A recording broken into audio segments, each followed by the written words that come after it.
Hello and welcome into another year of the free agency frenzy. What is going on? I am Matt O'Leary, and let's get ready to tamper. Let's hit the sounder. That is the opening bell of the legal tampering period, folks, ladies and gentlemen. Now, if you remember, I will fully admit this is not happening today, so I don't want to get anybody's hopes up. But a year ago today, on day one of the legal tampering period, the Monday of the free agency frenzy, was when we did the 6-hour live stream of Aaron Rodgers watch. I'm telling you right now, I don't have that in me today. We're not doing 6 hours today. Unless actually I should, maybe not. Maybe we will end up doing 6 hours today, but I hope not. That was a once in a lifetime experience. Doing that with you guys was incredibly fun to watch. But today we will be going through and just reacting to the biggest news in free agency. I'm excited to do this one. Let's look at the chat real quick. We got 96 people in here already. Look at this.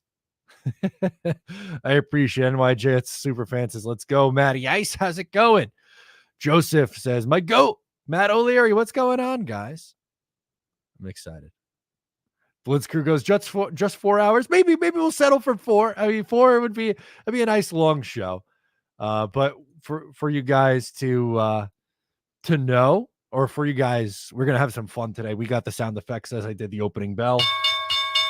And anytime we got any breaking news or signings, we're going to drop the SpongeBob breaking news.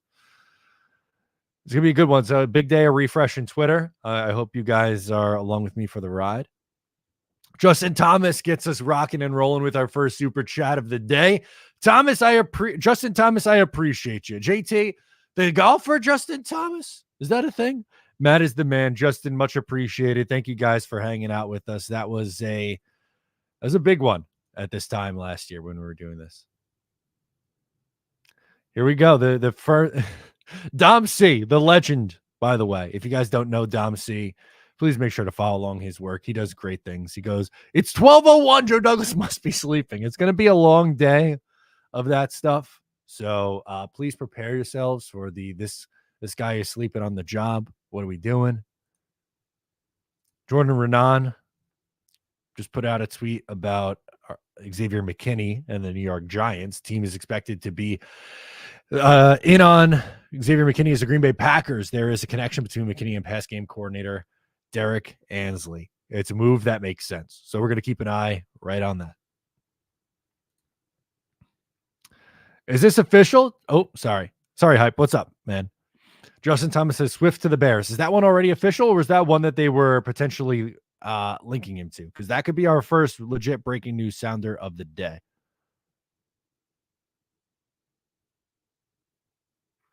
My apologies.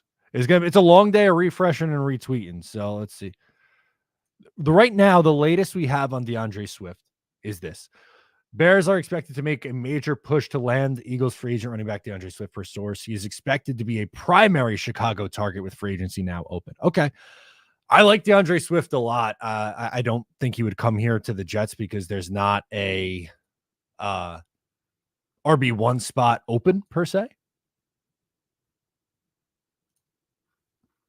But that would be a good fit for them. This is some relatively, I wouldn't call this news. It's Jets Chaos. Jeremy Jets Chaos goes, this is ridiculous. 4 minutes in and JD has done shit. It's good. Ladies and gentlemen, buckle up. It's going to be a day of takes, but wanted to pull up Connor Hughes, his tweet. We'll be checking in a lot with him, I think, today. The Eagles and the Giants are among teams that I've heard linked to pass rusher Bryce Huff. Per sources, a return to the Jets at the right price isn't out of the question. Please, for the love of, I am begging the Jets and Joe Douglas to please retain Bryce Huff. I've heard all the spins. I know all the arguments for those who said they don't want Bryce Huff back or they're okay with letting Bryce Huff walk. I've heard them all. I've taken them in. I've digested them. You can't sell me. You can't sell me on letting a 25-year-old pass rusher in their prime that you developed is coming off a 10-sack season, hit the open market and leave for nothing. That is just horrible, horrible business. So I am holding out even the slimmest of hopes that he is going to be back with the New York Jets. I'm not crazy excited about it because I don't think he is going to come back. I do feel like the Giants or the Eagles make a ton of sense, and I'll give him that. I think that's probably the most likely scenario. And I'm going to be pissed. I'm going to be pissed about it. Blitz Crew is the latest member of the channel. Thank you so much, Blitz Crew, for joining the membership. You get some nice emojis in here that you can drop in the chat. Your support is appreciated. If you guys would like to join the channel like Blitz Crew just did, all you have to do is hit the join button down below. It should be, if you're on desktop, it should be right next to where my name is, and you could do it that way. You get a nice little helmet with the Jets logo, or it might be my logo actually next to it. It's the good stuff. See, Nick, I don't see it this way. I think they can retain him and also fill offensive line and wide receiver. I don't think it has to be one or another.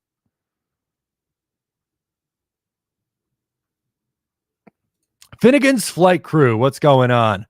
Hello, Matt, my fellow Irishman. We might have to break out, depending on how long I'm on this stream. If we're going 4+ hours, we might have to get some Irish whiskey at some point. I got a nice bottle of Redbreast 12 year looking right at me. So that might be the way to go.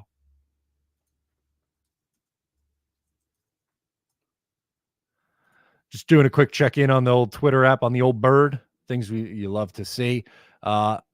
We also have Peter from the beautiful up there in the beautiful Hudson Valley says Greg Zuerlein back on a 2-year deal. Yeah, let's start by talking about that because it's a sneaky, really big move. And I know, like, kicker Matt, really, but Zuerlein's been a legitimate weapon for this team the last 2 years. He had a 60-yard field goal in 2022.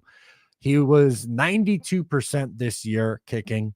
He only missed 3 kicks, 35 of 38. He was 5 of 6 from 50 plus. He's been excellent for the Jets. And let's be honest, after they let Jason Myers walk in free agency after the 2018 season, they went 19, 20, 21, 3 straight years in a row where they had major issues at the kicking spot. Thomas Morstead's next. I know they can't sign him until Wednesday for some weird, I don't know what the right term on this is, but clause that he won't be able to get it done until Wednesday, but I do expect him to be back.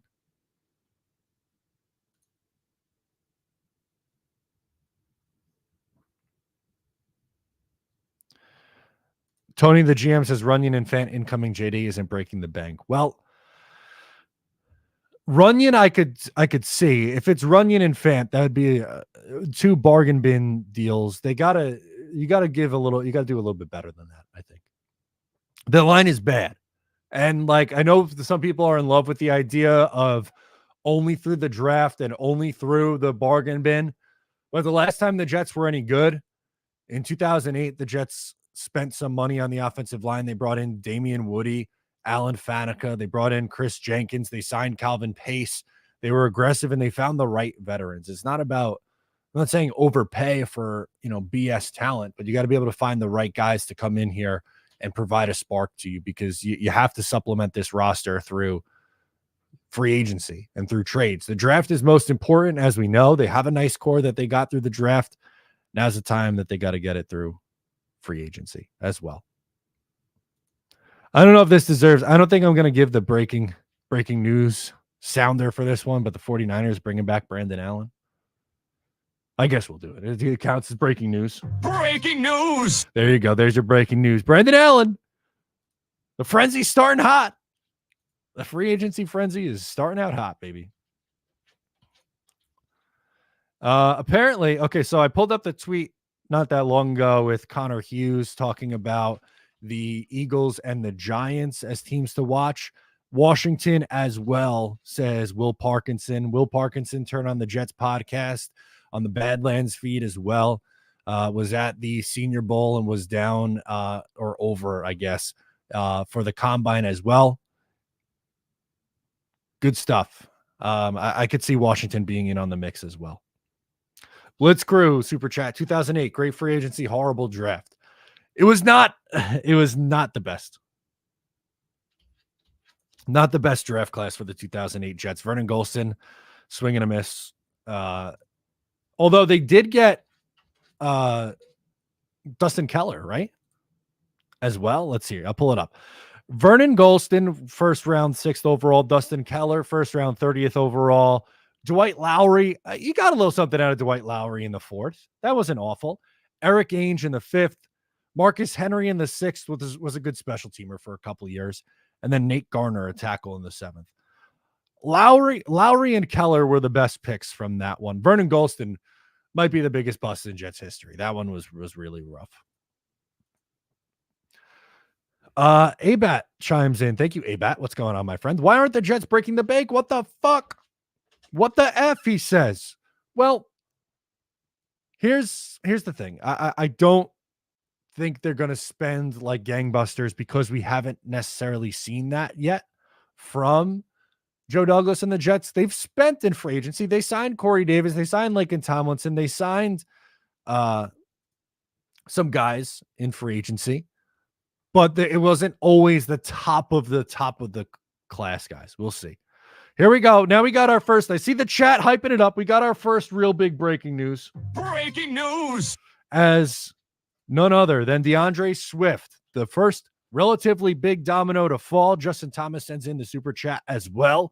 Appreciate you, JT. Says 3 years, $24 million. Bears expected to sign former Eagles starting running back DeAndre Swift as their new starting running back per me and Mike Garafolo. I like Swift a lot. Especially at that price, an $8 million AAV. He had his first 1,000-yard season. Obviously, things didn't work out great for him in Detroit, but last year started 15 of 16 games, had 1,049 yards and 5 touchdowns, averaged what? How many yards per carry or yards per game?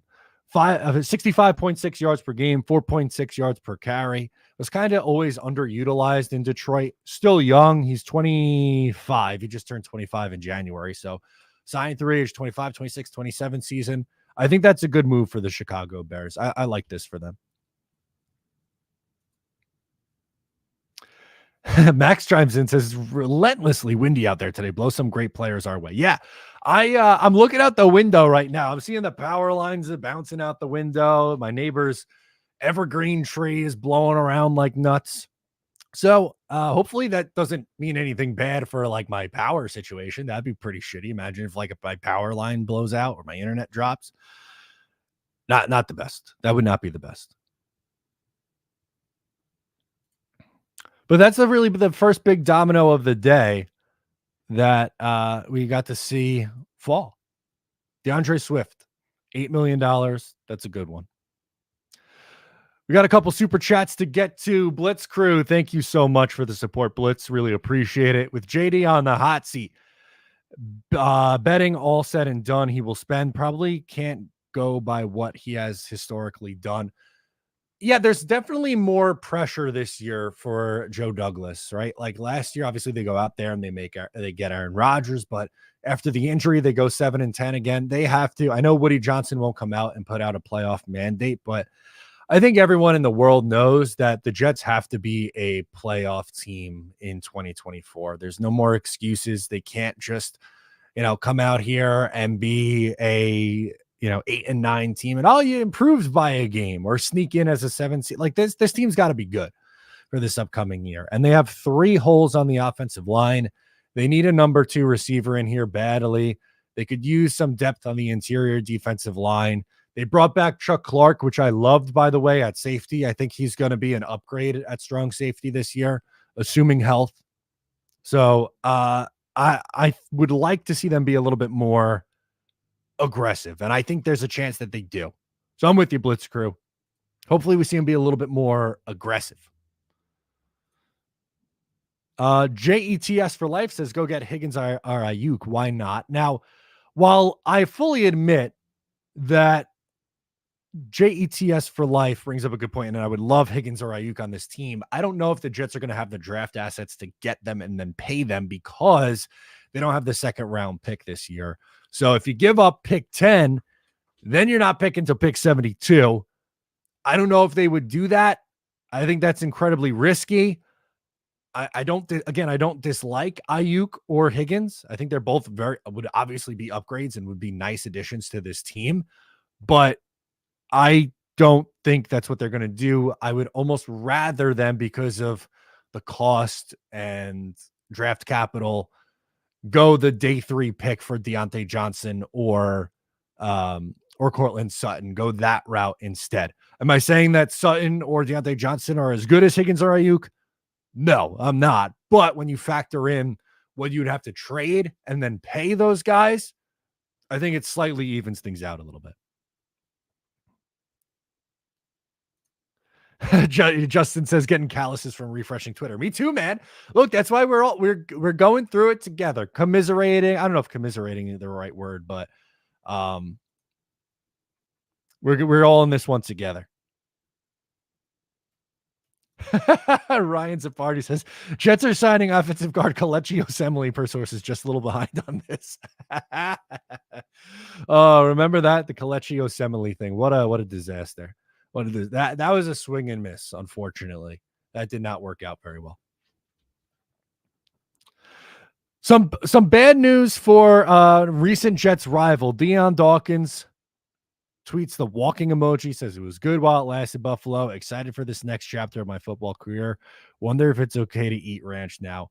Our guy who was just out there talking all the shit on the New York Jets, that gets a breaking news. Breaking news sounder, Dion Dawkins cut.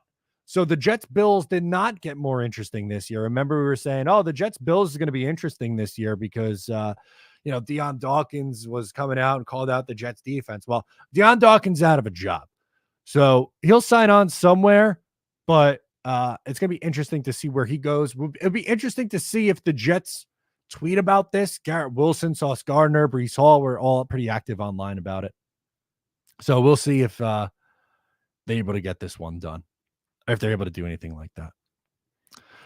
Bogan chimes in. Free agents should beg to come here for the new unis alone. Oh, look, I know it's I get it. It's a PR move. It's a marketing move, all that. But like, can we not just also enjoy that the Jets are going to look so much better this year? Like, I get it. I know you're going to get the pushback from the old heads who are like, I don't care if they're wearing pink uniforms as long as they win. Of course, winning is the most important thing. Winning and good football is the highest on the priority list. Although, while we fully admit that, and while we fully say that, can we also be okay with allowing the idea that it's going to be fun, or it could be fun to talk about new uniforms? Right? Like, it's going to look good. I have the logo up behind me. I love that logo. I can't wait to see him.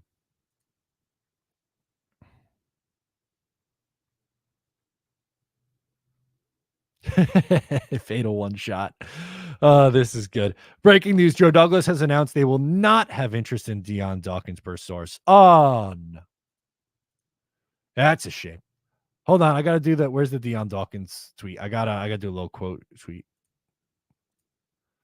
I got to get in on the fun. Why? I'm not a player. What's the difference? I can get in on the fun. The Jerry Seinfeld, that's a shame, is going to eat the popcorn.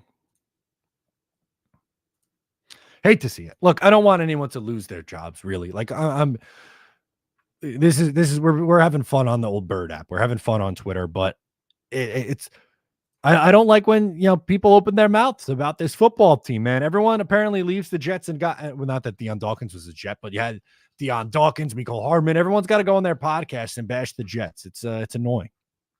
So we keep getting DeAndre Swift updates. A few people in the chat talking about DeAndre Swift. I like this move a lot for the Bears. 3-year, $24.5 million, including $15.3 million guaranteed per his agent. It's a good move. He's a good player, and he's still young. I would rather go. Excuse me. If I was a team that needed a running back, I would rather go this route than pay, we'll say $4 or $5 million more AAV, or maybe not 4 or 5. That might be high. More, I would rather go this route than sign the Tony Pollard, Saquon Barkley, Austin Eckler, Josh Jacobs, who is a little bit more been there, done that. DeAndre Swift is still in his prime, I think. So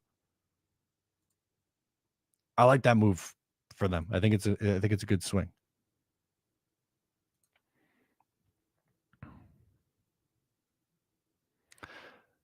Vinny, thank you, Vinny, for the super chat. He chimes in, says, "What's up, Matt?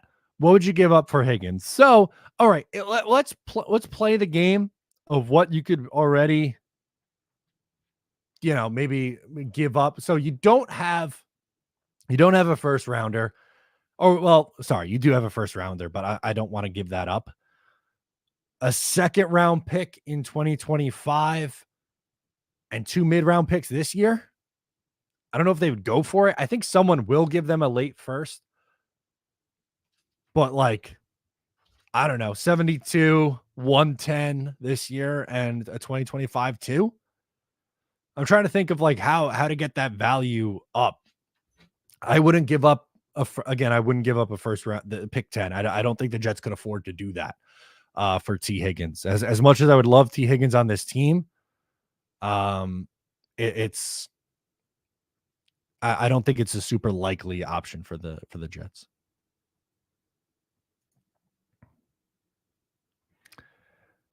Harry chimes in and says, "What is taking so long for Morstead?" Apparently they can't, and thank you. Harry's a member of the channel, so just want to shout out Harry W., a legend. Apparently, I think it was Samini reported that Morstead can't sign until Wednesday for some weird clause in his contract. I want to see who had. I feel like I saw it somewhere. I believe I don't remember. I apologize. It's going through millions of tweets right now, trying to look for it. But I would expect him to get signed on Wednesday. I don't think he leaves in free agency. Johnny says, "Matt, what would it take for us to get Armstead? Putting him right next to Q. Thoughts?" I think he's going to be pretty costly. Armstead, let's see his season that he had. Great player, obviously. 6'7", 290. Guy's a freak. He's coming off a 5-sack season. His best year was 2019 with Robert Saleh. I'm going to say it's probably going to be roughly $15 million a year on a 4-year deal would be my guess. I think he's going to cash in and get some serious money. In like that, not like Wilkins will probably get the most from defensive tackles, but like in that Leonard Williams range of what do you want to call that? $12 to $16 million a year, maybe. Saleh loves him. I think they would go Javon Kinlaw if they're going with a former San Francisco 49er. He's going to be cheaper. But I mean, Armstead and Quinnen Williams next to each other would be epic. I don't know if they could do that though. Is Douglas watching People's Court right now? He's watching. If Price is Right still on at noon? That might be earlier in the day. He's flipping through the channels right now. Channel surfing.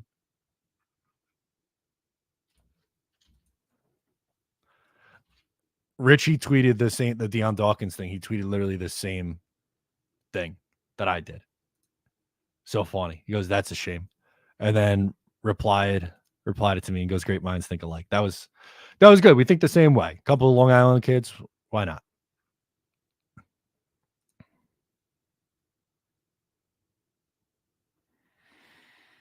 JT back in the mix. Onwenu and Hunt reportedly will command $20+ million a year Dickerson extension.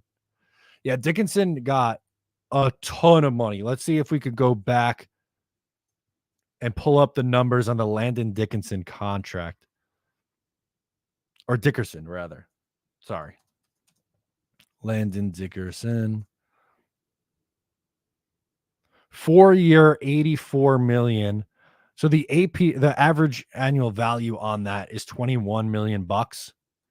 I do think he's better than Onwenu and Hunt, but I was hoping that I thought Hunt would be around 17 and Onwenu would be around 15. But if it gets more than that, the Jets may get priced out. Again, like TBD, there's no guarantee that you get priced out or that they sign for that much money, but it's a lot, man. Landon's he's a good player, and obviously you lose your center, you got to make it, you got to bring a guy back in Dickerson. So these guys are going to get paid. We got some more super chats in here. We're going to get through them together. I appreciate you guys' support. We got 340 people in here. While you're in here, if you could leave a like, that really means a lot. Helps the channel out. It's a free way to support the channel. Brian Bogan says Adams and May both available. That's going to be a hard pass for me, man. I'm going to pass on that one. Kevin Sanchez, I want to see the Jets add a starting player or two for the offensive line today. A solid wide receiver can be had at pick 72 and hopefully trading for fourth for Cortland Sutton. That would be a really nice move, I think. Jerry Jeudy didn't go for much earlier in the week. Cortland Sutton, I think, could absolutely be had for a fourth. You have 2 fourth-round picks, pick 110 and 112. Choose one of them, send it back to Denver. That's how they got their second-round pick. They traded a fifth and Jacob Martin for a fourth. So we'll see if they do something with that. I would be in on that. Also a name to watch, Tyler Boyd. I really like Green Bean's been on him. I like him a lot. He's a slot receiver, reliable, was a good number 2 in Cincinnati before they added, T. Higgins and Jamar Chase. He was almost a forgotten guy, but still productive there. I'm a fan of his game, honestly, Kevin. That's the route that I would look at going. But Cortland Sutton is good. That's one of my favorite options for the Jets. Hype ass, trade for the Bengals and get Higgins. Add fourth this year. It's risky, but worth it. We keep a first. Joe D makes us wait till late for the big splash. Oh, trade back with the Bengals and get Higgins. Okay. Let's do this. Let's pull up the draft tech value chart. So that would be, please hold. Let's pull this up. The Bengals are pick 18 right here. So 900 points. The Jets are at 1,300. So that's a difference of 400 points, which is essentially a mid-second round pick. I think the Jets would have to add a fourth this year. So add more. So the fourth round pick the Jets have is here. Why don't we just do this? Is 110, 74. So pick 10 and 70 and pick 110, we'll say, for pick 18 and T. Higgins. Interesting. Okay. That's an interesting way to look at it. Did Dawkins just get extended? Did he actually? That'd be really funny if he just trolled that way and just got an extension. Oh, yeah. Okay. So this guy's a grade A troll. This guy is a grade A freaking troll. 3-time Pro Bowl left tackle Dion Dawkins is signing a 3-year, $60.5 million extension per source. The deal is expected to make Dawkins the 4th highest paid left tackle in the league. I hope Quinnen Williams takes his lunch money. How about that? Quinnen Williams takes his lunch money in week 1. Jets Bills going to have that juice. He ain't going anywhere. Matt, what's going on, man? He says, Matt, would you straight up send the 2025 first for Higgins, bring in Boyd 2, and create the league's best wide receiver trio again? I'm worried about that 2025 1. Honestly, if I'm being completely honest with you, that 2025 first round pick is going to be tough because there's a world where if this doesn't work out and you're sitting there and you don't have that first round pick, you're screwed. So while as much fun as T. Higgins would be on this Jets team, I would pursue a different angle, I believe, if I'm the Jets.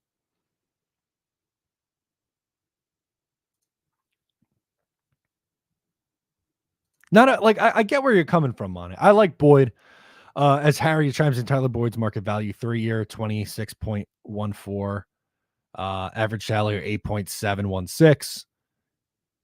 Yeah, I think that would be the way to go. That's a little bit more palatable to me. And again, like I'm not saying you sign Boyd and you go, okay, we're all set here. That's not necessarily the case either, but maybe get a little creative after that.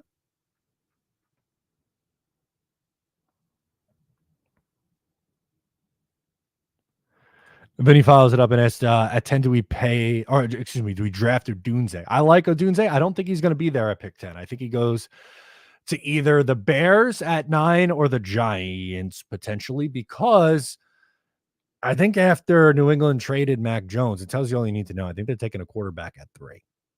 So the Giants, unless they're taking JJ McCarthy, moral of the story, I think Odunze's going top 9.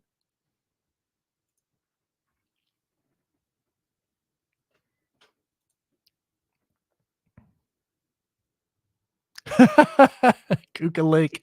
This is great. If JD has calls Bean for advice, Jets would be full of Wisconsin linebackers.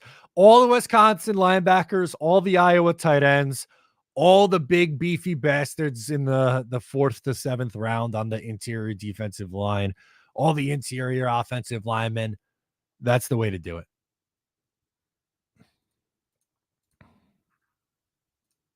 That's the way that they're going to do it.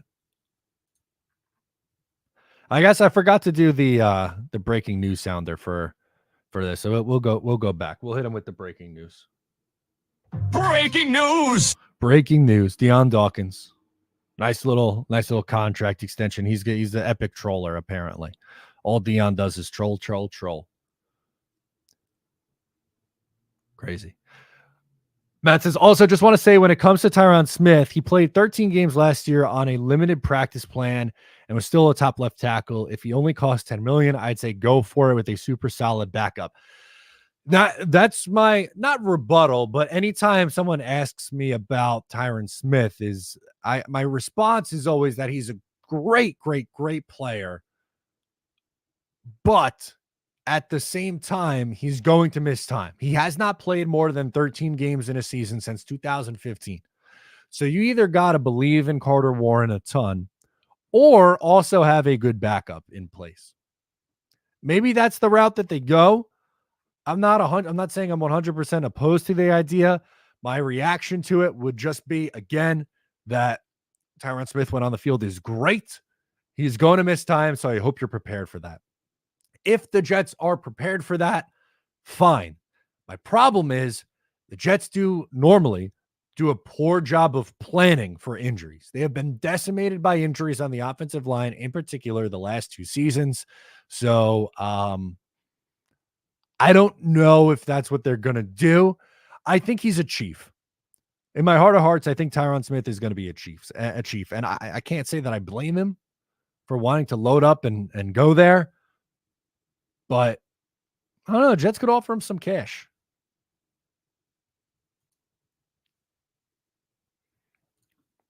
Matt, who do you think the first significant signing by the Jets is? I don't think it's going to be a big name guy on Big Apple Blitz today, which, by the way, if you don't know, new channel with Anthony Rivardo of Fireside Giants. Make sure to subscribe. We do shows Monday and Thursday talking New York football at 11 a.m. I predicted Tyler Boyd and John Runyon would be the Jets signings for today. So I'll stick with that. I know that's going to be a little bit underwhelming for some, but it's going to be slow. Again, it's going to be, it might be a slow day. We are 35 minutes into the tampering period. We hit the bell. Maybe they didn't hear us, but I'll hit the bell. The biggest signing is a Dion Dawkins extension, and you had DeAndre Swift extend. That's been the biggest news so far of the day. Other than that, relatively quiet so far. But I appreciate you guys hanging out with me.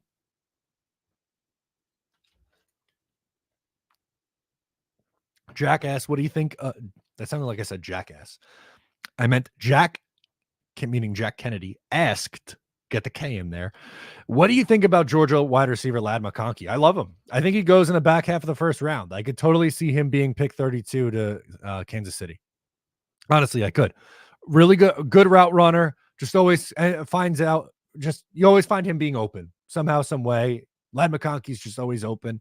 Sure-handed guy. Not game-breaking speed, but a reliable pass catcher over the middle of the field on third downs. I think he would fit in really well there. I don't think we see a big-time move.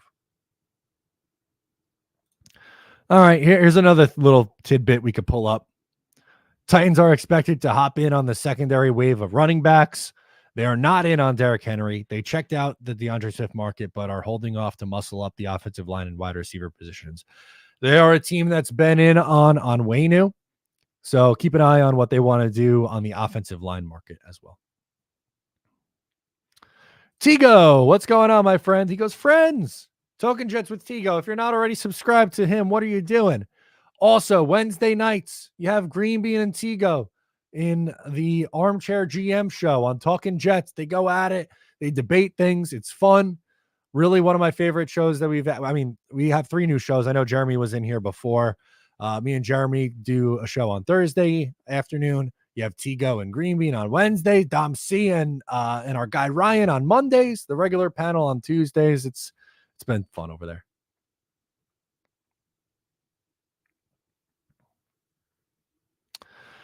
Matt Minnie says, thoughts on Gus Edwards as RB2. Not terrible, but he's someone who's a little bit older now at this point in his career. He's going to be 29 in April. So he has some mileage on him. He had 13 rushing touchdowns this year, which is good. He had a lot of rope this year. Injuries have played a factor in his career at times. He missed, a lot of time in 2022. Don't hate it. I really don't hate it, but I don't think that's my favorite option. Can you guys excuse me a minute? My dog has been scratching at my door for 20 minutes, and I'm going to let her in here because she's going buck wild. So give me 2 seconds. We're going to get maybe a Casey cam. 2 seconds, guys. Don't leave. Thank you. Casey, come on, man. Been knocking on my door for 20 minutes. Get in here.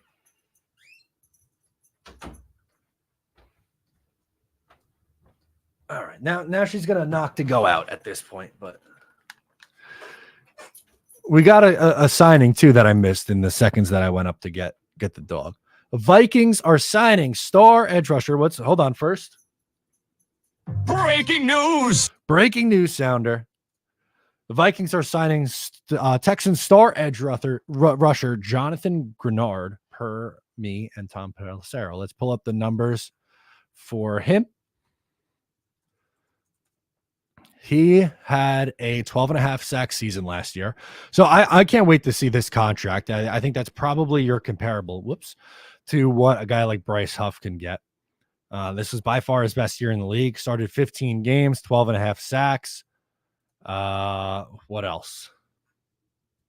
We'll pull up his PFF numbers. I kind of like, I don't like PFF for the grades, but I like some of their more advanced stats that they have when they get into like pressures and pressure percentage and where they line up. Okay, let's do this. We'll share this tab, move it over. Okay, scroll this puppy down. He had, they say 14 sacks, 48 total pressures, 24 hurries. That was by far his best year. Early on, it looks like I was going to say he quieted down as the year went on, but that's really not the case. Yeah, week 15 and 16, he had a monster game. He had 3 sacks against the Jets. Holy smokes.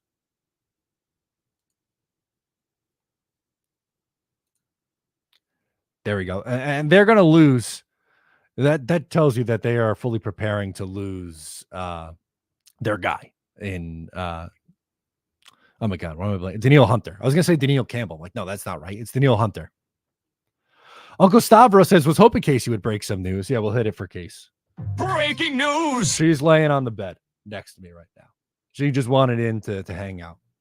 I'm the only one home right now. And she's like, I'm just tired of being by myself. And it was literally knocking on the door for 20 minutes. I should have got up earlier. Now she's just laying there, living the life.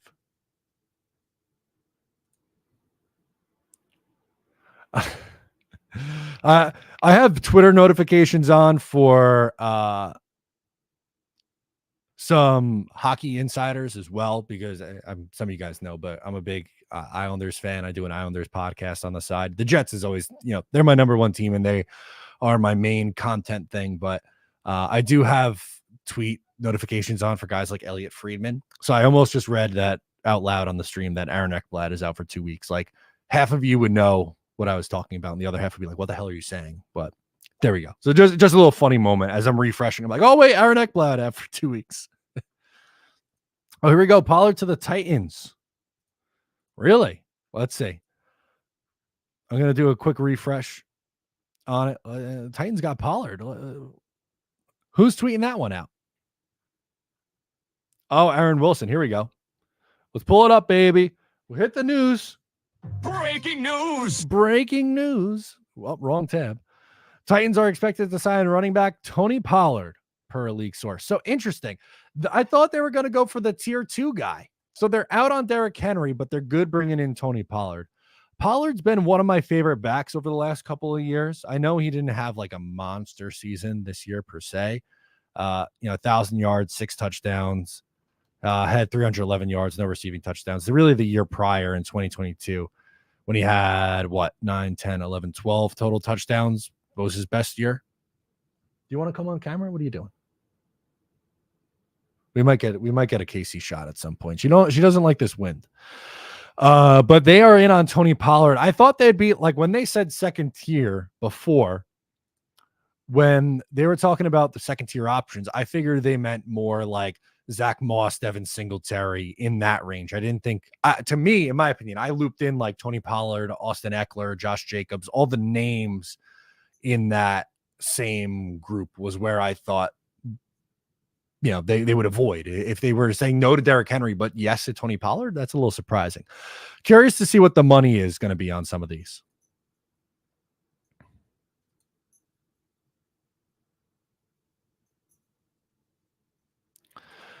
Melt Jamel says, I hope we keep Mekhi Becton and sign him as a good backup. I would be really surprised. I'll put it to you that way. I would be really surprised if Mekhi Becton stays a New York Jet. I think it's just at this point, I think it's better for both sides to just move on and get a fresh start. He had some comments about Keith Carter, and not that I blame him for his critiques of Keith Carter. I've had plenty as well, but just how he's responded, it seems like a guy who's not going to be here in the future. Who knows? Maybe I'm wrong. Maybe they keep him. He's their swing tackle, but I think someone will pay him a 1-year deal, and that'll be that.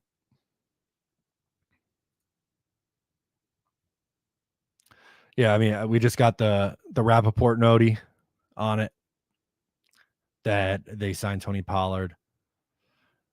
I'm curious to see what the money is, and we haven't seen the money, unless, correct me if I'm wrong, chat. If you see it somewhere, please let me know. Oh, well, Adam Schefter just tweeted it. So we'll pull that up for the money that Greenard got 4 year, 76 million deal, 42 million guaranteed. So 76 divided by 4, that's $19 million. So we'll see. Does that set the market for Bryce Huff is the question. Do you think that he is going to get a comparable contract that Greenard just got? We'll see.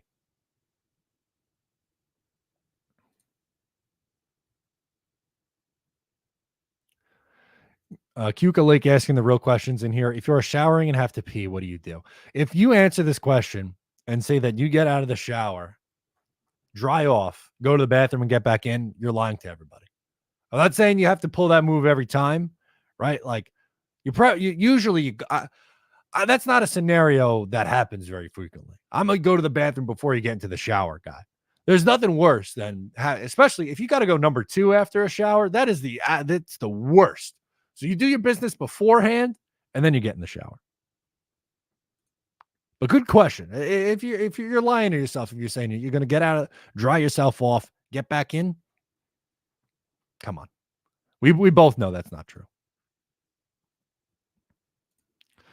Joey says the Giants are among teams linked to Bryce Huff. What do you think? If he signs somewhere else, which I think is pretty likely, I'm not going to be happy. I'll tell you that right now. I am not going to be happy. I think the Eagles is a team that really jumps out. Eagles, Washington, who's another team? Giants, pretty much the entire NFC East except for the Cowboys.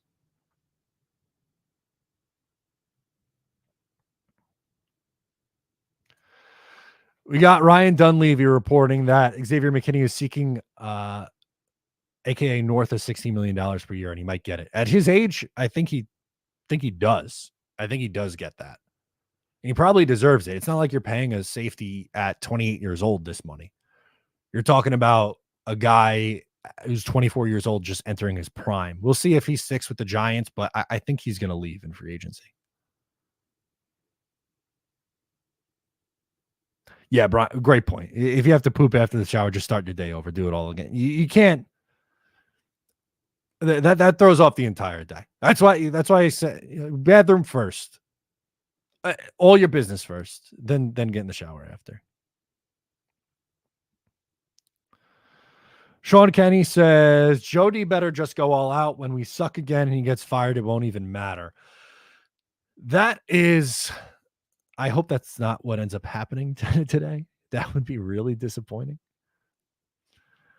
And interestingly enough, as Vinny points out in the chat, and we'll pull it up, the compensation for the new Titans running back and former Cowboys running back for Tony Pollard is 3 years, $24 million. So essentially the same money that DeAndre Swift got. Now, Tony Pollard, is 2 years older than DeAndre Swift. He's had more production in the league. Like, let's be honest, the last 2 years he's been more productive. I think I would rather, tell me if I'm nuts here, chat, but I think I would have rather gone the DeAndre Swift route for the same money. Now, I get it. Pollard's more the established player, but at his age, you saw the yards per attempt go down last year. I don't know. I think Swift would have been the better move. I like the Cowboys signing, the Bears signing more than Tony Pollard, former Cowboy, signing with the Tennessee Titans.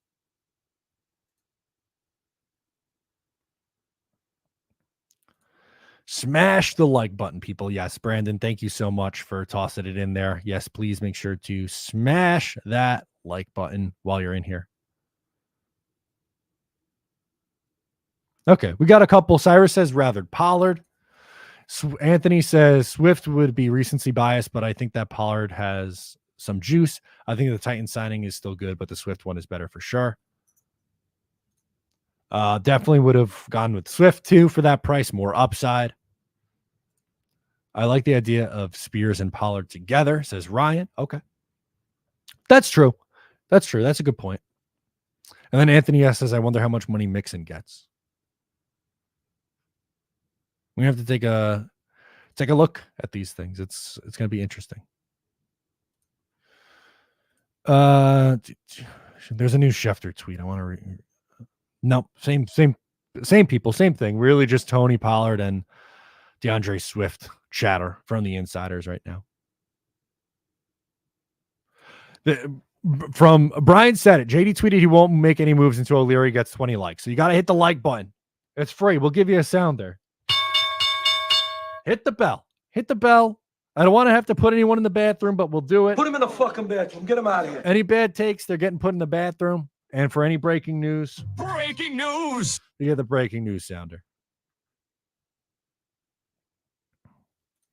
You look at this, UK Jets fans. What's up? Hello from Old Blighty. Loving the content as usual, fella. I appreciate you. Look at this. Worldwide, Matt O'Leary worldwide. Things you love to see. Thank you for tuning in, man. Really appreciate it. Anthony says, what about a cheap vet running back to be RB2 or 3? Who would you want? So I'll give you a couple names. I'll pull up the PFF list of available running back or available free agents. I think they have a good list. The Zach Moss, depending on what he would get, would be one of them. Devin Singletary would be another, but here, let's pull this up. I'm going to minimize your comment just so we could see like really the full screen, but Pollard got a little bit more than he was anticipated actually, but J.K. Dobbins, I'm willing to take the flyer on because of his age, and I think he has the upside. Aaron Rodgers really likes J.K., so that's a good one.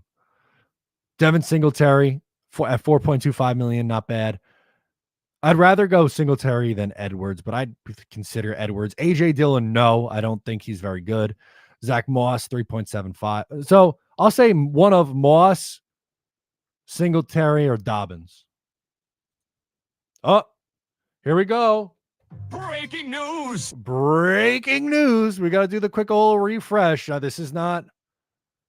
Oh, here we go. Let's do it. Let's pull it up. From David Bakhtiari on Twitter. A lot of emotion in this. I just want to say thank you, Green Bay. Thank you for the last 11 years. It's been a hell of a run. I always wanted to raise a Lombardi on Lombardi Avenue, but I will never complain. I gave it my all. I always gave it my best no matter what the circumstances, and to me, that was truly enough. My 32-year-old self is so damn proud of that 21-year-old with no facial hair, bushy tail kid that just wanted to do his best. I'm so proud of you. For whatever happens next, I look forward to it. To the entire organization, thank you. To the entire coaching staff, thank you. To the entire support staff, thank you. To my wife and my daughter, I hope you are proud. To my family, Debbie, Carl, Eric, Andrew, and Danielle, I hope I represented our name with pride these past 11 years in Green Bay. I cannot thank everyone, so I will hope this post will suffice. Don't cry because it's over. Smile because it happened. Love 69. Dinner for two. Aaron, Joe Douglas. I'm going to need you to look me in the eyes. I'm going to look you right into the camera. Please don't do it. Please don't do it. I look, when he's healthy, is he a good player? Yes. He's had 5 knee surgeries. 5. But supposedly, this last one, this is it. This is going to fix it. This last one's going to be the one to fix it. He played 1 game this year, 11 in 2022, 1 in 2021. So in 2 of the last 3 years, he played one game in each of those seasons. It's a no for me, dog. I'm sorry. I can't do it. Yidis wants it. Do it, JD. Wild Wave wants it. Jason wants it. Ryan says everyone like the stream so we don't get Bakhtiari. He's our Trent Williams. He's 32. Trent Williams was like 28 years old when he was hurt. There's a big difference.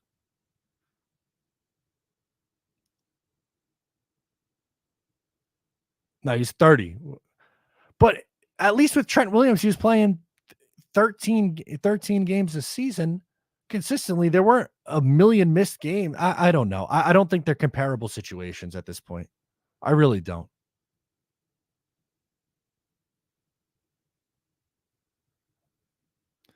Tigo says Bakhtiari is already on a flight to New York, man. I gotta accept it.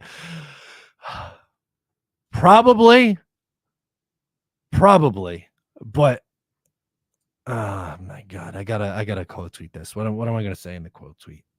What should we put in the quote tweet?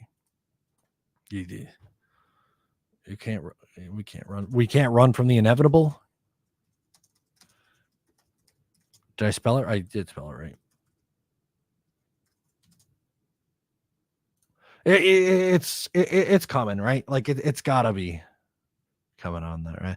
He's already on the phone with GM Rogers. Oh my god, it's I don't like it. I wouldn't like it. Bakhtiari for vet minimum. Sign him to hang out with Rogers. T goes back. Hang on. I want to get T goes chat up here. It was a good one. And I looked into knee thing, and this surgery is actually the one he should have had 5 surgeries ago. Got a hack job the first time around. Yeah, I mean, that's very true. That's probably true. It's just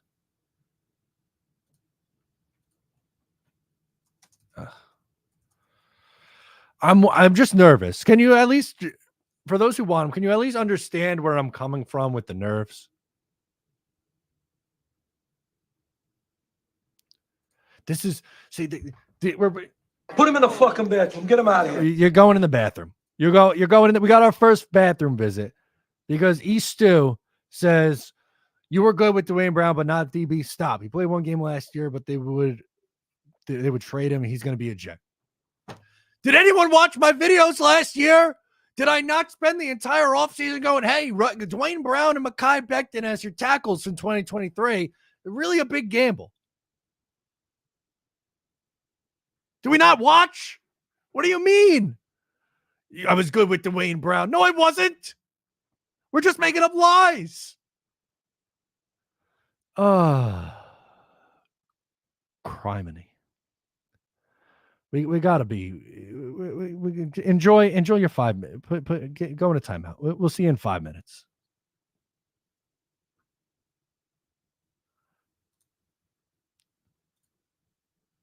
Did anyone watch? Look, I know you're not gonna watch every video, but like, Matt O'Leary, notorious Dwayne Brown fan, I guess.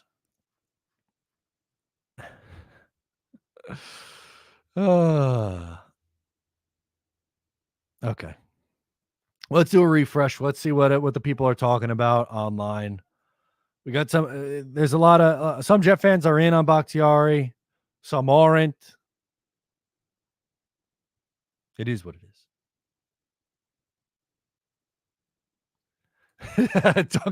Duncan says Rodgers threatened to pop his other Achilles unless Bakhtiari gets signed.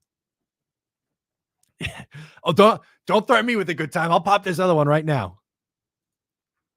It's come. I could totally see it. Doesn't mean that I have to like it, but it's coming. We're gonna get Bakhtiari and MVS. This is what I don't want. That's exactly what I would not want to see the Jets do.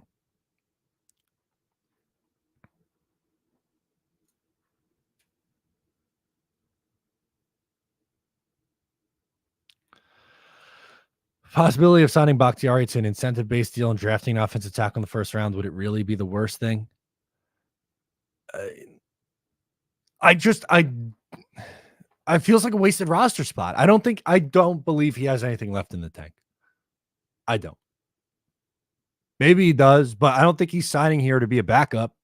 I think if he was to sign here, that he's gonna want to start.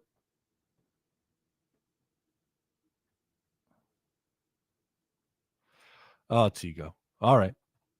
Here's my attempt to getting into the bathroom. Hot take incoming. We should cut Aaron Rodgers, keep Zach deal, cheaper use our future. All right. Tigo, you know I love you, but Put him in the fucking bathroom. Get him out of here. Tigo, we're gonna do 5 minutes in the bathroom for Tigo. Actually, no, 1 minute. 1 minute. I know he was just wanting to get in the bathroom. Tigo gets 1 minute. He'll be back. He's not a permanent ban. Neither was the first guy. Not a permanent ban. Bakhtiari can back up Olu Fashanu for the vet minimum. Would he want to come here on a vet minimum? I guess that's the conversation we have to have. That's fair. Like, is that a conversation that you have that you want to have? If he would do it, that changes things. But my fear is that they are signing him to then start, which I don't think would be the move. I don't trust him as a starter. Oh, yeah. Talking Bakhtiari and the Jets link now. Okay. Tweet that out.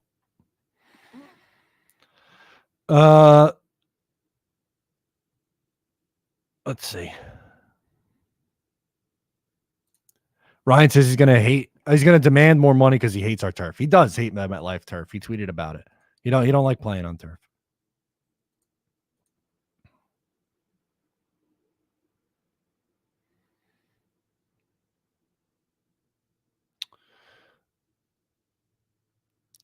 Tony says 2 hours for Tigo. He just took $85 million dead cap, and we are out of money. $85 million dead cap for who? Packer fan here. Love your show. If he signs, A-Rod will demand that he starts. LOL. That's kind of what I'm. That's my fear. That's justified, right? Like, I don't think it's crazy to say that. Like, hey, I maybe not the left tackle answer in 2024. If this is 2018, this is a different story. But I don't know.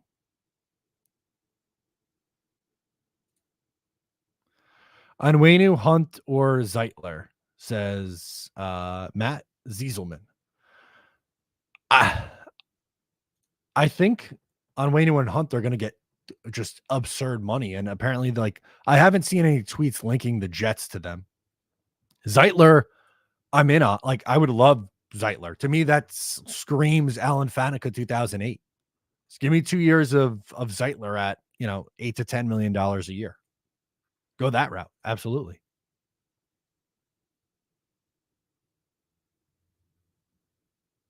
Tigo says, I feel like I needed 30 hours for that one. That was just wrong. I couldn't do that to you. I like Tigo too much. I couldn't do that to him. Apparently having people around to make Aaron laugh is necessary.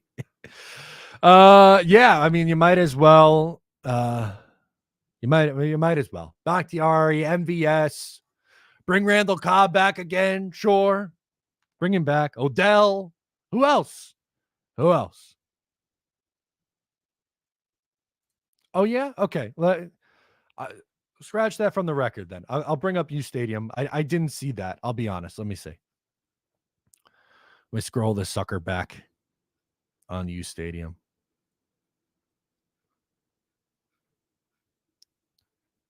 Okay.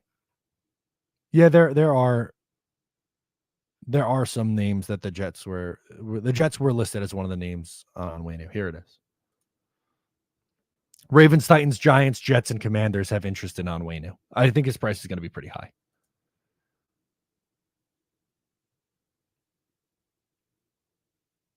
Is that you, Ryan, and Richie have all mispronounced my name?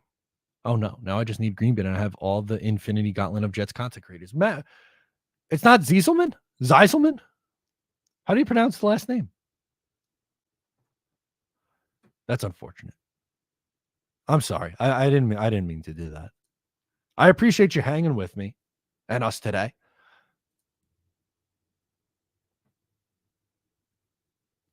Zieselman? Ryan chimes back in, says, strictly coming out of college and giving them the 2023 offensive roster, who plays better, Darnold or Zach Wilson? I guess Darnold, but like this is hard. Obviously, Darnold's had the better career. You just have to debate in your head if you thought Darnold was a better prospect or if Zach Wilson was a better prospect. It stinks that it worked out, but I guess, or it didn't work out for either. But I guess Darnold, I would probably answer Darnold. No worries, bro. It's funny. Thank you. We appreciate your support, honestly. All right, we got another breaking news sounder. Breaking news. It's a big one. I say that tongue in cheek. Bengals re-signed tight end Drew Sample to a 3-year contract extension through the 2026 season. It's been a slow first hour, ladies and gentlemen. We're an hour and 4 into the free agency frenzy. The biggest ones, Tony Pollard, DeAndre Swift sign, Greenard signs.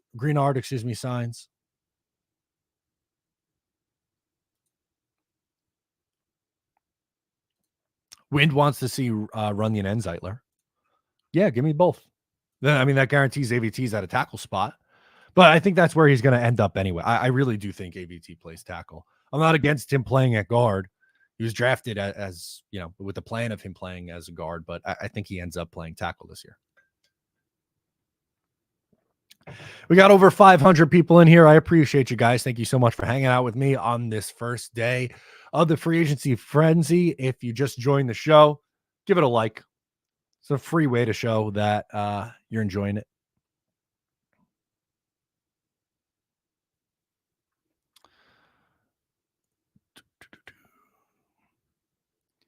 Matt, you letting people call in today? We could do some call-ins. I'll drop the link in here if you guys want to pop in. We could talk. Call in link. Here you go. We'll do some chatting. I'll pin it as well.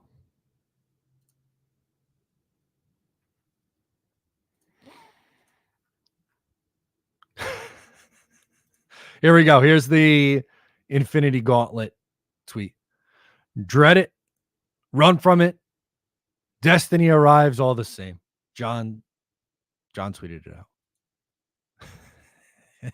Dread it, run from it. Destiny arrives all the same. Crossfire, I'm 1,000% against the AVT tackle. Every time he goes to tackle within 2 games, he's out for the season. I don't see a correlation between the two. I think they're both freak injuries. You could pop an Achilles at any point, anywhere.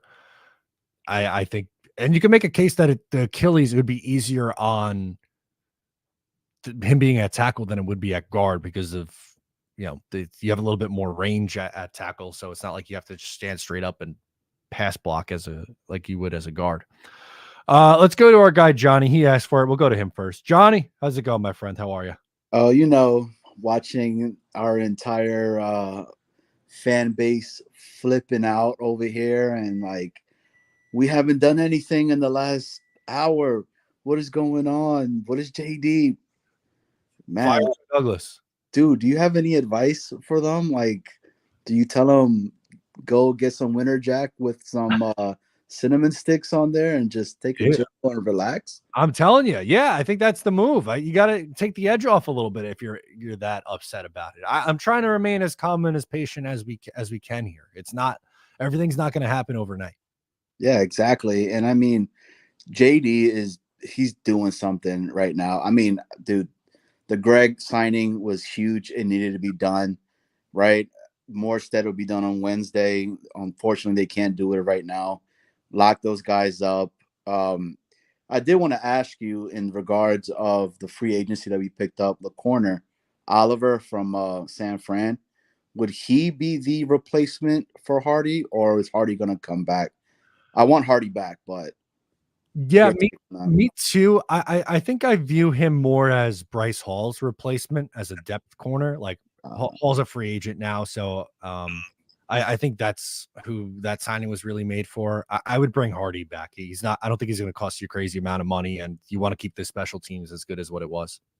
And ultimately, what would it really take to bring in Higgins or Armstead? You kind of said about it a little bit earlier, but just wanted to go ahead and talk about that. And I'm all about some Runyon, baby. Runyon will bring the Funyuns. You let me know. Bring the Funyuns. That's great. Yeah. T. Higgins, I don't think the Jets could give up their first round pick for him. I think that's what it would cost, unfortunately. They don't have a second rounder either, so that makes it a lot harder. Can you do multiple mid-round picks and then a second next year? I don't know how likely that would be, though. I think they probably want a first in return this year. So I don't think the Jets end up pulling the trigger on a move like that. And I saw that they just cut Bakhtiari over there from Green Bay. So I don't know, man. There's a lot of stuff going on, and everybody just needs to relax, take a chill, take a sip of something. Go get some moonshine. That might help calm the edge at this point, man. But keep doing your thing, man. Hopefully you got 8 cups of coffee, because you've been on for a minute too, bro. We appreciate you, man. Here, listening, man. Keep doing your thing. Johnny, thank you so much for checking in, my friend. All right, let's do Brandon's up next. Brandon, what's going on, man? How are you? What's up, my man? It's good to see you again. It's been a while. Yes, good to see you too. Good to see you too. What do you think of the agency? I'm just, I'm relaxing, just kind of see how the chips fall, and I think, I have to believe, as being a Jets fan since '92, I have to believe that at this moment in time, that Joe Douglas is planning his attack, and we're going to see a string of signings. Okay. So I'm relaxed. Yeah, I'm relaxed. I'm waiting to see what happens. I'm seeing how all the other signings get done. Not too many big names have been signed yet. So I'm chilling, waiting to see what we have in store, what Joe D has in store for us. But I feel like we're going to make some moves. We have to. There's no other. I mean, we just have to, man. This is how. These 2 years, I don't want to even say it's a 2-year window. I want to say it's a 1-year window that we have to win. We have to do something. We have to prove all of the naysayers wrong. We just have to. It's our time. So I have faith in Joe D that he's going to make some good moves for us. I really, really want T. Higgins. He needs to be a Jet. I'm sorry. I love his game. I love how he would complement, or how him and Garrett Wilson would complement each other. And I love to see an offense with T. Higgins, Garrett Wilson, Brees Hall, and Tyler Conklin. I love that. I would love that foursome, I guess I should say. But yeah, well, I'm looking forward to see what Joe D has in store for us. Stay faithful, Jet fans. We're gonna be all right. We're gonna make some moves. Matt is holding it down for us today. I know Jake's gonna hold it down for us later. And I love this Jet community, man. We holding it down for real. Brandon, thank you so much for checking in. Enjoy the rest of your day. All right. You too, boss. All right, there we go. Thank you so much to Brandon. Matt is up next. Matt, how do we pronounce your name, my friend? I'm sorry I'm butchering it. No. It's okay. So it's Zitzelman. It's Zitzelman. That's what it is. So it's sort of become a game at this point where like I'll join your stream or Ryan's or Richie's, and I'll like donate or something like that, and they'll mess it up, and then I'll like rag on them for it in the video. Ryan actually said that my name sounds like it was created by Snoop Dogg. So you're Great. My plan is, though, once I get Green Bean, I'm gonna Photoshop a picture of like me with the Infinity Gauntlet, and all of your faces are gonna be on like the little like Infinity Stone holes. So if you see that going around, just be prepared. That's perfect. What are we thinking for free agency so far today? I mean, none of the people that I was really targeting that I really liked are off the board yet. Like you saw Graham Glasgow go back to Detroit, which is fine. You still have Onwenu, Hunt, and Zeitler on the market. I really like Zeitler. I think, like, I would prefer to put ADT at tackle, because I think just that gives the what you're getting. You're getting like a Pro Bowl player at the tackle position. I really like playing Tittman at right guard. I'd love to play Zeitler at left guard, have ADT left tackle. That would be my ideal move. Also, as you saw earlier, I really also like Tyron Smith. So there's a lot of ways we can go. I'd want to get Zeitler, and I'd really want to send, if we could send a 2025 first for Higgins. I know it's risky, but I'd really like to do it. Okay. Those would be the two big things. And of course, if you could get like a Tyler Boyd or somebody like that, though, that's the big three on my wish list, I would say. I like it. So I think that makes, it all makes sense. The Higgins one is a little bit risky, but if you value him that much and want him paired with Garrett Wilson, then, now's the time to get aggressive on it. Yeah. The only thing that sucks about that, though, is I could see like the Texans being a team, like every player in the world right now should want to go to Houston just because of what they have in D'Amico Ryans and CJ Stroud. So if you're T. Higgins and your agent gets a call from Houston, I would probably, like, on his account, I would probably seriously consider that. So that's the only team I would think, like, okay, maybe they could prime away from. But I mean, we have the resources to get him if we really wanted to, and I'm on the same page with you as Bryce Huff about Bryce Huff as well. I really don't want to lose him. I've been a fan of him since I started watching. Like, I started religiously watching the Jets in 21. So, we'll see what happens, but I really don't want to lose Bryce Huff either. That would be painful. I'm with you there. I'm with you, Matt. I appreciate you checking in, Matt, and holding it down with us so far today. Hopefully the Jets make some big moves and we have a fun one. Let's see it. I'm looking forward to it. Love it. Thank you, Matt. Thanks for checking in with us. Peace out. All right. So before we got a couple more calls in here and I want to go to super chat and then show some breaking news. So we'll do the super chat first, where Brian chimes in and says, wouldn't surprise me if deals are agreed on but not announced. Jets have been burned in the past before deals were signed. It's definitely, that's on the table as something that could be the reason for it. That wasn't with this regime, though. That was with Mike McCagnon on the most recent example of that, with the Anthony Barr. That ended up working out because Barr was pretty terrible after he got that deal, or would have gotten that deal. So it could be, but I don't know if I buy it. I don't buy it. And what I wanted to pull up was Lloyd Cushenberry is off the market to the Tennessee Titans, free agent center. He was expected to cash in on a big payday. I want to see if they actually announced the monies on that one. So we'll pull up. Doesn't have the price point on it, but you got Brandon Jones also to the Broncos on a 3-year deal. Titans with Cushenberry, and then Jeremy Fowler just sent out the Commanders' plan to sign Armstrong, a reunion with Quinn. So keeping an eye on that one. Back to the calls we go. This next caller was banned, so I don't know why he's calling it. I'm kidding. He's back in the mix. Our guy Tigo. Tigo, what's going on, my friend? How are you? Not much, man. Just bored. This legal tampering period is just so dumb, in my opinion. I understand why we do it, but I think free agency should start at the combine. I would prefer that as well. We also got here. I'm going to keep you on for it, but we do got some breaking news. I'm glad the Jets were in on this. Gabe Davis is going to the Jaguars on a 3-year deal. So I'm glad the Jets are not the ones to give Gabe Davis. We'll check on the money, of course, but on a 3-year deal, I think he's going to get paid significantly more than what he's worth. And that also probably makes it harder for them to retain Calvin Ridley. So 2 birds, 1 stone. I don't think they were ever going to retain Calvin Ridley. Me too. The way that he was playing, it wasn't bad, but I don't think justifies the money that he would receive, and then also having to give the 2nd round pick that they would have to give to Atlanta if they extended him. So I think they did a good thing, and hey, we're going to rent this guy for a year or whatever. And that's just that was that.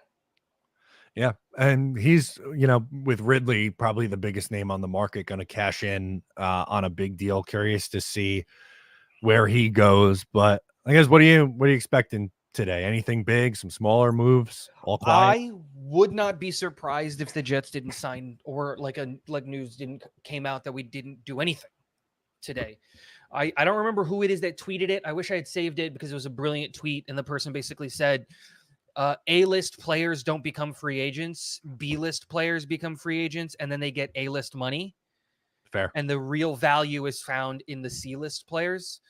And so I think that's always been Joe Douglas's MO, and it's been a good one. Every time he's taken like a big swing, big money, it kind of hasn't worked. Laken Tomlinson, for different reasons. Carl Lawson and like different things like that. But it's just the players that we signed for regular-ish deals are the players that have come in and done. Connor Hughes. Thank you, Anthony Rufo. I saw it. I don't remember who tweeted it, but if it's Connor Hughes, then let me give credit where credit is due. Connor Hughes said that. But yeah, I just don't know if we're going to see a big signing. Like, I would love for the Jets to go out and get like a tackle. But I also think players are being smarter. They're waiting. Yeah. That's the whole thing. Big players aren't signing early. Like, have any of the names that have gone been these like massive, oh my God, look at that signing. This is a huge player off the board. Like, has any of that happened yet? It's all of these middle of the pack guys who are trying to sneak onto rosters. Because I think a great example of this is last year. I don't know how big you were on him, but I was a huge proponent of bringing back Nate Herbig last year. And I thought we should bring him back and we should have him just be the right guard. I think that would have been a really good option for the Jets, because wasn't the biggest fan of Laken Tomlinson and that deal and all that stuff, whatever. But I thought that was going to be a big thing. And Pittsburgh, day one, went out and they gave him big money.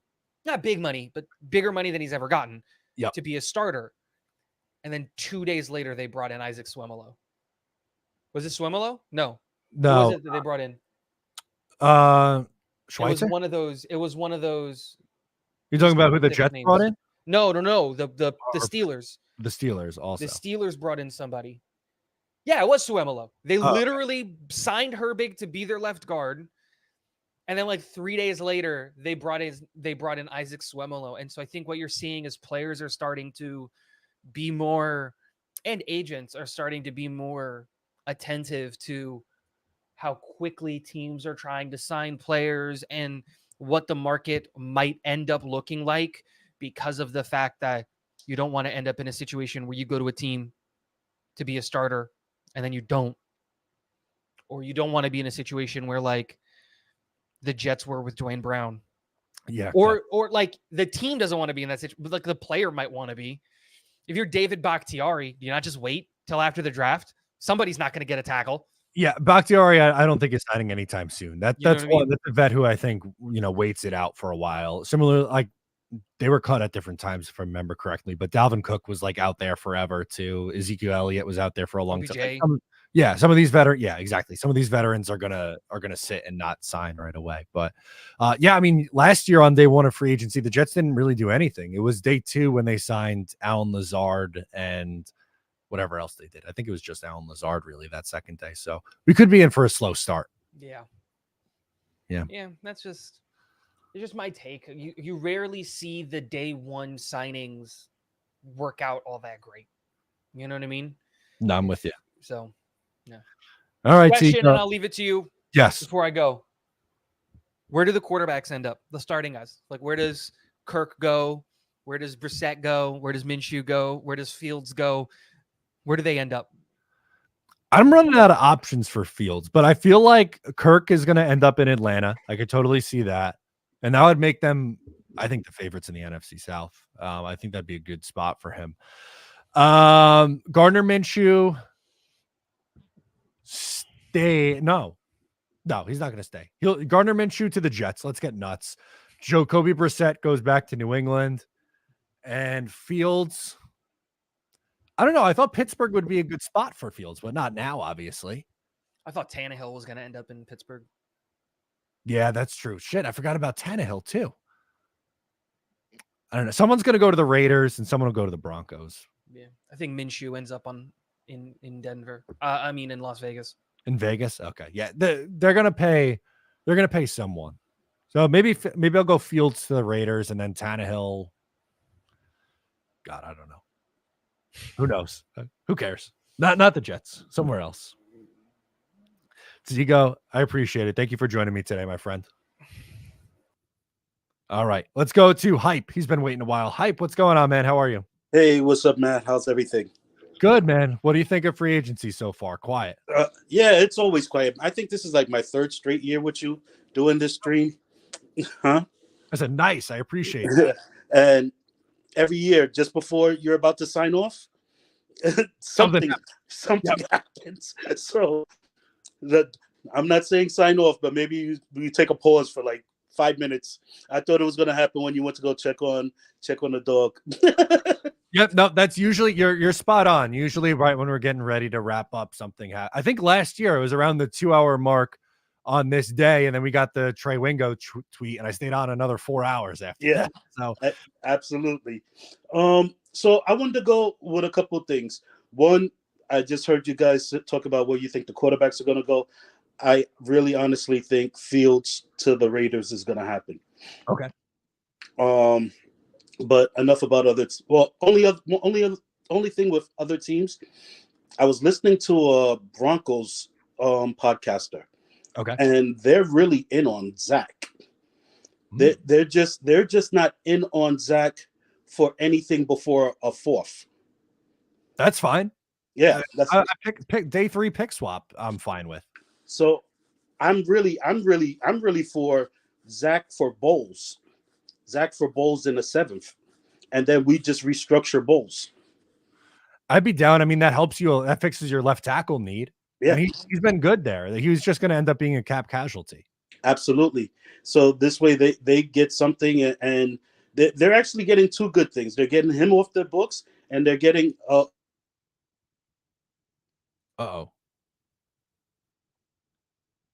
Did we lose you, Hype? Did I lose you? He's back. Okay. Sorry. You're saying you were saying it two things. I lost you for a second. I'm sorry. You're good. You were talking about it. It gets two things. It gets him off the books, and then that's where you cut out.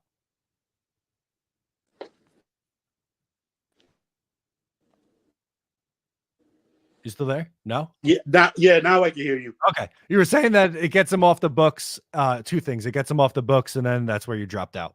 Yeah, it gets Bowles off their books, and they get a quarterback who, their head coach was really interested in. Yeah. No, that's true. Sean Payton did like Zach in that draft, and it's not going to cost him a lot. And I could see it. You know, it's hard to find a spot for Zach Wilson. I know a lot of people were saying, oh, maybe the Rams with McVay, but I don't think so with Rob Calabrese and the other who was their offensive coordinator? I'm blanking on LaFleur. LaFleur out there as well. I don't see that one, but Denver would be interesting. I whatever you can get for him at this point, I think you got to do it. And what I was saying, as much as I agree with you about Bakhtiari, but if we did sign him and we still draft somebody, Bakhtiari is going to be good for 6-7 games. This way, we're getting our rookie up to speed, and we have good protection there. As long as it's cost effective, 3 million, 5 million, or vet minimum plus incentive base, you get 500,000, $1 million per game you play. I could go with that. Okay. Yeah, that makes it a little bit easier. My fear, I'm just worried about if they just are fully relying him on left tackle and don't have the best backup plan. And that's because last year it kind of felt like they were, taking a massive gamble with just going Dwayne Brown and Mekhi Becton, and then that came back to bite them. So under the right contingency plan, I think it could work, but you got to make sure that you have a good backup if you're bringing him in. And I'm going to give you a hot take that you're really going to hate. Oh boy. All right. Hit me. You're going to hate it. I think we're going to re-sign Becton and leave Becton on the right side for a prove-it deal for like $4 or $5 million. To start or as a backup? To start. Ooh. You're right. I don't like it. I hate to say it, but I think it's going to happen. I think Mekhi wants to prove himself in New York. Okay. And he already moved his whole family out here. He bought that house. I think he's going to do something here. I think he's going to do something to stay. Okay. Now, what about what he said about Keith Carter though in the offseason? That doesn't turn you off from that? It definitely does. I hate when people go against the coaches, especially in public, but Mekhi's known for being boneheaded. So the staff will be like, oh, that's just Mekhi being Mekhi. Okay. Just like they do with Rodgers. Oh, that's just Aaron being Aaron. But Aaron proves himself. That's true. He has a little bit more of a resume than Mekhi does so far. Absolutely. Thank you, Matt. I appreciate your time. Absolutely. Thank you, Hype. Thanks for supporting. Love it. Good stuff there with the call-ins. We're going to get back to the chat. Matt Zimmerman said, put him in the bathroom, so I'll hit the button. That was for Tigo. Put him in the fucking bathroom. Get him out of here. Get him out of here. We had some signings we got to catch ourselves up to as well here. So we'll scroll through those. We had Christian Wilkins gets a massive deal right now. I want to share this tab instead. 4 years, $110 million. Holy smokes with the Raiders. He cashed in big. $84.75 million guaranteed money. Good Lord, that is a lot of money. That was the big one. Cam Lewis re-signing 2-year, $4 million deal with Buffalo. We mentioned Gabe Davis going to the Jaguars. I haven't seen a price. Oh, apparently 3 years, $50 million for Davis. I want to see if that. I have no reason to believe that's incorrect, but let's see if it's 3 for 50, or if that's a guess. That would be. I wouldn't be in on that if I'm being completely honest. But a couple big signings, and also so Laken Tomlinson had a tweet, a little eyeball tweet. So I think he's going to sign soon. Laken Tomlinson with the eyeballs. Apparently a 49ers fan wants him back. All right, good luck. Bring him back. If you want, sure, bring him back. But Christian Wilkins, Jalen Ramsey tweeted it out, and he is right in this, that Christian and Max Crosby is going to go crazy. That is a very nice duo. And look, the Raiders have money to spend. Why not? They might as well go for it. Was it $17 million a year for Gabe Davis? Right? I guess I got to do the math. 50 divided by 3 is 16.67. Is that is, yeah.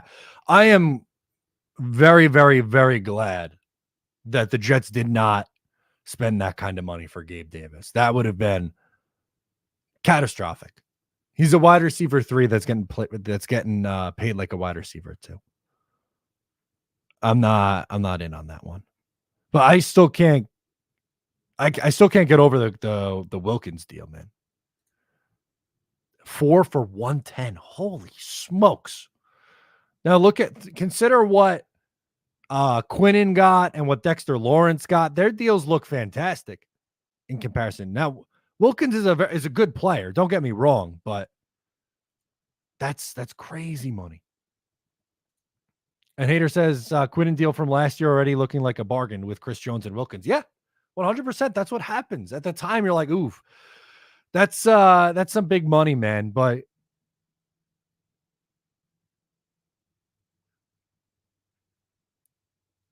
okay. Some good news on the Greg Zuerlein contract. So let's pull this one up. I'm gonna share this tab.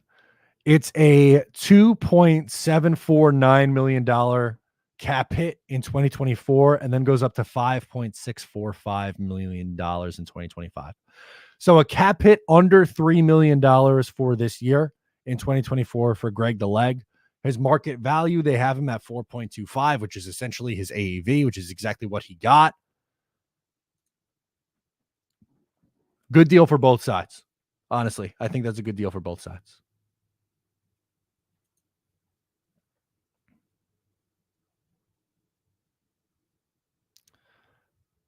$84.75 guaranteed too is insane. That is a lot of money, man. Again, he's a great player. I'm not denying that Wilkins isn't a great player. He is. He's coming off a season where he had 9 sacks, a career high. I think good player. We got another legend calling in. He is making his rounds as he does. Doug on the couch. Doug, how are you, my friend? Matt, I'm great. It's been a while. How are you doing? I am doing fantastic. I missed you. How are you enjoying free agency so far? I was in my car for the first hour and a half of it, didn't really get to experience much of it. Saw the Christian Wilkins signing. That's a lot of money. And I just saw someone on Twitter saying it makes the Quinnen Williams deal look like a steal. I agree. Yep. Especially because also Chris Jones got. With Chris Jones, I get. I don't think Christian Wilkins is worth that much money. He's great, but I don't think he's worth that much money. But that's how the market dictates it. So no, exactly. And the Raiders, they have money to spend too. So they're not going to be afraid to overpay. And it's with Antonio Pierce now, people are going to want to go there because he's a player's coach clearly. So I'm interested to see what they do next, money-wise, because they still have some holes, and then they're keeping Devontae now, but they obviously need a quarterback. Yeah, who do you think ends up there? Do you think they draft someone? Do you think they go veteran? Where are they? They're 8, right? No, they are 12. They're 12. Yeah. Atlanta's 8. Well, it depends. So I think Cousins is going to go to the Falcons. I agree. So if they can trade up with Atlanta, maybe they take JJ. I personally don't see all the JJ McCarthy hype. No, I mean, because I know he wasn't asked to do a lot at Michigan because they had a great team, but if CJ Stroud was the quarterback at Michigan, do you think they would have asked him not to do a lot? I don't know. Yeah, I'm not sure either. And where they're sitting right now at 13, they're probably going to have to jump up to get somebody. But if Kirk leaves Minnesota, they're going to be in the mix. Denver could be in the mix. There's 3 teams in a row. And I'm thinking about the free agent quarterbacks. I don't know if they want to go Minshew as their quarterback. I don't know. I know they're getting it would be whatever the guy out of Purdue they drafted. I can't remember his name right now. Aiden O'Connell. Yeah, I don't think they want him as their starter quarterback going into the year. Just my guess. I'm not a Raiders fan, nor do I pretend to be one. But no. Yeah, so they have that. Their defense. I mean, Wilkins is a good signing. I think their defense will be good. You got Wilkins and Crosby. That's a good front to generate pressure. Yeah, I don't know. I'm just curious. I think we can sign one of the big linemen. I don't know which one. Obviously, a bunch of go away, with Glasgow re-signing. But yeah, I didn't think we were in it. I think Onwenu is going to end up with us or the Giants, based on what I read. I don't have any sources. Tennessee's in on him too. Okay, there you go. Again, I was in my car for the first bit, so I wasn't able to get up to date on everything. Non-Jets related, your Islanders are doing great right now, so that's gonna 6 be games in a row, back in a playoff spot. I'm a happy camper right now. Big one tonight in LA though. Johnny Lazarus had he thinks that the Canes are going to pass the Rangers. The Rangers Isles first round would be electric. That would be insane. It's been a while since we got our Rangers Islanders playoff series. So I obviously want the Rangers to win, but I think it'd be a good series. Yeah, for sure. It'd be fun for me too. My good friend's a Devils fans, and he's like, what would you rather have? Keep the 1 and play whoever the wild card is, or like drop to 2 and play whoever the 3 is? Well, if the Isles pass the Flyers, I'd rather keep the 1, and then, but if the Flyers stay at 3, I think I'd like the Flyers in the first round because the Flyers suck. Yeah, I mean, obviously biased here, but I would rather play the Flyers than the Islanders. Islanders, they're the veteran team. They've had the experience and have gone on runs. Also, Sorokin could still, Shesterkin's great too, but Sorokin could steal any series. So you want to avoid the good goalies as long as possible. Yeah, no, for sure. So obviously the ways to go, but I like where the Islanders are right now. Love hockey on free agency day. Look at this. Yeah, hey, I can talk any of the sports. But Greg Zerline, that's a good start. Good start. Jesse, get out of here. Put him in your head. Put him in the fucking bedroom. Get him out of here. Greg Zerline's great. Expect Morstead to be announced Wednesday too. So you got your special team. I like Hardy back too as a special teamer because you saw the difference with him in the lineup and without him in the lineup. So bringing him back too. And then just it's hard to gauge really anything an hour and a half in. It's really hard to gauge the market. Like I expect Bryce Huff to be gone, like I think everybody else does at this point. So you take the 3rd round comp pick, and then you move from there. Maybe we get a good guy with Mr. Irrelevant. It worked out 2 years ago with the 49ers. Brock Purdy 2.0. Yeah. Could happen. I think if we took someone's like, oh, we shouldn't take Joe Milton, Zach Wilson 2.0. But if we took Joe Milton, we wouldn't be taking him with the 2nd pick overall. I'm fine with the Flyer and Joe Milton in the 7th round with one of our 2 7th-round picks. Yeah, it'd be a late round swing, and he wouldn't have to start right away either. I'm not the biggest Joe Milton fan, but the logic applies with any of these guys. I mean, my first choice of developmental QB is either be Rattler or Travis out of one of those 2. But I don't know what you think. And Jordan Travis, it all depends on the health. Like, how's that leg holding up? But I think he'd be a good developmental guy. Who do you think we end up signing as the backup? I would Brissett was my favorite option, but I could see him going back to New England with a chance to potentially start over a rookie. Maybe like a Tyrod. I like Tyrod, but health is kind of an issue. But with Tyrod, again, the hope is obviously this year Rodgers is healthy for all 17 or 18 games, however it ends up being this year. But if you need Tyrod to step in for a game or 2, you feel okay. Then that's the point of the backup quarterback. So right, exactly. Like I want someone who's just gonna manage a game and not do anything crazy, and that's what I feel like Tyrod. But hey, how can we give up on Zach Wilson? He was an AFC Player of the Week. Those don't just grow on trees. I'm gonna boot you, Doug. Don't make me do it. One time, I'm joking. I'm done with Zach Wilson. One time AFC Player of the Week. That's all he's got to his name. A couple Rookie of the Weeks too, but that's only because we voted on it. And Jets Twitter is powerful. We stuffed the ballots. Yeah. Otherwise, if he was on any other team, it wouldn't have happened. So, you think if the board? Sorry, I'm going on a tangent. But if the draft board goes like the tackles are gone of Alt and Fashanu.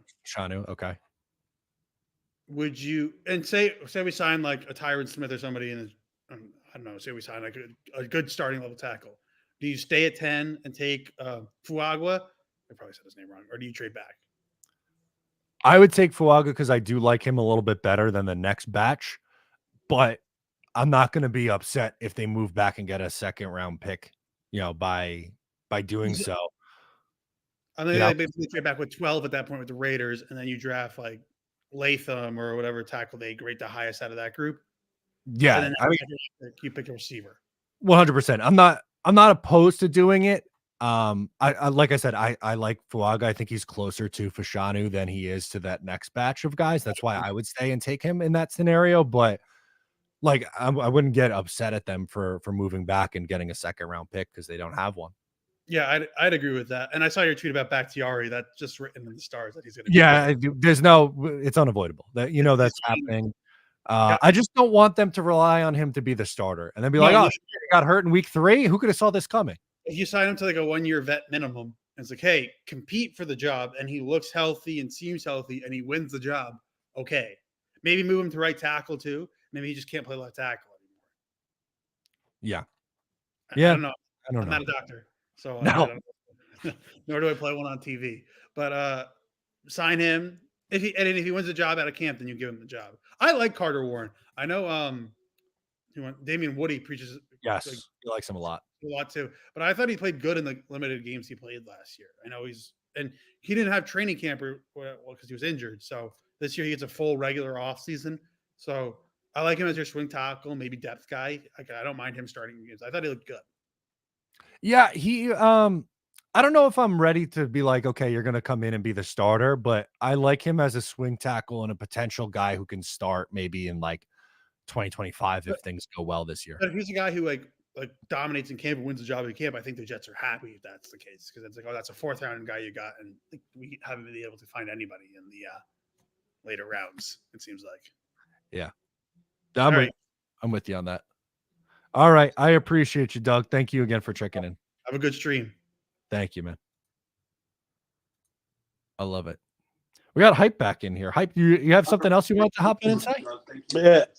So I got a hot take on special teams. Okay, hit me. Okay. I think we're gonna wait to re-sign Hardy. Okay. To see if we can re-sign Ashton Davis. If we re-sign Davis and use Davis as the gunner and the backup safety, that saves the roster spot. Well, Hardy is just the gunner. Okay. So I think that's a move that they're gonna look at making. Just a hot take. I wanted to see your opinion. Oh, interesting. I hear you on it. I would bring back Ashton Davis. I think he took a step forward this year. I was pretty critical of him his first 3 years in the league, but I thought he was much better on the field defensively, turnover machine, and he does have special teams value. So if they choose one or the other, I guess I would choose Ashton Davis because, as you mentioned, like he can play defense and special teams where Hardy's just a special teamer. Yep. All right. That was my hot take. Thanks. I love it. Thanks for hopping back in here, Hype. I'm going to be with you all day, Matt. I love it. I'll be here. I'll be here. So you pop back in whenever. All right. All right. We'll catch you later. Good stuff. Giants just made a signing, so we're going to pull that one up. Share screen.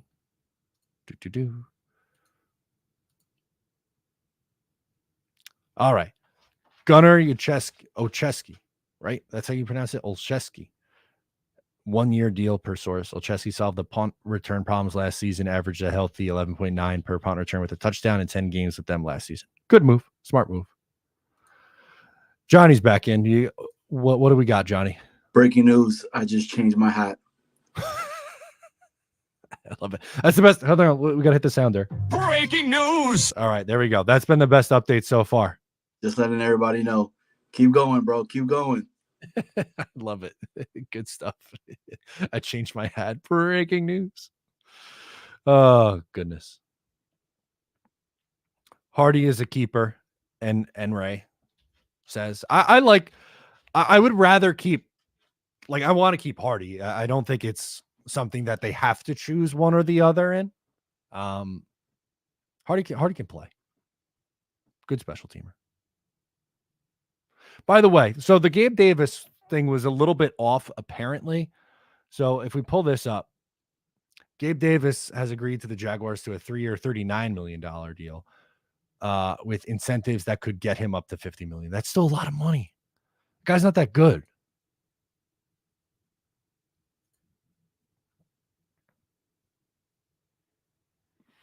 Not sure if we've covered this one, but Mitch Morse, former Bills center, is now a Jaguar. No, we haven't talked about that one. That's a good call out. He is he's a solid, he's an upgrade there. And I think that probably takes them out of the running to draft JPJ in the first round. That was a spot where I seem to like to mock center. And, because I do think Jackson Powers Johnson got himself into the first round with his Senior Bowl and his tape, but also the combine and just everything that he's done in the last few months. I think he's done a really good job and has helped his stock. But That is a good signing for them. It's an upgrade on the offensive line. They've been weaker on the offensive line. They're keeping their interior, right? Like Brendan Scherf is coming back. They re-signed Ezra Cleveland. So they do have some options on that interior now.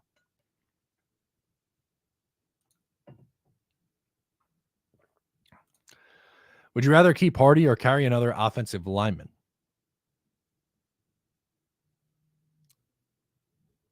Interesting. It depends on what else they do. It depends on what else the rest of the roster is looking like. I feel like my gut would say the offensive lineman, but I don't know. I don't want to let Hardy walk for nothing if we don't have to.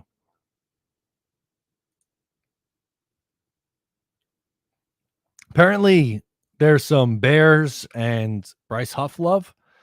Aaron Lemming is tweeting Bryce Huff can make a lot of sense, won't be cheap, but fits the bill. Talking about the Bears. He covers the Bears for the Bear Report and WC Gridiron. Okay. We'll see what happens with that one. I don't know. I don't know how to feel. I'm not in a good headspace with Bryce Huff right now. We're just going to be honest with you. It's not good. And the Bears were a team. Sorry, Zach Rosenblatt quote tweeted it. That's where the Jets connection was. The Bears were a team that previously explored trading for Bryce Huff, but the Jets weren't looking to move him. Frustrating. Wild Wave wants to trade for Cam Robinson. Robinson is an interesting option at left tackle. I don't think he'd be crazy costly to acquire him. He played just 9 games this past year, but before that, 14, 14, 16, 14. There's an injury gamble, but he's solid. He's not a star. I wouldn't classify him as a star left tackle, but he's a solid option.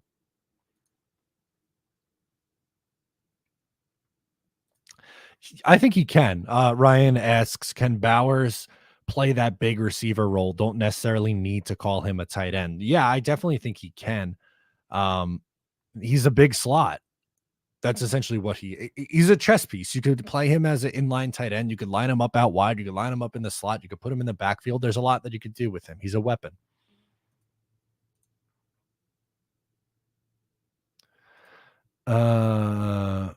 Okay, we got Drew Sam. Do we get the breaking news sounders? I guess the breaking news sounder is we've been using it for some pretty low quality moves. Breaking news. We got Drew Sample's 3-year deal with the Bengals would be worth $10.5 million overall. So cheap deal. Good for them.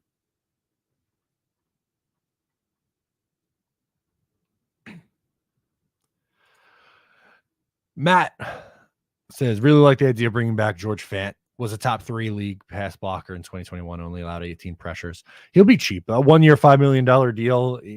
Would be a fix at right tackle, I think, anyway. You could do worse. You could definitely do worse than him. It's an outside the box thought. It's not it's not going to be a crazy costly option. Not bad. Who's going to sign Mackay? Bengals, if they lose Jonah Williams, potentially.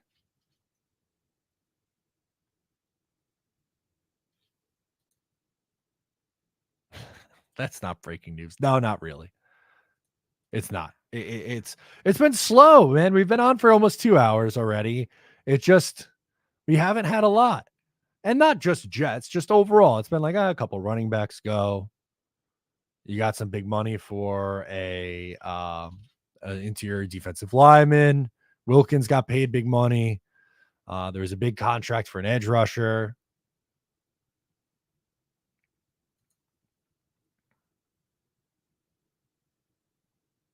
Got to bring back AD and Quentin Jefferson, please. Yeah, those are 2 guys on the defense that I would definitely like to bring back. I would look to bring both those guys back.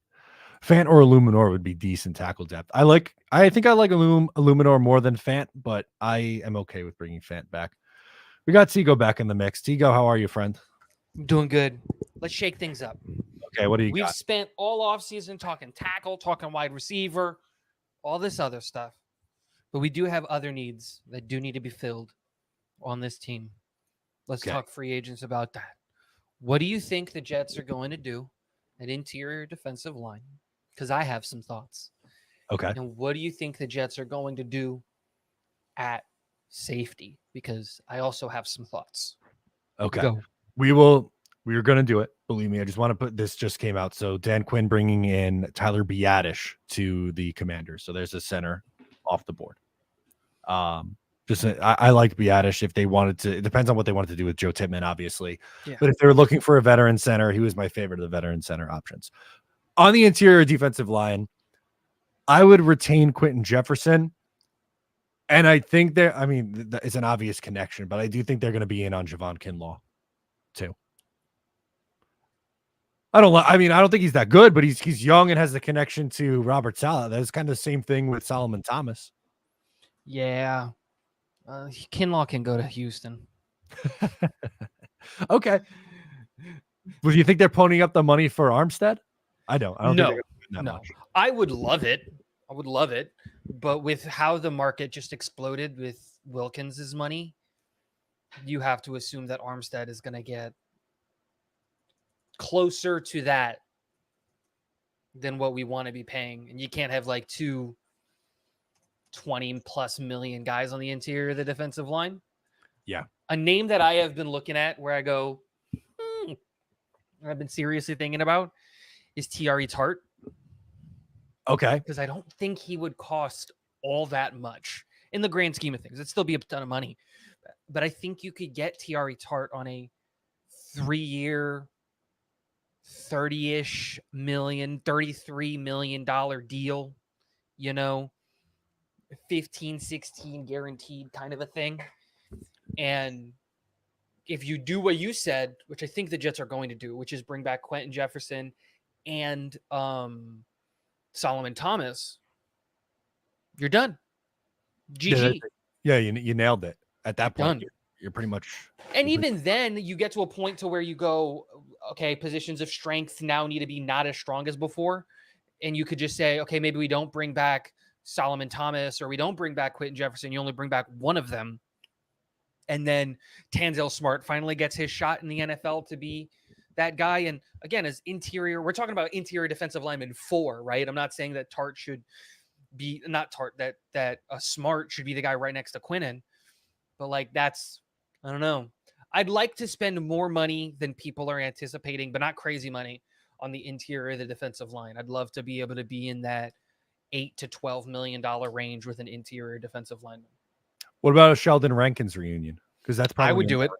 Yeah, right. I would do it in that $10 million range. You would guess. Yeah, that's the thing. I think the Jets were in on him last year, and he thought he was going to get more. And by the time everything was kind of done and dusted, we didn't have space for him. Mm-hmm. And I think that's kind of what happened. I think the same thing happened with Connor McGovern. Yeah, the whole Connor McGovern thing. He said, "Oh, I'm going to hit free agency, and there's going to be a big market for me," and there wasn't. And so he came back. Yeah. Justin Thomas, but we'll just read this super chat. I want to get your thoughts on that. We could go back to some other positions. Preparing myself for the Aaron Brewer signing. I would not be a fan of signing Aaron Brewer. Tigo. His only good year in the league came without Keith Carter, and you're going to bring the guy who stunk under Keith Carter in Tennessee into Why are we so anti Keith Carter? The guy was asked to run uphill both ways in the snow, being chased by dinosaurs with this offensive line. He was handed a broken Dwayne Brown, a broken Mekhi Becton, a broken Max Mitchell, a broken Carter Warren. Everybody on the interior of the offensive line was dead. Joe Tippmann didn't know how to snap balls from the shotgun. But he also wasn't good in Tennessee, though. What?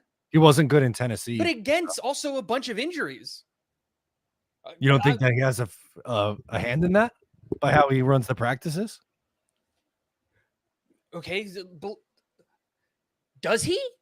I don't know. I'm not saying that. I'm not defending Keith Carter. It sounds like it. But I'm just saying, like, this vehement hate for Keith Carter. I was like, dude, he asked his OC for help and he didn't get it. That's a quote that came out. No, that's bad. It is bad. Like he went to Hackett and said, yo, can we help? DB can't do his job. And he didn't get any help. I'm just like, I'm just saying, like, why are we taking the words of diva offensive tackles about one of our coaches? You know what I mean? Like the two things, Anthony Rufo says it. The two people that have come out against Keith Carter are Taylor Lewan and Mekhi Becton. Are those two guys that we actually think are smart, intelligent, down to earth, and actually thinking through the whole process of what's happening? Mekhi Becton was out here subtweeting the Jets for years. And Taylor Lewan has an excellent podcast. I love his podcast. It's whenever he has good guests on, but like, you really think that guy is going to be cool-headed when a guy coaches you hard? I don't know, man. All right, let's get back to the defense. Outside of yeah, I'm also not a fan of Brewer. Yeah, no, a note of Brewer. We talked about the interior defensive line. Is there anywhere else on the defense you would look at? Safety. And I don't like, I totally get the idea of if you bring back Ashton Davis, we've already bought back Carter, and then you have last year's pick out of LSU. I forget his name, Jared Bernard Converse. Boom, you've got your 4 safeties. But I've got like, why do I feel like we're bringing back Whitehead? Why do I think Whitehead's going to get a 1-year, $3 million deal, and we're going to choose that over Ashton Davis, which I think is wrong? Yeah, I wouldn't do that. I'm comfortable with Chuck Clark and Ashton Davis strong safety duo, and Tony Adams as the free safety. It's just, I don't know. I feel like that. Hype's chat was funny. I agree, Tigo. My ex-wife may not talk nice about me. I'm just saying, you might not be the biggest fan of a guy that you're going to blame for your comeback, like in a terms like Mekhi Becton, who is clearly playing scared. No. But what about, do you put any stock into what Bryce Hall has to say? Bryce Hall tweeted eyes. Yeah, there's some other things behind the scenes with Bryce Hall too, though. Yeah, but like Bryce Hall was probably upset because he had to figure out the whole offensive line on his own. And Bryce Hall might be mad at Keith Carter, not because of the offensive line stuff, but because he's the run game coordinator, which I don't think he should have as a job. We got to remember that his official title is offensive line coach and run game coordinator. Bryce Hall's beef with Keith Carter are not related to that of the offensive line. They shouldn't be. It should be about the run game plan, which I don't think Keith Carter should have as a job. I want to demote Keith Carter. Why do we have a run game coordinator? Why do we have a pass game coordinator? It should just be the melding of the minds of Nathaniel Hackett and Aaron Rodgers. That's it. We have too many voices in the offensive room, in my opinion. There's too many people with too much to say going on. And so, yeah.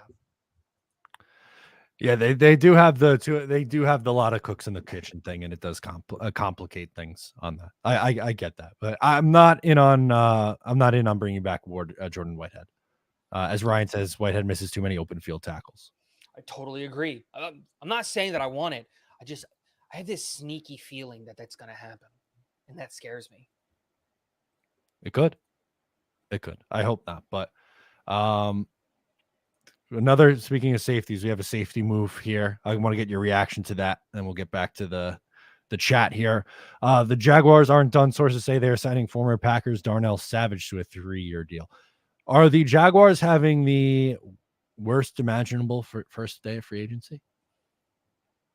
They have never been the smartest, team when it comes to the free agent spending. We've seen that for a while now. The Christian Kirk deal that reset the wide receiver market to what we have now, the Gabe Davis overpay, which obviously we're seeing now. But I'm not going to knock them for going out and getting a safety. Darnell Savage is a good enough safety. They need help on that defense, like desperately. But it's definitely a place where, like, I don't know, whoever's in charge of their free agent scouting or the math behind free agent values, that person needs to get fired. Yeah, we just talked about Jordan Whitehead missing tackles. The Darnell Savage missed tackle numbers aren't great either. Although he might get you some interceptions, but that's about it. What are the Rams doing? The Rams signed. Here we go. This is the big one, so we could pull that one up as well. Rams have agreed to terms with guard Jonah Jackson on a 3-year, $51 million deal. 34 of that is guaranteed. A big payday for Jackson, who will join the recently re-signed Kevin Dotson as LA pours big money into the middle of their offensive line. Yeah, they paid 2 big tackles then. Guards. Guards. Thank you. That's what I meant. But they just drafted Steve Avila. Like last year. In the second round. Is Avila playing center then? That's what I was just going to say. Are they having him play center? Can Jackson play center? I don't know. Let's see. I don't think they. I don't think I thought so. they had him at guard. Yeah, they had. No, they did. Left guard. But every year, I guess they're gonna. I would think they're gonna switch him to center. That's gonna be. He did play center his sophomore year in the league. Okay. What did he do in college? This is weird. What are they doing? Yeah, that is a strange one. I wasn't really expecting that one. That was not on my bingo card. No, and he got a lot more money than I thought he would. Oh, Jackson can play center. He played center in college. Okay, so maybe There you they. But that's $17 million for. Or Avila. It's probably Avila. Avila plays center. It's still that is one way to go about it. Like they thought it's the Rams knew they were going to suck last year. Then they found Golden Puka, which I don't know why people were surprised. He's right? good player. The thing with Puka was always, is he going to stay is he going to stay healthy? Right? And he did, and he was dominant. And then you just keep that going, and now you're just like, the Rams are going to be spicy. They're going to be a spicy team. I got a couple more calls in here, Tigo. I'm going to move it along, but I appreciate you popping back in here and talking some free agency with me. Have a good one. All right, let's go to the man of the hour, Nick Proud NYJ. What's up, bro? What's going on? Your co-host is in the back as well. I'm not putting you both on the screen. I can't do that. I can only take so much of the two of you guys at the same time. That's fair. You don't want to see Jeremy's face either, too. Let's be honest. You'd rather just be one-on-one here, right? You got a lot of people watching. Do you want to scare everyone off? That's what I'm saying, right? Like, he's flipping me off behind the scenes. What do you think so far? Kind of what I expected from the Jets, right? Like I said yesterday, and thank you again for coming on the show. Yes. I think we're going to bargain bin hunt. We don't have the money to go big game hunting. I think they're going to let the market settle, and they're going to pinpoint the guys that they think these are guys that we can build up. These are guys that we can, like yesterday with Oliver and Clark. Low deals, not a lot of money guaranteed, but guys they believe that can come in and fit into this scheme, and if they have to get put into a bigger role, they're confident in it. So how we attack the offensive line, I'm very curious because there is monopoly money getting thrown around right now at interior offensive linemen, and that was a place I thought we could make a move. Yeah, I thought so too. We have another breaking news sounder. Breaking news. We got to toss it up. We got Colby Parkinson signing a 3-year deal. That seems like a lot of money. $22.5 million deal, $15.5 million guaranteed with the Rams. There we go. So they had their tight end, right? Because they're losing. Oh no, they have what's his face too. No, Higbee's still there. Yeah, I don't know if you saw the numbers, but Tyler Bidash got 3 years, $30 million. I would have liked. Yeah, I would have liked to go that to the Commanders if they, depending on what they want to do with Tippmann. If they want to keep him at center, that's fine. But if they turn around and sign Aaron Brewer and let Biadasz walk for $10 million a year, that's going to bother me. Oh, this one's interesting. Breaking news. You want to hit it? Okay. Breaking news. Who is it? Jets defensive end Bryce Huff is signing a 3-year, $51.1 million deal to go to Philadelphia. God, oh my God, here we go. I was going to give you something else, and that popped in as I went to read it. I was going to say the Packers are expected to sign Josh Jacobs, and that dropped in. This is it. All right, what do Yeah, I got to react to this, Nick. I'm gonna let you go and do a quick rant a little bit. If you want to hop in later. I will come back. Yeah, I'll come back. I just got to get some thoughts out on this. Can I just ask you a question? Add this part of your rant. You can answer it in the rant. Okay, yeah. Does that price scared the Jets off? Like we gave Lawson 3 for 45. 3 for 51 was too much. Apparently, that's my first thought. Go ahead. I'll come back in later. Yeah, but also Jeremy sucks. Jeremy sucks. It's weird because I see these eyeballs watching me behind the scenes now as I'm going to go into this, but I want to get thoughts on here in the chat too. We're just a couple quick super chats in here too. Justin Thomas didn't agree with the take on the pass game, run game coordinator. And then let's congratulate Gabe Davis on being the 2024 version of Alan Lazard. This is a mistake. The Jets made a mistake today. I'm sorry. If the Jets do something good, I'm going to be the first person in line to tell you that I think this is a good decision. The Jets made the right call to either sign this guy or not sign this guy. However you want to, under whatever scenario this is. Not retaining Bryce Huff, letting him walk for nothing is so stupid. For $17 million a year, essentially. And you see a team like the Philadelphia Eagles, who they drafted Nolan Smith last year. The reason the Jets couldn't pay Bryce Huff was because they drafted Will McDonald in the first round last year. But an organization that's actually, half good, have been one of the better, well-run rosters over the last 8 years or so in the NFL.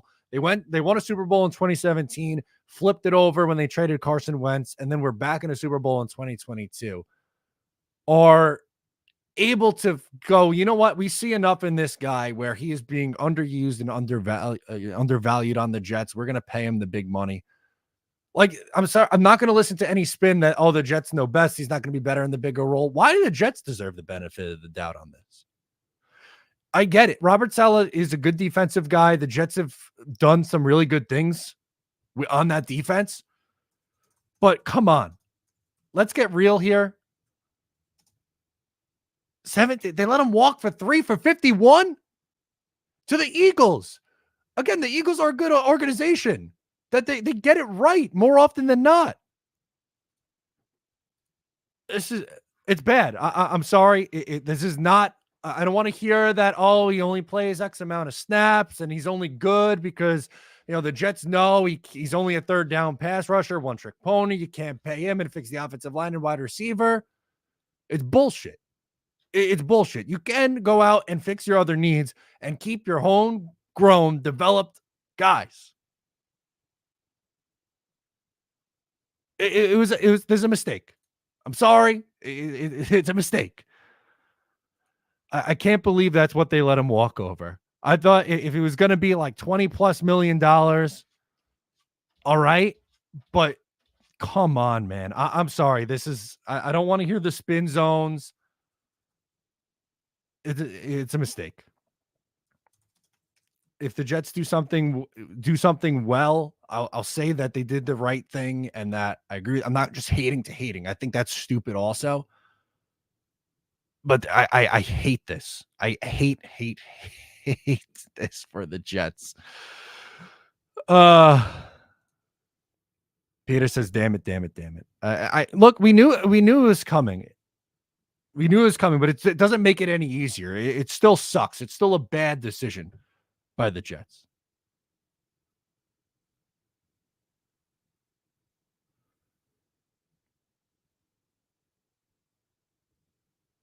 Drafted McDonald for a reason. Yeah, but you're taking a massive gamble that he's going to take that step and be Bryce Huff. You need more than 2 edge rushers in this system. They play their guys 50% of the time. So that tells you need 4 edge rushers. Common math says 50 plus 50 plus 50 plus 50 is 200s. So you need 4 of those guys. And Huff's your best one. I hope Will McDonald takes a year or 2 leap like Jermaine Johnson just did, but that's not a guarantee. It's not. I don't like it. I don't like it. E-Boogie chimes in, says, Matt, I agree with you and everything you said. It's sad.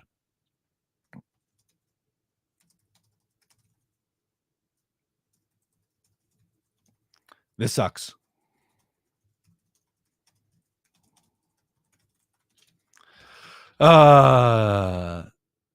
These idiots didn't tag him. If he's getting 17 million years, you could have tagged and traded the guy. JJ Huff. I mean, they're different. They're completely different players. It's not the same thing. Josh Jacobs to the Packers, great. I can't get in on the Packers right now. This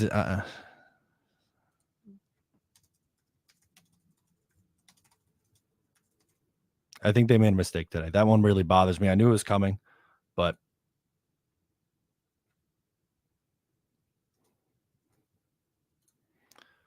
Joe Douglas shines on day one again. That look again. I knew it was expected, but good organizations do good things, and they missed the.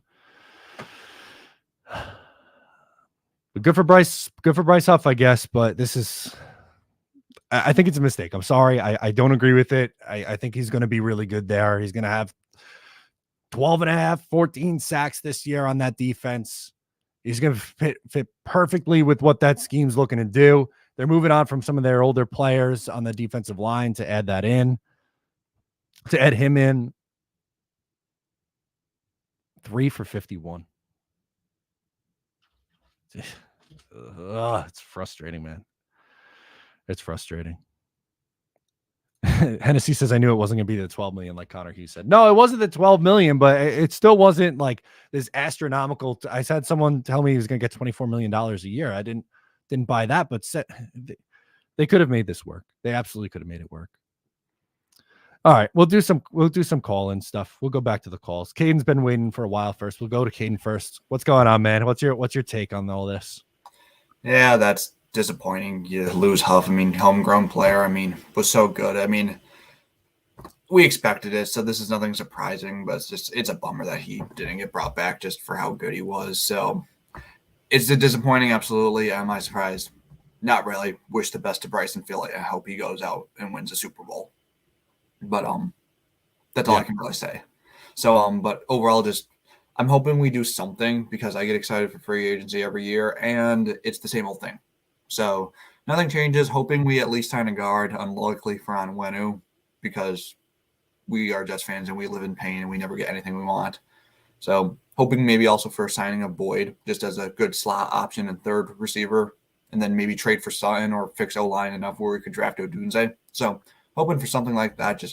I just want someone to sign that's not re-signing our own players. And I hate it when I constantly refresh Twitter to see if there's anything new, and then I'll see a Jets hashtag and get excited, and then it'll just be a tweet from yesterday about signing Isaiah Oliver. Yep. That's it's infuriating. I like Boyd a lot, by the way. I think that'd be a nice pivot, and the Sutton trade something I've talked about a lot too. So so on that. Yeah. So I'll let you go get to other calls, but just hope we make something happen, and best of luck to Bryce Huff. Yeah, thank you, Caden. I appreciate it, man. All right, I want to pull up before we're going to keep it rolling in a second here, but he posted a goodbye to the Jets.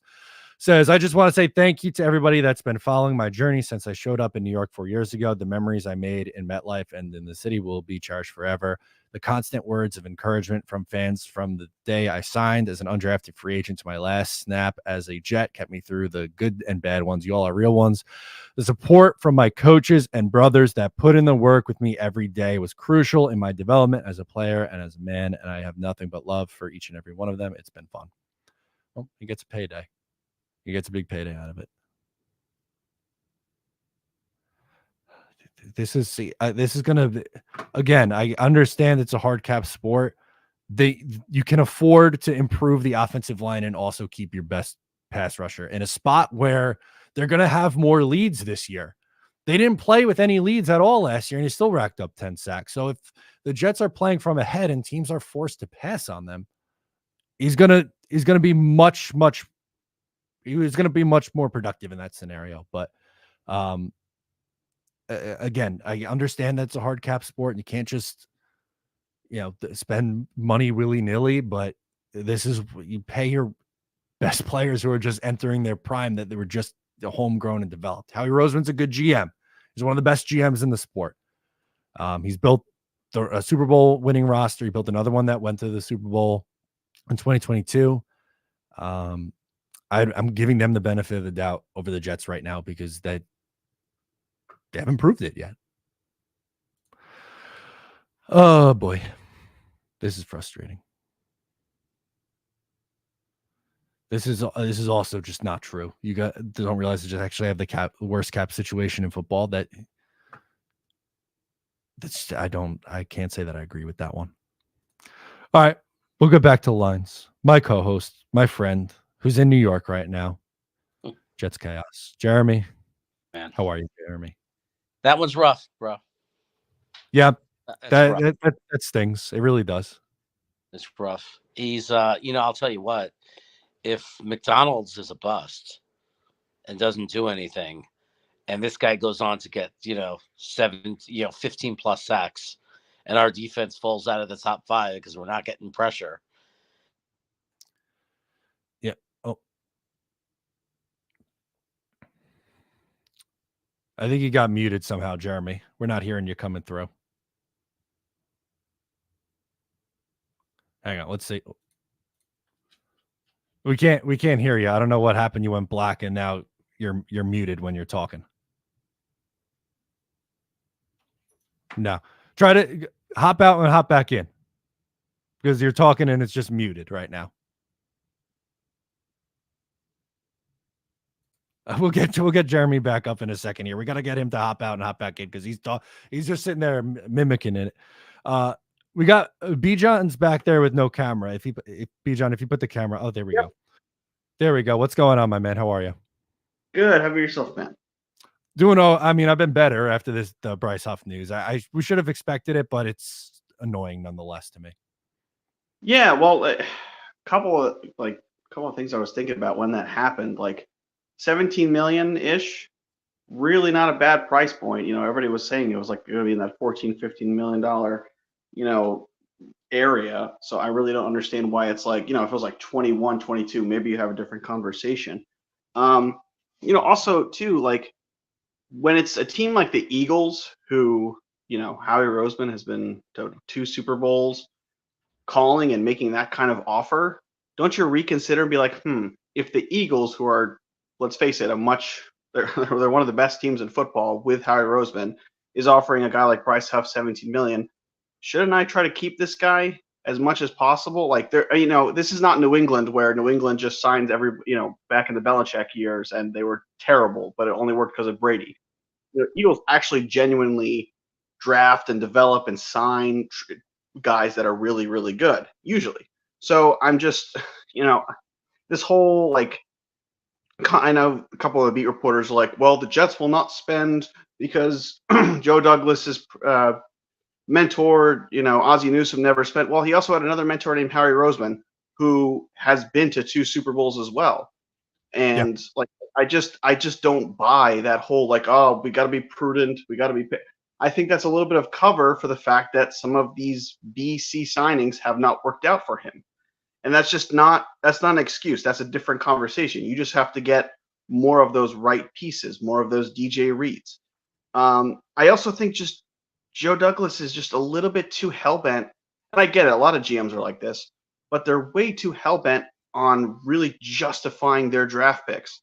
So, obviously keeping Zach Wilson that 3rd year without another backup just to kind of coddle him a little bit.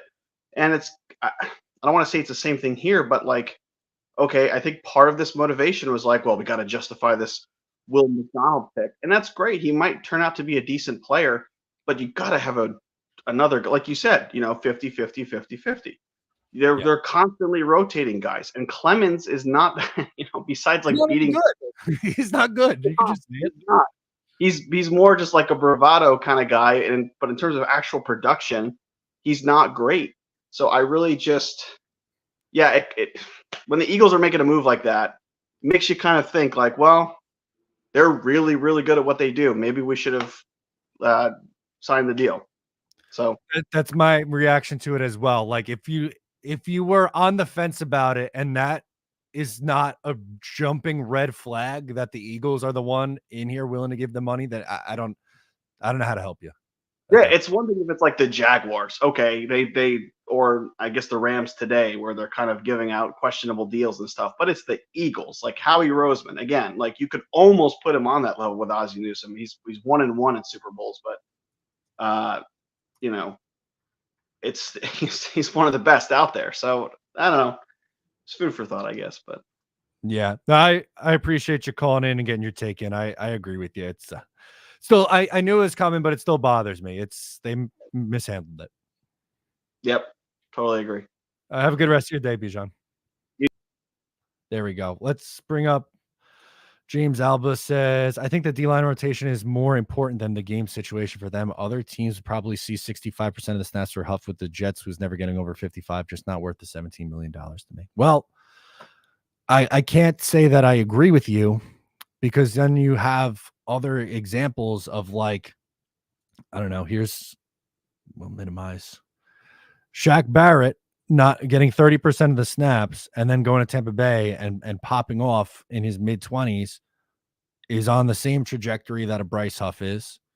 If you go to Hassan Reddick, who the Eagles just did this with, they're going to do it again, by the way.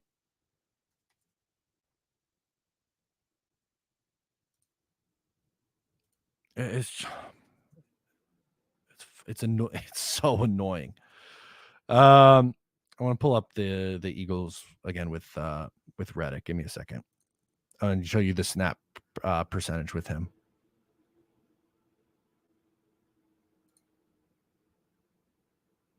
Here we go. Son Reddick couldn't catch on earlier in his career, was playing small percentages. Or Arizona was playing him at linebacker. He's playing a lot, but more so at linebacker. Then he gets eventually moved to more of an edge rusher and has the big years with Philly. And really Carolina, the first. And granted, he's playing a significantly more snap percentage, but I don't think you have to bend over backwards to justify letting a 25-year-old pass rusher who's going to get you 10 sacks a year for Joe Douglas, that he has this master plan that's worked so well for them.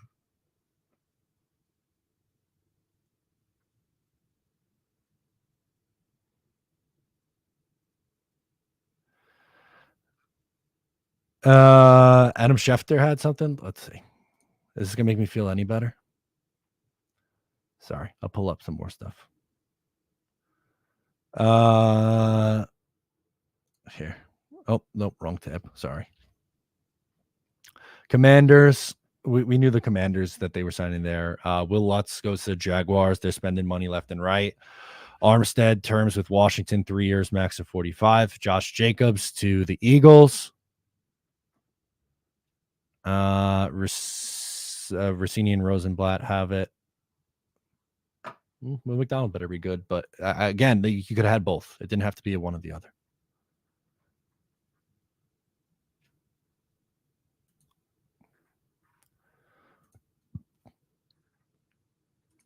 This is so annoying. They were willing to give Bryce Huff Carl Lawson the big money, which I got at the time, but you're scared off for doing it to Bryce Huff, which would have been a similar spot. Like, they were in similar places of their career at that time. Lawson even had more injury concern. His pressure numbers were there with the Bengals, but he was coming off of a 5.5 sack season, and it was, oh, this guy is good. He just hasn't gotten a ton of opportunities and a ton of reps. He was playing like 55% of the snaps, and it's just freaking annoying.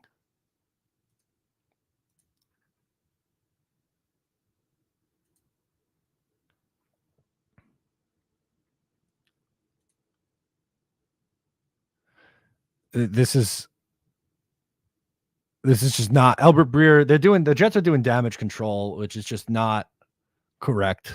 The Jets don't have the wiggle room to spend what it takes to keep him.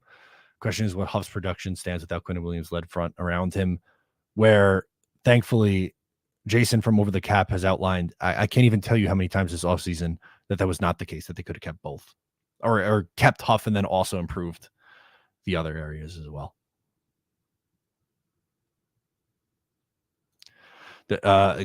Trey, you're asking all the right questions. I wish you had an answer. For you, but he should have been extended last year. They should have extended him last year at a team-friendly deal, and they waited, unfortunately.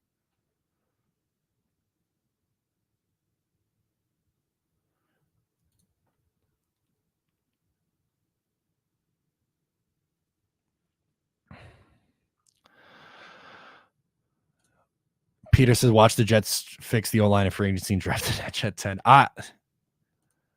Yeah, come on down, Dallas Turner. Nick is back. We can get Nick back up here. Sorry that I'm sorry that I brought that information to the show. I feel like I ruined your day, man. I apologize.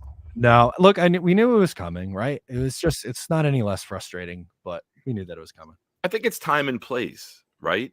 With the limited funds that we have and the other holes that we have to fill. I know this is the first, javelin being thrown, but I think we got to be patient before we completely react to this.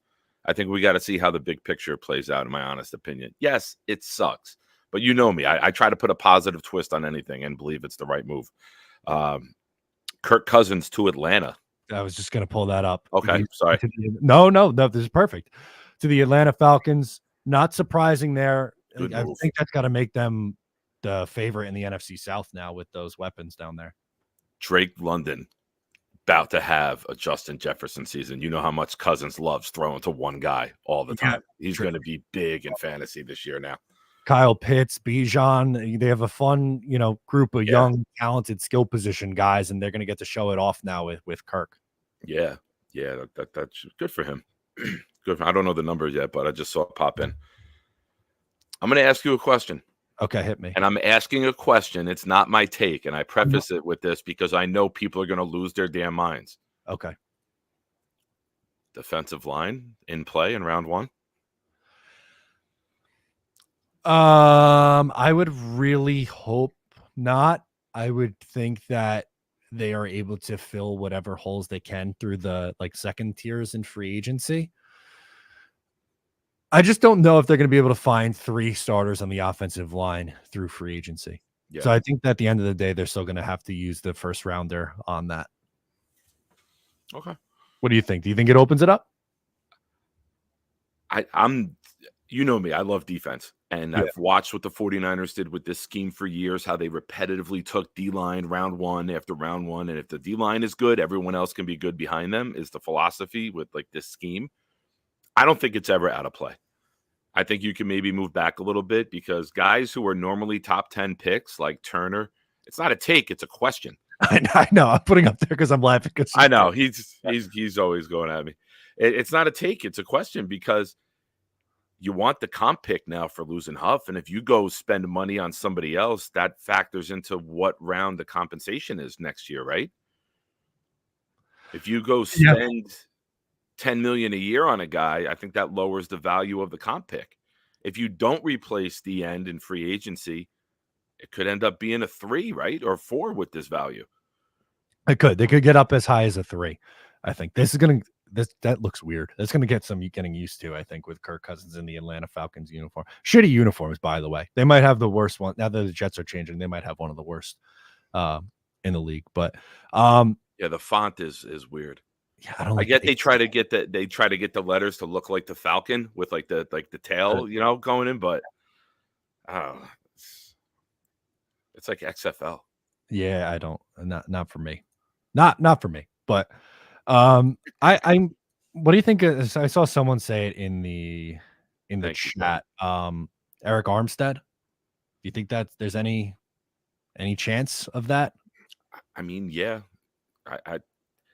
It's an upgrade over Solomon Thomas. As great as Solomon Thomas is in the locker room and off the field, I would rather go get Armstead and get a good body to put next to Quinnen than, I don't want to say question marks, but guys who haven't been as good. We know what Armstead could do. We know Armstead is a solid body to put there next to him, and he's a quality player. There's too many question marks on the D-line and hope these guys work out in the scheme. I would want a no-brain, this guy's going to play next to Quinnen. What about a Sheldon Rankins reunion? I think it's going to be too much. I think with what he did in Houston, he got $10 million last year, right? Yeah. He's going to want $10 million. I don't think I'd be surprised if we went back to that. At that money? Yeah. Yeah. No, I'm with you. Ryan says LaSauce has not been cooking today. Unfortunately, he's not the one making the decisions. And look, I'm upset with the LaSauce has been cooking for offense. Yeah, He's been saying, hey, get us an offense. Yeah. So sometimes you got to take from your strength to make your weakness better. Yeah. Yeah. I'm not saying this is like, don't watch the next 3 days and that they can't do anything in free agency still after that. Like, it's just this in a vacuum is going to bother me. It is. And until they sign someone or until they make their move, this is going to be the biggest thing that's talked about. Yeah. No, you're right. I'm trying to catch up here. Yeah. Refresh game is strong today though, which is fun. Kirk Cousins 4-year deal with the Falcons. Don't have the price point on it yet. It's probably 120. He gets 30 million every contract, right? Like it's already filled in. He's made a lot of money in his NFL career. Good for him. But that he really has. London Pitts Robinson with Kirk they're going to be. I think they'll be at least minimum fun offensively. Could be. NFC stinks, so maybe they can make a little bit of a run, but who knows? Kirk Cousins is the greatest average quarterback in the history of the NFL. You never put him as a top guy, but when you always start that second tier, Kirk Cousins is always the first name that you put there. Yeah, I think he gets a little too much hate. I think people try to dunk on him a little bit too much. I'm not saying like you said, he's not the best thing in the league, but you could do a lot worse. I think that's the bar for average league. Like, not stud, but yeah, he's a good player. No, you're right. Are you all right? Like, you're not even hiding it on your face. I got to ask, are you okay? Yeah, no, I'm okay. I was just, it's just that I think they completely botched this from the get go, and they lost one of their, a good player for essentially nothing. They let him leave. They could have traded him at the deadline this year if they were not going to bring him back. Yeah. Maybe the trade comp was less because it was a rental. Maybe they feel they could have got more with the comp pick if they did lose him. That's the only justification that I could come up with in my head for it. Yeah. Teams were probably offering a 5 or a 6 because it was only a rental for a couple of months with no guarantee. Yeah. Maybe. All right. Well, I'm going to ask you, what's your first Jets move prediction? What's the first thing to do on an actual signing? What do I think they do? I'm hoping Curtis Samuel. Yeah, that's your guy. I'm hoping Curtis Samuel. I mean, you watch his highlights. I think he would be amazing with Rodgers. You put him in that slot. You let him play like that Debo role where you're running reverses with him, wide receiver screens. You Google Curtis Samuel highlights this year, and it's literally watching the plays that Debo gets. He's a poor man's Debo, and I think he would complement Garrett Wilson tremendously.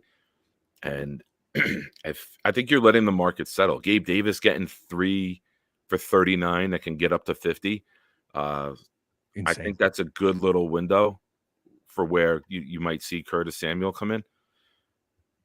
Maybe 3 for 33 that can get up to 40. He's coming off back-to-back years where he was pretty healthy, which is a plus. His first year in Washington, he only played in 5 games, but 17 and 16 the last 2 years, 600 yards, 4 touchdowns. His best year receiving was 2020 with Carolina. Also could have some rushing as well. Didn't really run a ton this year, but he's a chess piece. Yeah, and he hasn't had great quarterback play either. He's had Sam Howell. That's true. And Sam Howell and what? Who was there in 2020? Bridgewater, right? Was Carolina's quarterback? No, he was with Washington the last couple. Yeah, I mean, yeah. And even before that, he was in Carolina from 17 to 20. So Cam for a little bit. Cam a couple of years, and then I think the 2020 year was Bridgewater before Darnold got there. And Baker for a minute. No, he was already in Washington by then. Yeah. So, but I think you put him with Rodgers and you put him next to Garrett Wilson. I think you're looking at a very, very good season. All right. I think as a wide receiver too / slot guy, I think you're looking at a guy who can make plays. He's always going forward. He's always getting extra yardage. He's always getting yak. You put him in the slot, he's beating you to the corner for some touchdowns. He's beating you inside. Rodgers will put that on his chest on time. and he'll get a lot of extra yards. Blitz Crew chimes in, says Huff is going to sting until McDonald balls out or Huff has a bad year. Not likely. People will be looking to lynch JD if he doesn't show something. It's not even for me. It's not even about Will McDonald, who I think he could play at this level. It's about how they handled their asset, and also like they need more than, they need 3 or 4 good edges in this system, and they had one, and they let him go. So hopefully, I hope he takes that next step.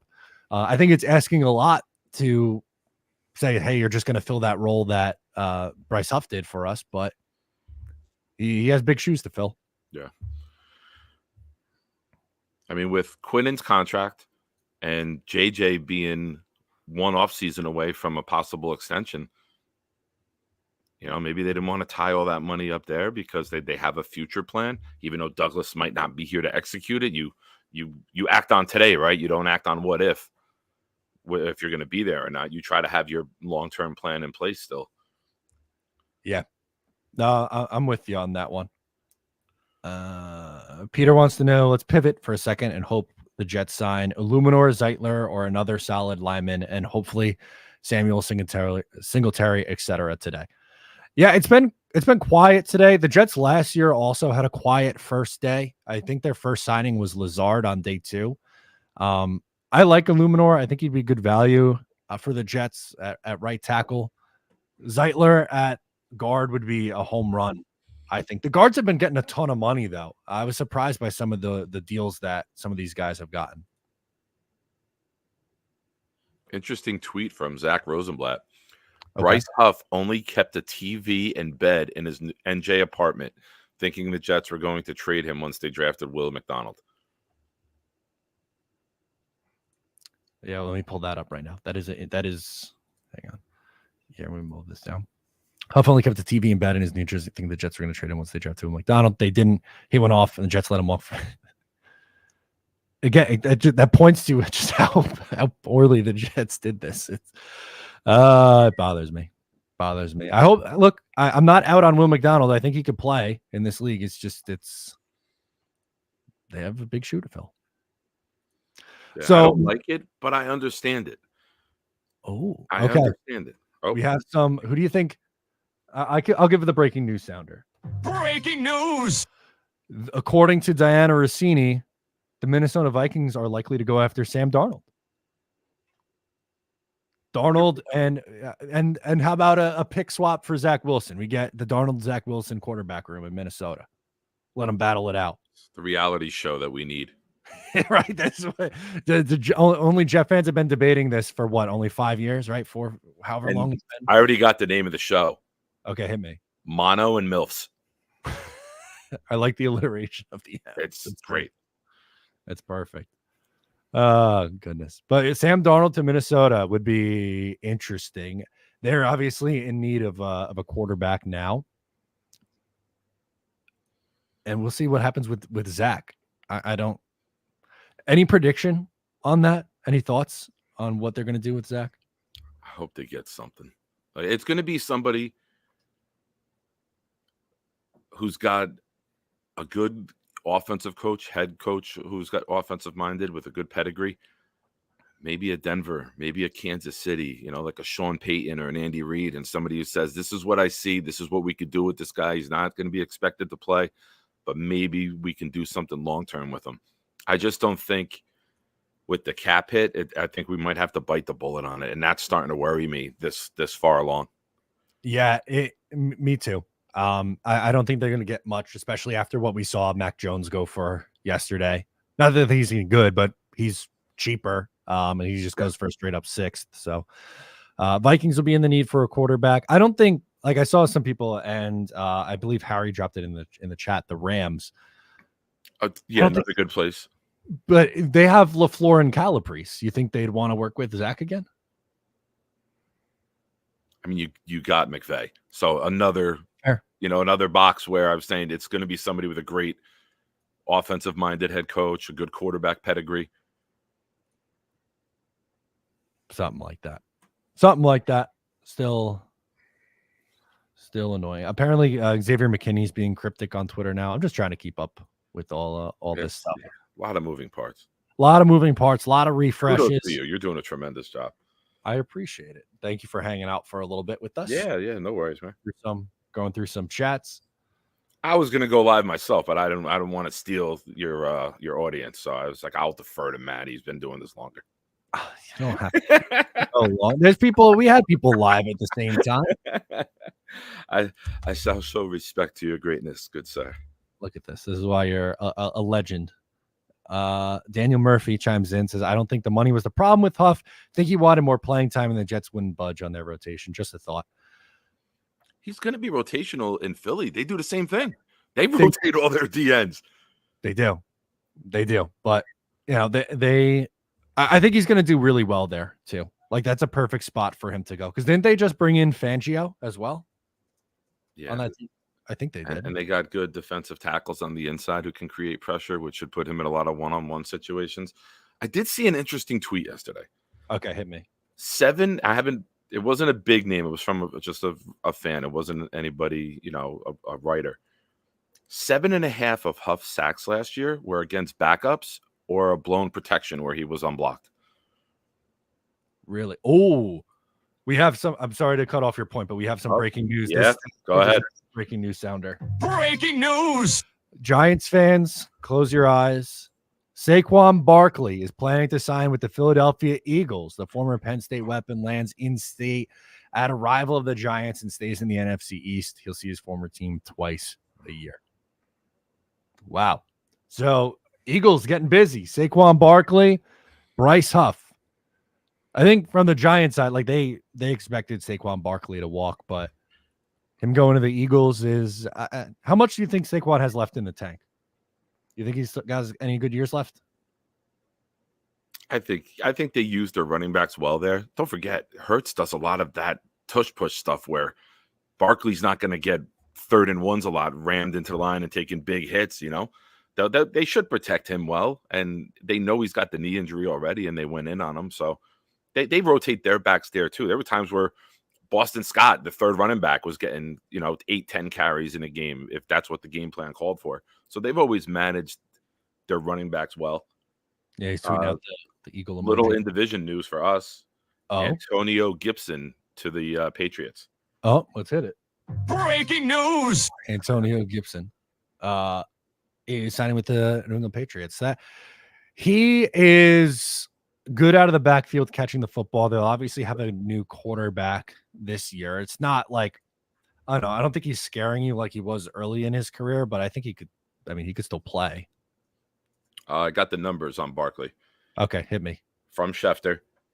3-year deal, $37.75 million. That could be worth up to $46.75 and includes $26 million fully guaranteed. Wow. So he got the contract that he wanted the Giants to give him. Yeah. Wow. 37.75 over 3 is 12.5, a little over 12.5. Oh, has a maximum average per year of 15.8. Wow.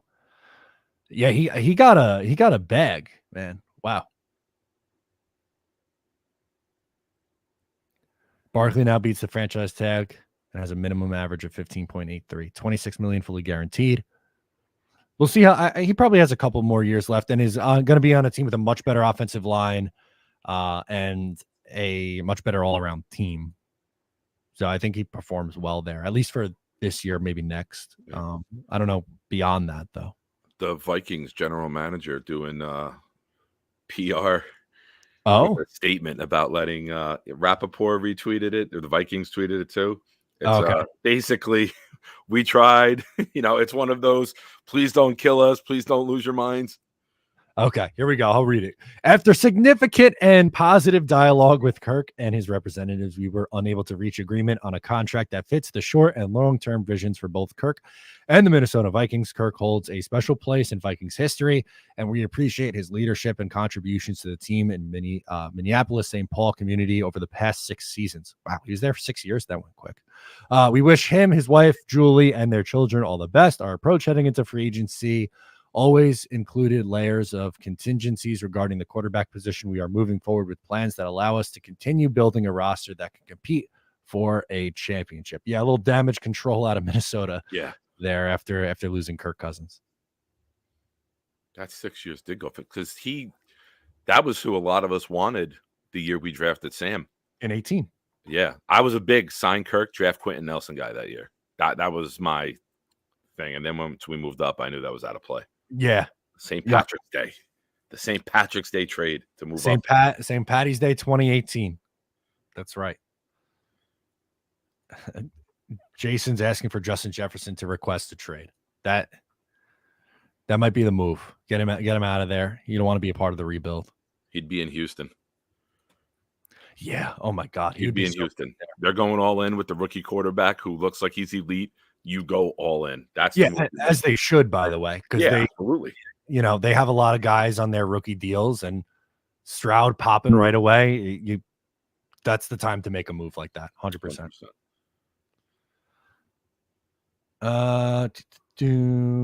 Cousins never wanted to come here, James said. Yeah. Oh, I know. That was the 2018 rehash. There we go.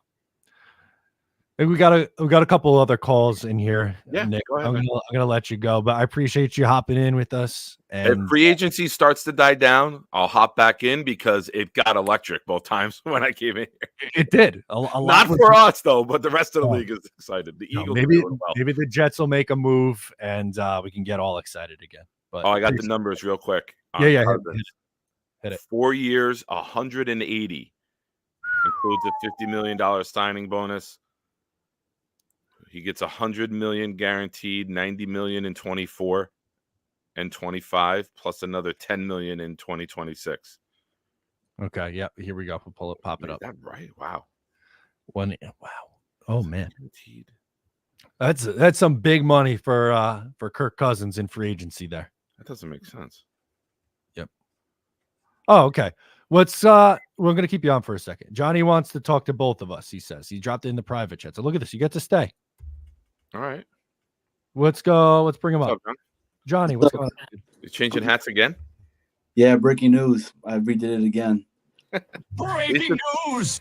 At least you're not putting the Knicks hat on. Hold on. Can I call right back in? Okay. I'm just kidding. Dude, the Bryce Huff stuff, it is what it is. I mean, we all felt like it's gonna happen. Will McDonald step it up? We got to see what's going to happen with him. I mean, Johnny, hold on. Breaking news. Oh, John Runyon. Oh, bastards. All right. Yeah, I was big on him. Stay on. We could stay. Bring it on. We'll read it out. Former Packers guard John Runyon reached an agreement on a 3-year deal with the Giants for $30 million, includes 17 guaranteed at signing. The deal was confirmed by agent Drew Rosenhaus.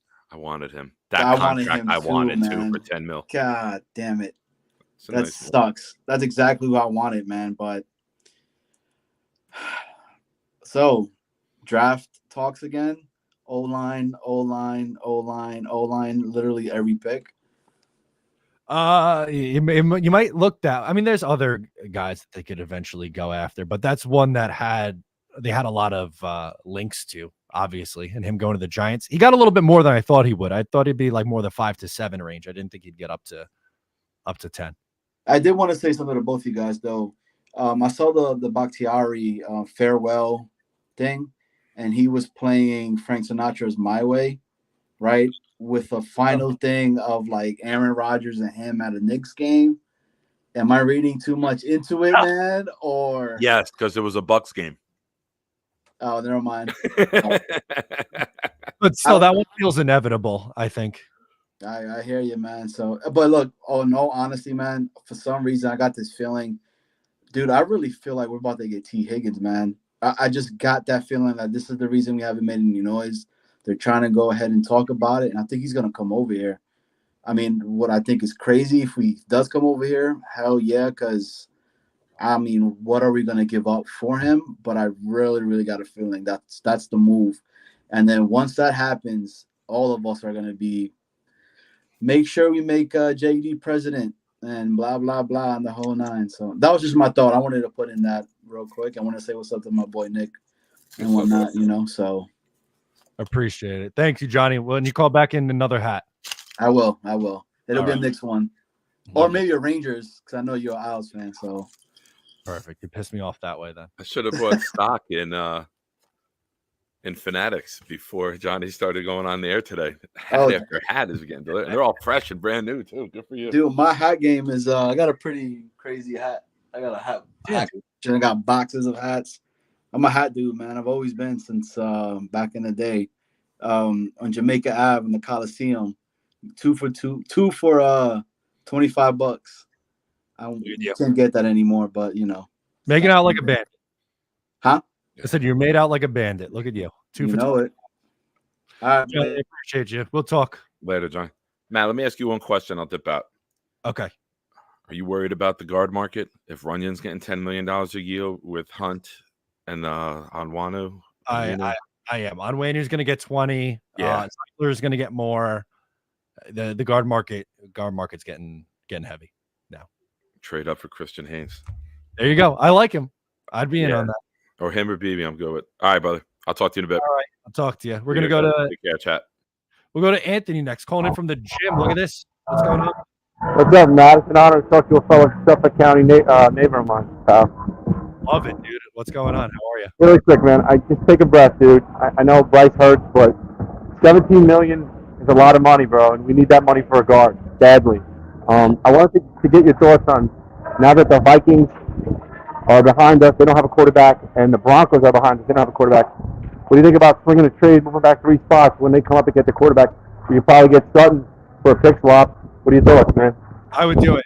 I'm with you. I think that's a smart idea. You move back a few spots. You should still be able to get the tackle because, obviously the team's moving up for a quarterback.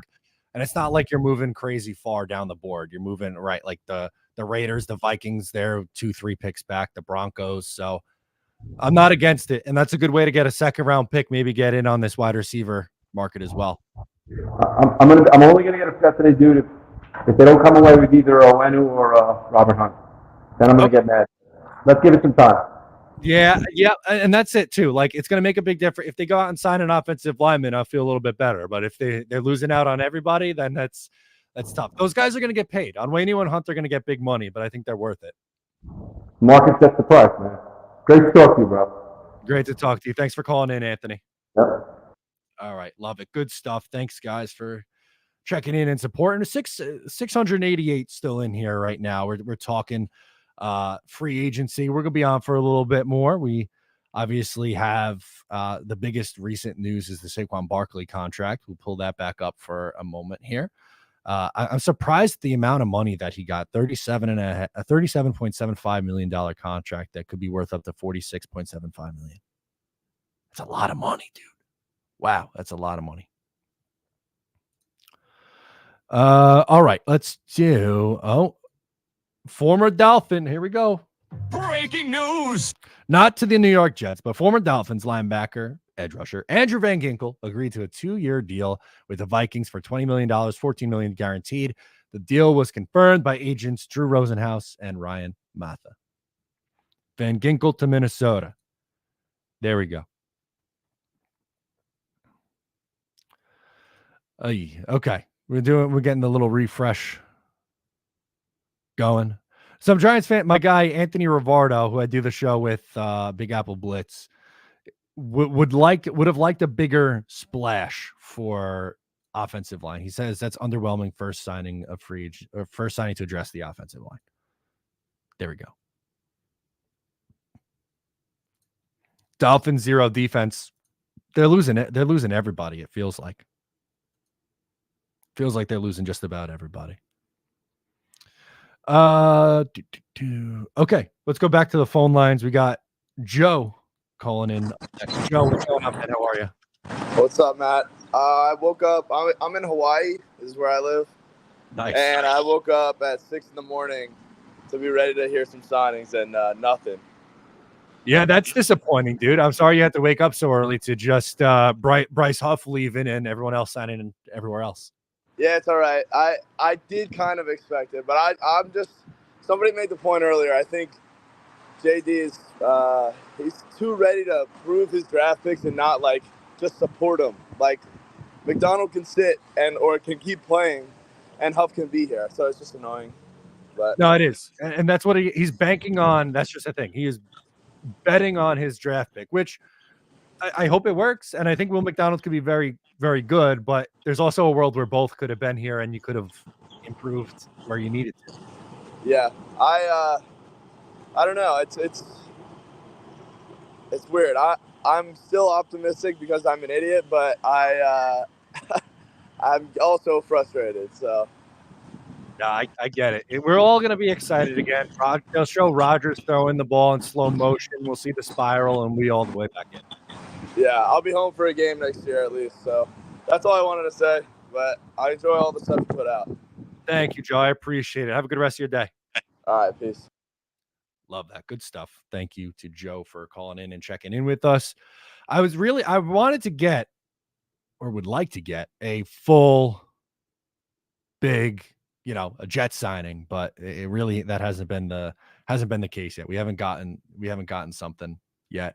Unfortunately, we just lost one of our own in Bryce Huff, which stinks. But anyway,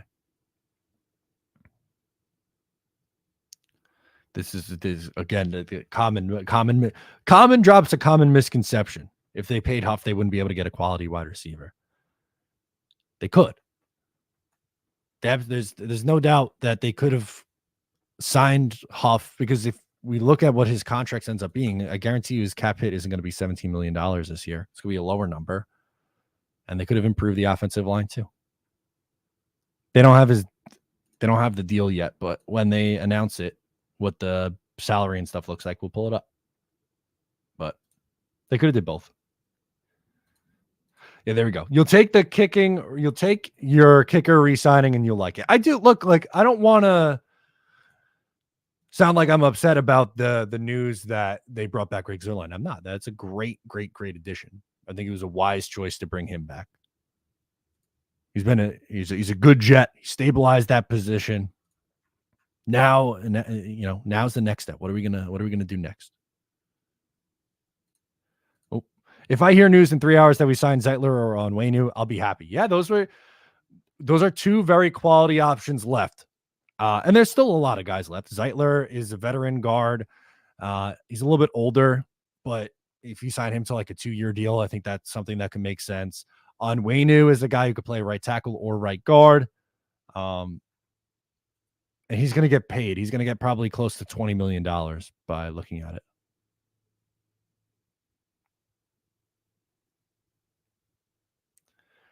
Got to add some offensive linemen in here.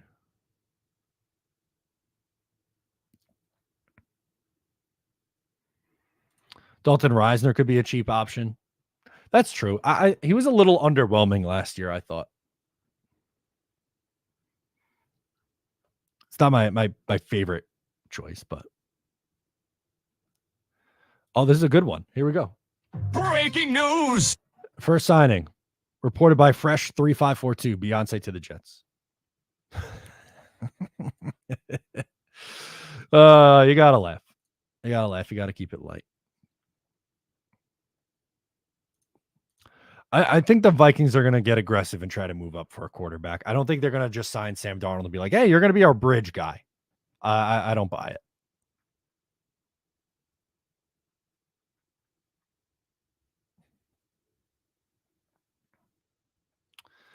Matthew asks, any guards on the trade market? That's a little bit more challenging to figure out. The Bills just traded away a guard, but nothing of like major quality. It's mostly guys who were, more depth pieces. The Garrett Bowles or Cam Robinson, I think, are the dream trade scenarios, and they're both tackles. You troll. I was excited talking about Greg Zuerlein, as you should be. I was amped up about the Greg Zuerlein signing too, and I'm going to be excited about the Thomas Morstead signing too. I like both those guys. Thank you, Matt, again for the super chat. Been a big supporter today.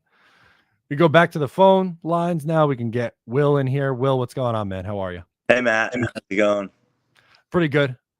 Yeah, I guess like my question is, it's more of a comment and just wanted to get your thoughts. Like, I feel like if Joe Douglas doesn't get Garrett and Sauce in those spots that he did, I mean, look, his record is pretty abysmal in my opinion. I just don't see the vision here, and I really do think that most GMs pick those guys in those spots, and it's not some special gift that we got to. I mean, it is a gift, but I don't think it's Joe Douglas's genius that made these two guys all pros. And I think the names got to start coming off the board, like a Wenwu and these guys. Like I feel like any fix for this team right now, especially with this coaching staff that I have no confidence in, is just kind of a Band-Aid on a bullet hole. And I don't know. Maybe I should have a little more confidence, but I wonder what your thoughts on that.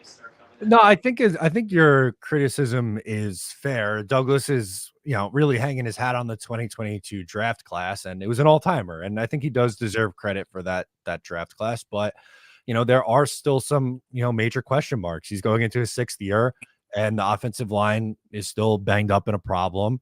And they need, some more supplemental pieces at wide receiver in particular. But I think his biggest mistakes, so far has been the offensive line, mishandling Bryce Huff. I don't know. There's some things that bother you, but it's a big year for him. They can't, and for Saleh too. They can't just go into this and think hey, we're going to just stick to status quo and be fine. They need to make some changes. Yeah. Oh, also, I guess I'm also a huge Isles fan. So 6 in a row. Let's freaking go. Let's make the playoffs here and make some noise. I love it, man. Going for 7 tonight in LA. Tough game, but just tough one. We never win there, but let's do it tonight. Love it. Thank you for checking in, man. Let's go Isles. Let's go Jets. Thanks, man. Good stuff. Thank you, Will, for checking in with us here as we go through on free agency. The latest deal, Andrew Van Ginkel goes to the Vikings. They are rounding out the rest of their roster. Still need quarterback. I think they're going to be active in quarterback.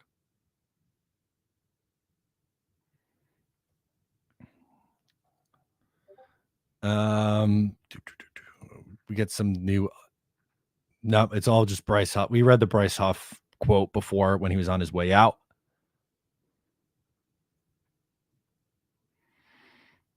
The Jets normally, this isn't new. They normally have very quiet first days of free agency. Apparently, Diana Rossini tweeted out too. I guess we could share this tab that the Eagles aren't done yet. They're still gonna do more. I'm wondering what it's gonna be. If it's Xavier McKinney, they're having one busy day. Matt chimes in with a banger super chat. Thank you so much, Matt. Losing Bryce sucks, but the D-line is still great. Without him, Jermaine's going to take an even bigger leap. Quinn in a top 3 DT. McDonald will be fantastic. Trust. It's the parts with Jermaine's going to be good. Yes. Quinn's still good. McDonald, I don't know if I'm at fantastic. I think he'll be fine to a good player. I just think that this speaks volumes to how this regime views some of their own roster, and that scares me. I don't agree with how they view some of their guys. But like we've been saying, if they go out and they sign a couple offensive linemen today, then we start to feel a little bit better. We don't feel as bad, but it's now kind of just the waiting game of when are they going to make this first move. It makes it a little bit more of a challenge. It makes it a little bit more challenging, and that's what we're focusing on. How much does not signing Huff also have to do with having to pay Sauce Garrett and Bryce in 2 years? If they keep it up, they're going to break the bank. I think most of that. What kind of deal would Huff get then to make you not have to pay Sauce Garrett and Bryce? He just got a 3-year deal, so 2 of those years would be gone already. With Sauce and Garrett, they're going into year 3. Bryce is 2. But with the running backs, running back market isn't crazy. You're probably franchise tagging, Bryce for year 5. It's rare that you're paying running backs from year 6 and beyond. I don't know. And you're going to be getting out of other contracts by then. Like Lazard's going to be done. CJ Mosley's going to be done. JFM is going to be done. So I don't think that's what it is. I don't think it's because of Sauce, Garrett, and Brees in a couple of years. I did not. What did Kayvon have to say about the Saquon news? We'll pull that up.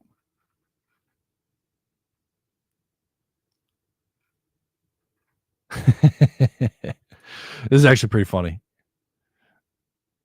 Why? I'm happy for my brother though, but damn. And then the GIF. That's good. That's really good.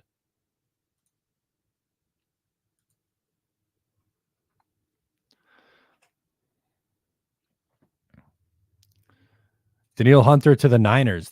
Is that the next one on here? Do a quick refresh.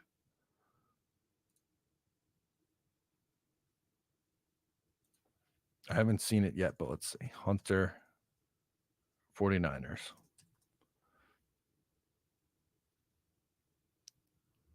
Oh, it's a fake account. You guys got me on a fake account. Okay. Fake account, folks. Eric Armstead deal incoming following the Bryce Huff debacle. That would be surprising. That would be surprising to me. I think he's going to get some serious coin. I don't think the Jets are going to spend that money on the defensive line. Maybe they do. It'll make you feel a little bit better. Armstead's been good. I think they're going to go if they were to go former 49er, Javon Kinlaw seems like the one that they would do.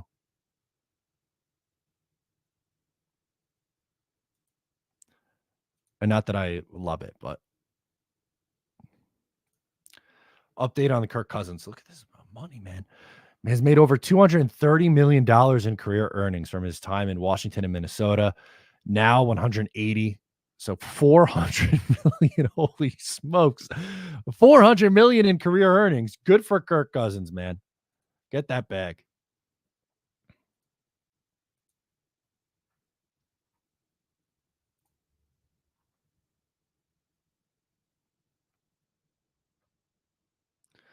Former Jet Leger Duzable brings up that Onwenu and Hunter, two interior guys that haven't signed. I'd feel much better if one of those guys became a Jet, but we don't know yet.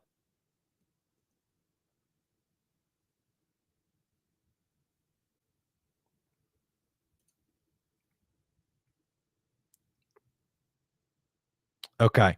This guy, so Nick Corte, who's a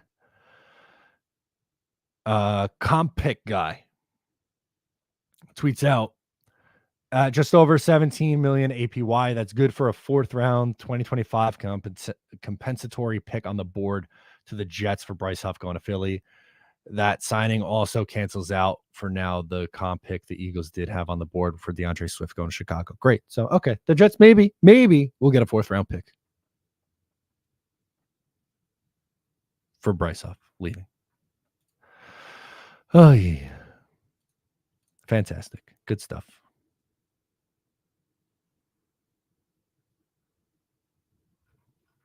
And this is a good point, too. Kirk Cousins is coming off an Achilles as well. And getting another big contract. Good for him. Big business decision. Nobody wants to play here, Matt. Don't you realize that? Only Aaron Rodgers does. Only Aaron Rodgers wants to be traded to the Jets.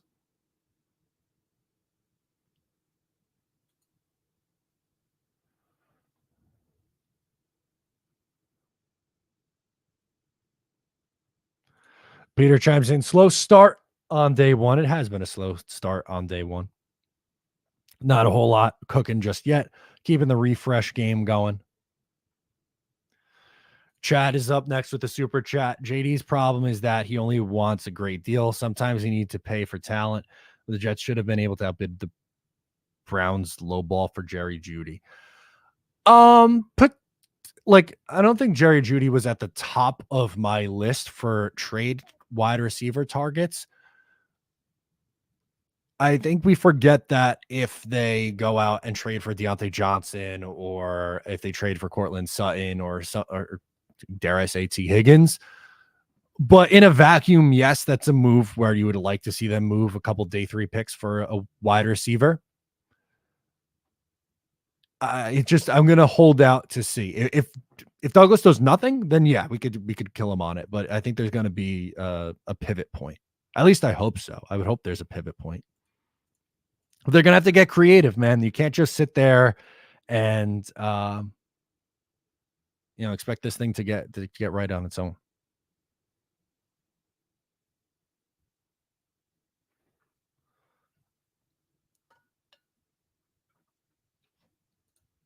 Tony, the GM, says Bowles or Cam Robinson are the only 3+ year deals JD is making other than Ashton Davis. That I think if Ashton Davis is getting, I don't think he's getting 3 years.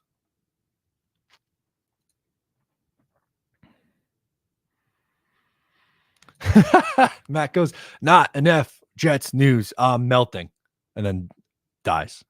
I know it is a little bit frustrating. Oh, okay. Here we go. This could be. Yep. Here we go. Ready for this? Breaking news. Breaking news. After reaching an agreement today with free agent running back Josh Jacobs, the Packers have informed Aaron Jones that he is being released per source. Jones is now a free agent. If the Jets are looking to spend a little bit on the running back room, I know normally I am not pay big money for a running back guy, and I don't think Jones would be like crazy costly. But he showed significantly more left in the tank down the stretch and into the playoffs last year. And he's a weapon as a pass catcher. If you look at his game logs in 2023, when he returned, he went for 127, 120, 111, 118, and 108 in the playoffs. Jones was spectacular. And then do they have his receiving numbers? 5 for 30 was his best one, but he can catch out of the backfield. He's 656 and 11 is a little bit of a lower number, but he's in his heyday, man. I don't know. I would consider that if the price is right. Again, I'm not spending crazy money on Aaron Jones, but if you're comparing the Dalvin Cook 1 year, $7 million versus Aaron Jones at a 1 year close to that money, Jones has a lot more left in the tank, and it's been shown by what he did on the football field last year. Justin Thomas says, JD definitely clips coupons. It seems that way, doesn't it? At least right now, this second. I'm not saying for always and forever, but for this minute, that's what it feels like. And then E-Boogie chimes in and says, agree, assuming talking about Aaron Jones on that one.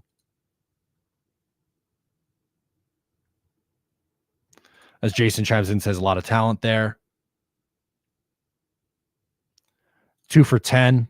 I would go 1 year. Zach Moss, I like. Bell, how much money do you think Aaron Jones is going to get the Le'Veon Bell contract? Come on. And he's a good pass protector too, which the Jets did not have last year with Dalvin Cook and Izzy Abanikanda.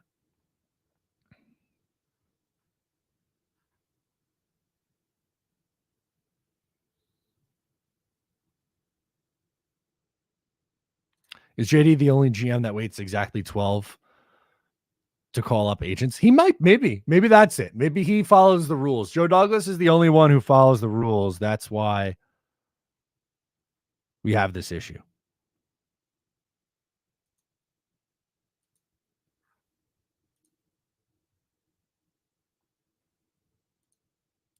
Yeah, the Aaron Jones and David Bakhtiari, 2 guys who are going to be linked to the New York Jets for good reason. I think someone in the comments, someone said Dallas Cowboys for Aaron Jones. I do see that. I think that one is significantly, is much more likely.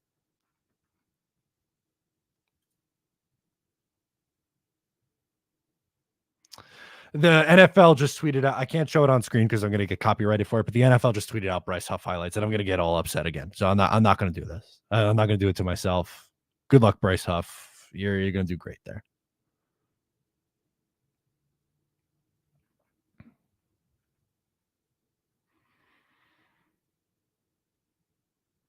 Is anything going on or going to happen NFL wise with the Hardman situation?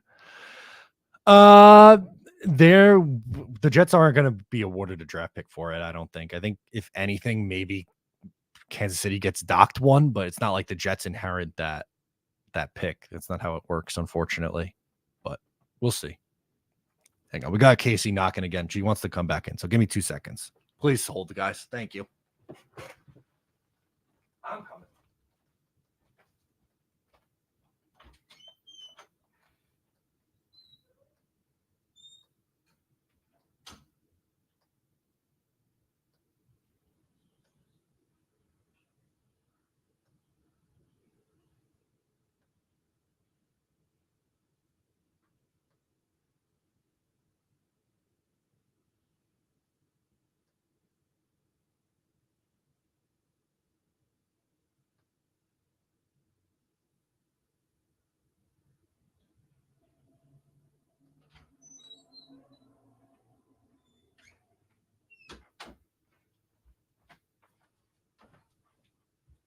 She didn't want to come back in. All right, we're back. Breaking. Joe Douglas stirred slightly in his sleep, could be on the verge of waking up soon. It's like the V-Man. Remember? V-Man on the Jake Asman show, just falling asleep. Another re-signing. Here we go. Not for the Jets, though. Breaking news. Breaking news. Oh, wrong tab. Another re-signing for the Colts. Source say they are bringing back edge Tyquan Lewis.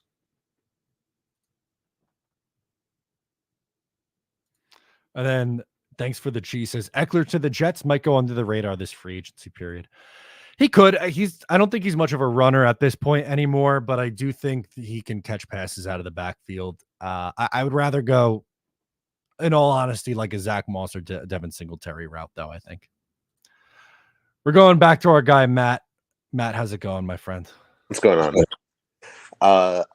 I'd like to preach something that I feel like everyone, all Jets fans, should know. Okay. If we were sitting here and Robert Hunt and Mike Onwenu and Kevin Zeitler and everybody was off the market, there would be logical cause for concern. But we're not there yet. I'm assuming that Douglas has been in talks with the three of them, maybe with Tyron Smith, maybe with Bakhtiari's agent. Who knows? The point being that there's still a lot of quality players left on the market that we shouldn't be concerned at this point because we still have time. I'd also like to think part of what's taking so long is I'd like to think it's because we're having conversations with the Bengals about a potential trade for T. Higgins.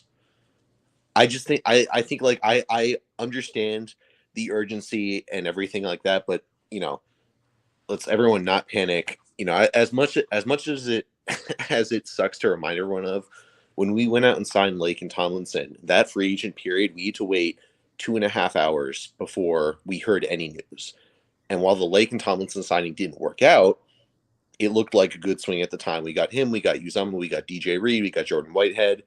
We got all those guys well after the very beginning of free agency. So I would just say personally, like, let's chill out because there's still a lot of really good talent, I believe, out in the free agency pool.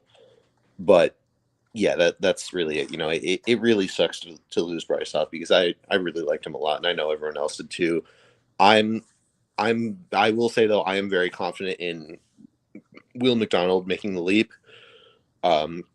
I think once he spends an off season and he bulks up a little bit and he has a second year in the system, I really could see him becoming one of the premier pass rushers in the NFL. And it might sound kind of absurd to say, but if you go back and you watch some of his Iowa State highlights, he has a very very diverse skill set. He's very, very, very talented. So I think just giving him a little bit of time, like I said, as much as it sucks to lose Bryce, I think he will be a very good player for us next year and many years going forward.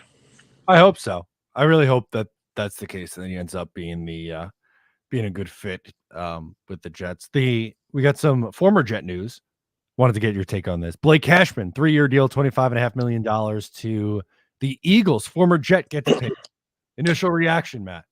To the Eagles, I mean, that's fine. He had a pretty decent year for the Texans last year, and I know everyone, a lot of people are going to say, well, didn't we trade Blake Cashman away? Well, yeah, he was tied to the injured reserve his entire career with the Jets. Yeah. So I don't have a problem, like, as a Jet fan from that. I think that's good for him because I did think he had potential. And it's also very good for the Eagles, who were not only missing linebacker help, but have been just entirely reloading for these first 3 hours. So there we go. I like it. Love it. Thank you for calling back in and checking in with us. We're going to get back to the chat and refreshing on over here on Twitter, but appreciate you hanging and supporting with us all day. Yes, sir. There we go. Love it. Okay. A couple quick refreshes. We're going to get back. The Vikings, obviously, we just said Blake Cashman there. We got our guy. This might be Joe Douglas actually calling in. I can't tell. But Doug from the couch, is this doing your best Joe Douglas impression? That and my best V-Man impression. I think I got to take a nap for anything to happen. Yeah, I think you got to go to sleep. Honestly, that's the best. In past years, it's always in weird hours stuff. Like, I mean, it never worked out. But the Le'Veon Bell signing, I remember because it was college spring break. I was in Mexico with my family, and just at like midnight, I was stuck in like a jungle eating dinner. Really good food. That's besides the point. But coming back at like 9:30, 10 o'clock, see Le'Veon Bell signed with the New York Jets. We have some news here, Doug. Breaking news. Former Miami Dolphin free agent guard Robert Hunt plans to sign with the Carolina Panthers. Another guard off the market. I think I should go to bed soon because I'm not really helping. No, we need you in your REM cycles because this sucks. Joe, like it was like that 1 week when I just only called in on Sundays, and then we got in on a little win streak, and then boom, ruined. Yeah, it's not juju all around right now. Not the best vibes. The guard market's depleting. There's still though like Onwenu and Zeitler's hanging around, but I mean, if you want like a flip side of this, or like play devil's advocate, this could be an Anthony Barr situation. Remember, it's not official until Wednesday, so we can maybe still like pry at the guy. Hey, you sure you want to go there? You sure you want to go play? It was the Panthers, right? You said. Yeah. Are you sure you want to go play for like the worst team in the NFL right now? Like, why not come to the Jets and have a chance to? I'm not saying that's going to happen. They could be overpaying him. That's my guess. Because to go to Carolina right now, you're going to have to get grossly overpaid. They're doing what we did to sign like guys like C.J. Mosley, Le'Veon Bell, ironically, and like other guys are grossly overpaying. Yeah, I haven't seen the numbers yet. That's what I'm refreshing on the second screen for. But it's going to be a lot. They have. What was the deal that Dotson got? Like, or Landon Dickerson just got like he's getting $20 million a year. I wouldn't be surprised if Hunt's getting like 18.5. Yeah, at least he might get. I think he gets close to 20. So and I would have probably given him like 16 or 17. Right, but in order to get him to go there, it's a massive deal. I think the Panthers definitely are overpaying. They're paying a Panthers tax, so because they're bad, like they're bad. And they don't have a first round pick. Yeah, and that trade might go down as the worst trade in NFL history. It's not great. It's not great. Let's think about it. Landon, I think the jury's still out on Bryce Young. I just think that team was such a mess last year. You can't properly grade Bryce Young. And I know the Jets. You could say the same about Zach Wilson in his first year. I thought Bryce Young showed more in his first year than Zach Wilson showed in his first year. It's just like Bryce Young had nothing. Yeah, and it's also like, how many games did he play? If you get some games, so yeah, right. That's what I mean. Like he's got to get a second season. And then you think with a new coach, Canales did a good job with the offense in Tampa Bay. younger guy. I like when a team hires a young up coach, but God, but you get the wrong quarterback. It was $100 million for 5 Is years. it really 5? That's what I'm looking to confirm. The chat is saying 5 for 100, but if that's actually right, they overpaid. They gave him $20 million that's a year. insane for 5 years too. That's Yeah. wild. Yeah, if the Jets don't want, I'm fine with the Jets not giving him that holy contract. Okay, I'm guessing it's probably like 60 guaranteed too. Yeah, got 5 for 100. Oh my god. I think we kind of nailed it with the Panthers tax thing. Yeah. But so yeah, no, you got Bryce Young instead of CJ Stroud, which the Texans actually wanted Bryce Young. Jake Asman said all the time they wanted Bryce Young. So Yeah. the Texans lucked into the right quarterback. But this year, in the better quarterback class, they would have had 1 overall, gotten Caleb Williams, and been in a much better place. And if they kept, I forget what pick they had last year originally. I think it was 9. Yeah. Yeah, which is ironic because Bears have 1 and 9 this year. So if they took 9 last year and picked like I don't know, just the best. Well, they couldn't have Bijan, but like just the best offensive skill player they found on the board, or an offensive lineman, that would have been a lot better off than where they are now. No, I agree. 100%. That division is garbage. Well, 2 teams are garbage, and then the Bucs are average. I think I like Cousins to the Falcons. I think he'll help out that offense a lot. They're going to be a fun offense with that young talent there. The Saints have so much dead cap; they're just rough, and I think their coach, like Dennis Allen's, like the worst coach in the NFL. Yeah, that's okay. We got some other. Hang on, not a signing, but breaking news. We Doug from the couch is going to get to react to this one as well. U Stadium. Since we're getting asked, we just spoke with the free agent guard Mike Onwenu. He has yet to have any offer from the Jets. Sorry, Jets man. I think that's a dick move. U Stadium. Why do we got to do that? Oh God. All right. So what's the offensive line going to be then? I think they're going to go Tyron Smith. I don't know. I think Tyron Smith 2 for 30, based on the way the market's looking right now. I thought originally it was going to be like 2 for 25, but based on the market right now, maybe like because Joe Douglas like doing the opt outs, so 2 for 30. I was right. 63 guaranteed. There you go. I was right with the 63 guaranteed. Holy shit, that is wild, dude. That's an overpay. Like he's a good guard, but I would not be giving him $20 million with 63% of it guaranteed. Yeah, that's wild. Good God. But this is why I'm not a GM. No. Hey, I get Super Bowls in my Madden franchise. I must be doing something right, you know? Now, do you turn salary cap space off, or do you have? No, I do not. I say fuck them picks. Sorry for my language. Screw them picks, and I just go for it all. Same in my NHL franchises. Screw them picks. You gotta. That's what you gotta do. Like who needs them in a video game? Yeah, not as much fun. No, but I mean, what's the next breaking news going to be? I think it's going to be probably like Zeitler signs with the Raiders. That'd be back. Probably, yeah. They've spent some money, man. Well, the Eagles aren't done. I think they're going to get McKinney. That's what I said too. I love seeing the Giants fans just all disheveled because they're all just. I like obviously the Huff thing is a bummer, but if I'm a Giants fan, the Saquon Barkley one hurts like a lot more than Huff going to the Eagles. Yeah, that's really tough because that's like now 2 times a year, and I feel like he's gonna. You just know every time he plays the Giants, he's gonna absolutely shred them. Oh, for sure, 100%. And behind that offensive line too, he's gonna be good. He's gonna go off like I think hot take. He's gonna break the single game rushing yard against the Giants this year.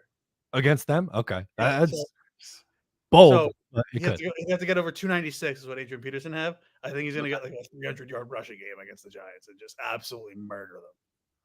Perfect. Well, we got another call in here, so I'm going to run. But I appreciate you checking in with us again, Doug. Go to sleep. We got to get you maybe. I think second REM cycle checks in, and then the Jets sign somebody. We'll wake you up. It's nap time. I love it. Thank you, Doug. All right, Bobby, what's going on, my friend? How are you? Hey, Matt. How you doing? You know why I'm pissed off? Take a guess. Guys were just talking about him. Who? Zeitler? Barkley. Yeah, Barkley. Oh, Barkley. I tell you why. He wanted to still be a Giant, right? And Okay. like you said, he's going to run all over the Giants' defense.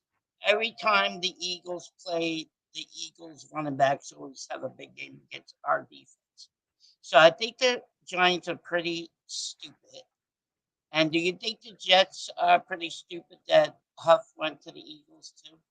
Yes, I was not a fan of Bryce Huff leaving. I was very upset. Yeah, my brother is pissed, like I am. My brother said hi to you. He likes you too.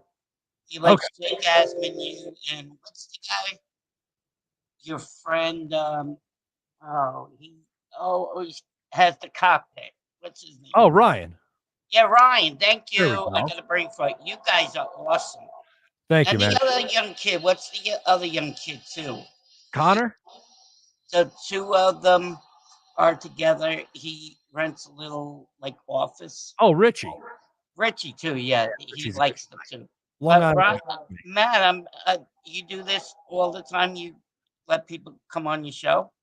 When I'm live, yeah, I'm live for the free agency frenzy. So I popped the link in here. I saw you behind the scenes. You were waving. I saw your Yankee hat. And I said, I got to get Bobby on the show. Are you a Yankee fan too? No, I'm not a Yankee fan. I'm a Mets and Islanders fan.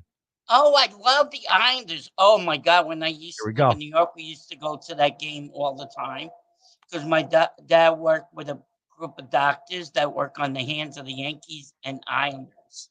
Look at this. We went to a lot of games. Hey, did you hear anything the Giants picked up? I haven't heard anything yet. The Giants? What? This is a Jets show. You're calling into the Jets show to talk Giants, Bobby, on me? I know. I'm just asking if you heard. I did hear it. Did you know that John Runyon is a New York Giant? Is he retired? No. John Runyon is a guard. You signed a guard. Yeah, from the Eagles, right? No. Packers. Okay, but didn't he play for the Eagles at one time too? I don't believe so. I think he was drafted by the Packers. Oh, I'm thinking of the wrong Runyon, right? Didn't Michael Strahan always have he always had problems against? Yeah, that's his dad. Oh, that's his dad? We got Junior? You got Junior, baby. Oh, I didn't know that. Oh, well, you know who I want? I don't think we're going to get him. Either Derrick Henry or the Jacobs from the Raiders. Okay. Well, I'm sorry. I do you okay, but I do cheer for the Jets. All right, we'll take it. We will take it. When is your next live show? Tomorrow. We'll be back for day 2 of free agency. Okay, so what time do you get on? I will probably be on at noon again. Do you mind if I come on too? You can call it. I'd be glad to get you back on here, Bobby. I like talking to you. You're cool. I appreciate that. Thank you. I think you're cool as well. You're from New York originally too, right? Long Island, born and raised, baby. Yeah, I lived in Glen Oaks. You know where that is? I know it very well. Oh, you know it very well? Or well, I know it enough, I would say. Yeah, Lillian Parkway, you get off. I miss that place. I live in Vermont. It's boring as hell. Do you have anybody else on your line? I am going to get back to the chat in a moment. But if you have any closing thoughts, I'd love to hear them. Well, I tell you guys are awesome. I like talking to you. This is really the first time I ever got to talk to you, I think, right? I don't. Yeah, I think so. Because you usually have the round table. Yeah, the round table with Richie and the other guys. Yeah, that's fun. I like that. You guys are awesome. So yeah, I'll call tomorrow. Talk to you tomorrow. That sounds fantastic. When you're back in town, we gotta get together. This has been great. Yeah, we could go to a Met game. I haven't gone to a Met game in a long time. I wanted to go to City Field, right? This is perfect. Yes, City Field. I miss Shea Stadium though. As do I. Hey, can I ask you one last question? One last thing. What do you got? What kind of hot dogs do you like to eat? What kind of hot dogs? I am very basic. I don't know what your take is, but if you put ketchup on a hot dog and you're over the age of 5 years old, I think that's an issue. I'm a big mustard guy on a hot dog. Do you like Sabrett hot dogs? Oh, of course. That's the best. Oh, I do too. Brand. Yeah, we get it up here in Vermont too. So I miss that. New York pizza, I miss definitely. All right, so I'll talk to you tomorrow. I'm sorry, rumble too much. I'm from New York. You're good. Okay, you're awesome too. A+. Bye now. Bye-bye. Bobby, what a call in from our guy Bobby. We found out that John Runyon Jr. signed with his Giants. Talking hot dogs, condiments. That was tremendous. Let's get back to the comments. Golden Robert chimes in. Hey, give Zach 5 seconds and the sky is the limit. Oh no. No. We're not gonna do this again. Not gonna do it. He's gonna be a Viking. I'm gonna say Zach Wilson gets traded to the Vikings for, I don't know, Zach in a 6th for Zach in a 6 for a 5 or Zach in a 7 for a 5. Something like that. We're going back to the phone lines. We got D-Blow. What's going on, man? Hold on. How's it going? Man, I'm saying long time listener, first time caller, man. I'm a big fan. I've been listening to you from day one. I appreciate that. Thank you so much for supporting. Oh, did I lose you? Yeah, I'm not hearing you come through. Yeah, the Jets got me brokenhearted, man. It's like we're not doing no moves. Yeah, it's been very quiet on day one. I want to see an offensive lineman get signed. What do you think?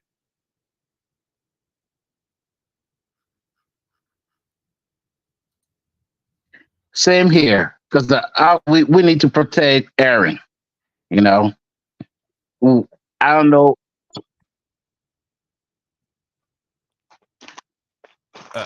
I agree. I think that next step is protecting Aaron Rodgers. You're coming in and out a little bit here. I don't know what's going on with the connection. Yeah, the connection's hopping off, jumping around a little bit. But I agree. Okay, I'll come back. Let me figure out what's going on. All right, we'll see if we can get a better connection for our guy, and talk some free agency here. We got let's see, Patrick Queen. This is the. Oh no, this is Jeremy Fowler got duped by a fake account. What world are we living in where Jeremy Fowler, is retweeting Adam Schefter with the @handle Penix to Metcalf. Tweets Patrick Queen has agreed to terms. What are we doing? We gotta get these insiders going, dude. All right. Let's keep the phone calls rolling in. We got Chio behind the scenes. Chio, what's up, man? Matt, what's up, brother? How's it going? What do you think of free agency so far? This is sick, bro. I'm not gonna lie, bro. I've been a Jets fan for a long time, and I feel like there's nothing in life more disappointing than being a Jets fan, bro. Last year, you don't understand. I was talking so much crazy talk to everybody when the year started. Like, I was talking crazy. I was putting bets in, $50 bets, who's gonna win a division. Yep. Was my first time really being like, nah, there's no way this could go wrong. Like, I genuinely felt like there was no way this could go wrong. But Joe Douglas, bro, he's like one of those people that you gotta throw he got good makeup. You know what I'm saying? And now it's starting to come off. It feels that way right now. They just, maybe, who knows? Maybe if they sign someone tomorrow and I feel a little bit better about it, but it's been a quiet first few hours, bro, right? Like that's 3.5 hours. That's not what we're supposed to do, bro. Like, how many years are we gonna just wait and sit in our hands, bro? Like, we gotta look at the Eagles, bro. They're aggressive. It must be nice. It's like they're signing I don't even know how it's legal for them to sign that many people. Like, I don't know. There has to be some type of clause somewhere in the NFL. Roger Goodell got to do something because they're literally taking all the talent. No, they are, and they're apparently not done. Diana Rossini had a tweet earlier where she was like, "Yeah, they expect more from the Eagles today." So I don't know if who's their GM again? Howie Roseman. Whoever that is, the Jets need to find a way to sign him and get him in the building. Guess what? They signed Joe Douglas, who was his right-hand man, and the guy. I know, and guess what? Joe Douglas is sitting there sleeping off a son. I don't know what he's doing. If he got the itis, he's been eating good. I don't know what he's doing, but he is not in the driver's seat at all. It's sick, and it's like we're just dependent that Aaron Rodgers is going to be healthy to call the plays because Nathaniel Hackett can't call. I call better plays on Madden than Nathaniel Hackett calls during the game. Yeah, I mean, Hackett's lost. He's just going to basically hold the clipboard. He'll get Aaron Rodgers his coffee, and Rodgers will call the offense from the line of scrimmage. That's exactly. And it's like that's dependent on if Aaron, he's coming off of Achilles, bro. He's 40 years old. Like, at the end of the day, we could sit here and have faith, but at the end of the day, he is an aging man who, to me, is the greatest person to ever touch a football. But at the end of the day, he's coming off of an Achilles injury that can get re-injured. Like, I don't think it will, but it's like we have to stop putting our faith into like just hoping that one thing is gonna happen. There's no fail safes with the Jets. There's no fail safes. There's no plan B. It's like we put all of our eggs in one basket, and then when something happens, which it always does with us, every time the wrong thing that can happen happens. So it's like we need to have that extra. Like the Eagles, if something wrong happens, they have a bunch of people that can step up. You know what I'm saying? They have the so depth. It's like it's sick, honestly, and I feel like they did Zach Wilson wrong. I feel bad for Zach Wilson because he gets the blame for everything, but he didn't have no time. He didn't have any time to develop. Who was his offensive coordinators the whole time he was there? There was nobody that Zach Wilson worked with that was able to actually develop him. It's when it goes as badly as it does, there's a lot of blame to go around. I think Zach deserves blame. The coaching staff deserves blame. The organization, like from top to bottom, there's a lot that went wrong with that. But at this point, they're moving on, and I just hope they're able to get a draft pick or something back for him. I just hope we're able to get a wide receiver that's a good wide receiver too. That's not going to drop the ball every time the ball comes their way. Because everybody on our offense was dropping balls except for Garrett Wilson. Like CJ Uzama was an embarrassment. Alan Lazard was an embarrassment. Whatchamacallit, even Xavier Gibson, like he did good, but you could tell he was nervous a lot of the times. Yeah, like, you're playing in New York, you're playing at MetLife. We had the second most occupied stadium in the whole entire league this year. It's a big stage, you feel me? He's an undrafted free agent, and they should have did McCole Hardman. Honestly, I kind of feel where McCole Hardman came from. They were trying to. The Jets like to invest, like the stuff that they invest in. They like to stick to the script. They don't like to be like, let me give this dude a chance. They wanted to stick with Xavier Gibson, and I get it, but he was young, bro. What do you expect from this man? You expect this man to come out of being an undrafted free agent into being a superstar? He had one good play, and he did good throughout the year, but it's like you can't expect him to have veteran consistency, which he didn't. He had his moments where he could have caught those passes and he dropped passes and stuff of that nature, but it's like we need people that are going to be consistent, like T. Higgins, people like that. Mike Evans, I was sick when he couldn't. Mike Evans would have been the perfect person because he does not drop the ball. Yep, that would have been a nice ad. That'd have been perfect, but we need to be aggressive. That's all I got to say. I just came up here, how to get my stuff off. I've been waiting to I appreciate get a lot of this stuff off my chest. Thank you for calling in. I appreciate it, it, brother. I'm gonna be tuned in. All right, have a good day. Love it. All right, let's go to Andrew. He's been waiting. Andrew, what's going on, man? How are you? Hey, what's up, Matt? I'm getting real nervous about this wide receiver market.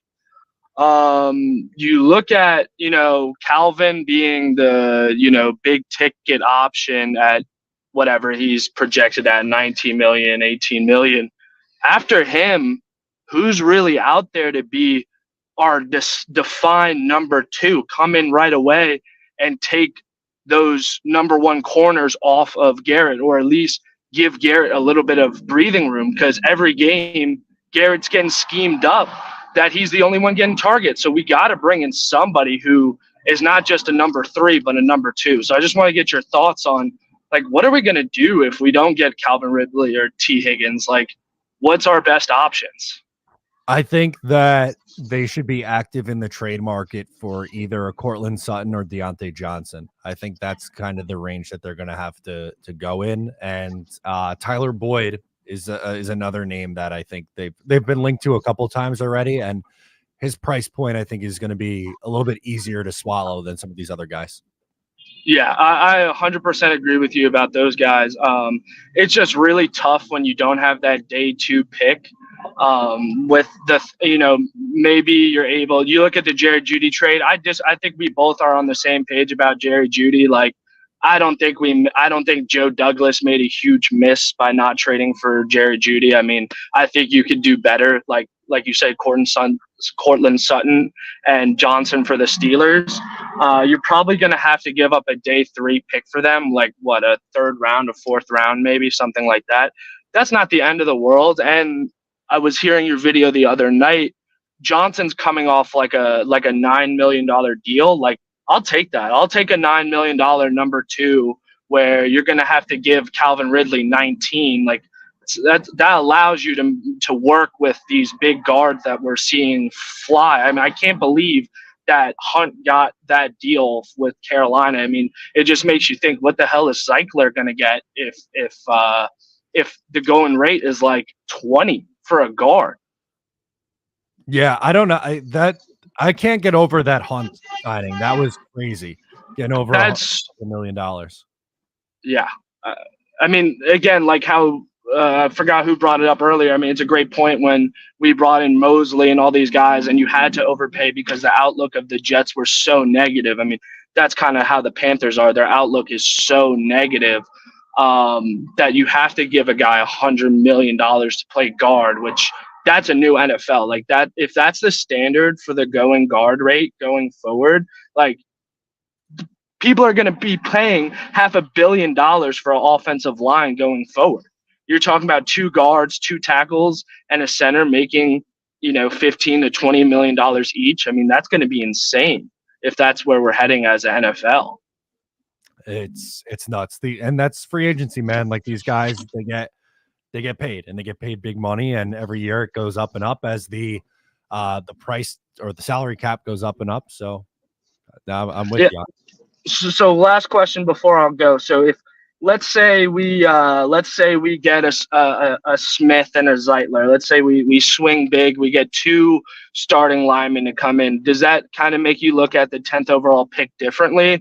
Brock Bowers, Dunze, Neighbors. If you're able to bring in 2 guys to start immediately, like Tyron Smith and Zeitler, or Smith or Bakhtiari and Zeitler, a combination of the sorts where the 10th pick is not as necessary for a tackle, and maybe we go get a number 2 like a Dunze, Neighbors, or Bowers. What are your thoughts on that?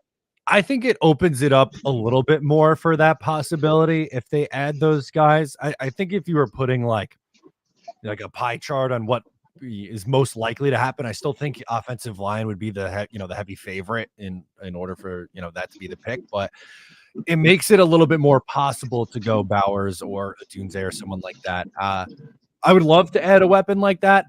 It's just going to be contingent on how much they're able to spend in free agency to plug these holes. If they're able to do it, then yeah, it's a completely different story. Yeah, I would. It's going to be interesting to see what plays on the rest of the day.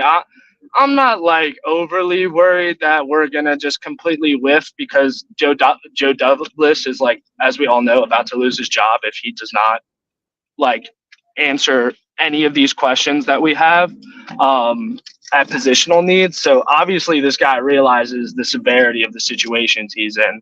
So I'm not too worried that he's not going to make a signing. I'm just cautious that it's going to be the best, player rather than value, No, I'm with you on that. So yeah. Thanks for checking in with us, Andrew, on free agency day. Hope you enjoy the rest of your day. Yeah, I'll try. All right. Catch you. Catch you later. All right, let's go back to lines. We got Scott on the line next. Scott, what's going on, man? How are you? What's up, Matt? I am so sick at the mismanagement of the Bryce Huff, just as an asset in general. I'm on Twitter. I'm on the chats every once in a while. I'm on the West Coast, so I usually catch the replays. But dude, it's like nobody in this fan base can agree on anything. Everybody in this whole fan base for months has been talking about, we got to either re-sign Huff. Hey, we didn't re-sign him. We got to tag him and trade him. Oh, we didn't do that either. I don't understand how the whole nation can see this, and Joe Douglas and these guys can't see it. And unfortunately now, okay, he only signed for not too much. Like, you have to get an O-line now, and not only just any O-line. If you're gonna gain all this cap space because you don't want to re-sign Huff, you can't do it with all the assets. Like, oh, we can't get O-line and him. Everyone's proven you can do it. Now you choosing, oh, we can't do it. You better get a premier O-line somehow, and you still got to get a receiver too. So I don't know. They put so much pressure on themselves just by like these mistakes they keep making. You miss on Zach, and now you have to go get Aaron. Like, so you want to lose out on Bryce for nothing. I don't know. They're just these mistakes mount up, and it gets harder and harder to dig yourself out that hole. No, I'm with you on it. It's the reason why they're in this spot is because of past mistakes. Like, it's year 6, you still need help on the offensive line. They missed on the quarterback, so you had to go out and get Aaron. You still need wide receiver help after you pass on wide receivers last year to take Will McDonald, and you lose Bryce Huff for nothing. Like, there's some red flags. Like, let's call it what it is. There's some red flags right now. I did want to ask you real quick about, because I earlier talking about T. Higgins and trading the 25 first round for him. You said you think it's risky. You didn't know if it was worth it. I just want to see, because if I remember correctly, and you could correct me if I'm wrong, Ryan had talked about earlier in like a Talking Jet stream with you and Green Bean how he was scared to let Douglas and Saleh trade these first round picks and stuff. And you guys are like, hey, you kind of have to go in. To me, with the way the receiver market is right now, Calvin Ridley being at the top, and then after that, it's not great. You kind of have to really think about if we are really going to go on. And like you guys had said, like, you kind of you owe it to this 39, 40-year-old quarterback, to this fan base. Like, I feel like you might have to do that move. Yeah, that's fair. And I think if there wasn't any other options available, then I'd be more on the app. You absolutely have to do it. But I think, like, not necessarily saying that Cortland Sutton or Deontay Johnson are on that same level, but I do think that there are other options where the Jets could improve their wide receiver room without having to give up the number one. But if it came down to it and it was like, this is it, or, you're kind of screwed, then you move it. All right. I appreciate it, Matt. All right. Catch you later. Thank you, Scott. Let's go to Chris Mack is up next. Chris, what's up, dude? Yo, Matt, what's going on, man? How are you? First of all, huge fan, man. I've been listening to you for a while. Thank you. So my issue with the whole Deontay Johnson thing, I feel like the Jets would have to give up a little too much. I mean, don't get me wrong. I think that he'd be a solid number 2, but I'd be too afraid to give up too much, What do you think it would cost? Just out of curiosity. Oh, I mean, it's definitely going to cost a couple picks. Definitely a couple day 3 picks. But I mean, with all the receivers and everything like that are going now, I don't know. It's definitely a toss up for sure. This whole entire free agency is just kind of throwing me for a loop.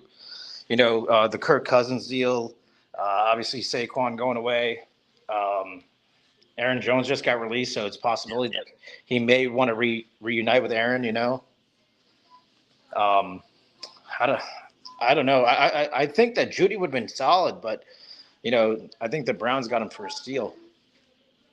Yeah, they didn't give up a whole lot, and I think that's what the Jets need to look to do is find a guy, whoever that is, to flip some day 3 capital for an already established player. My favorite option, I think, is Cortland Sutton from Denver. Yeah.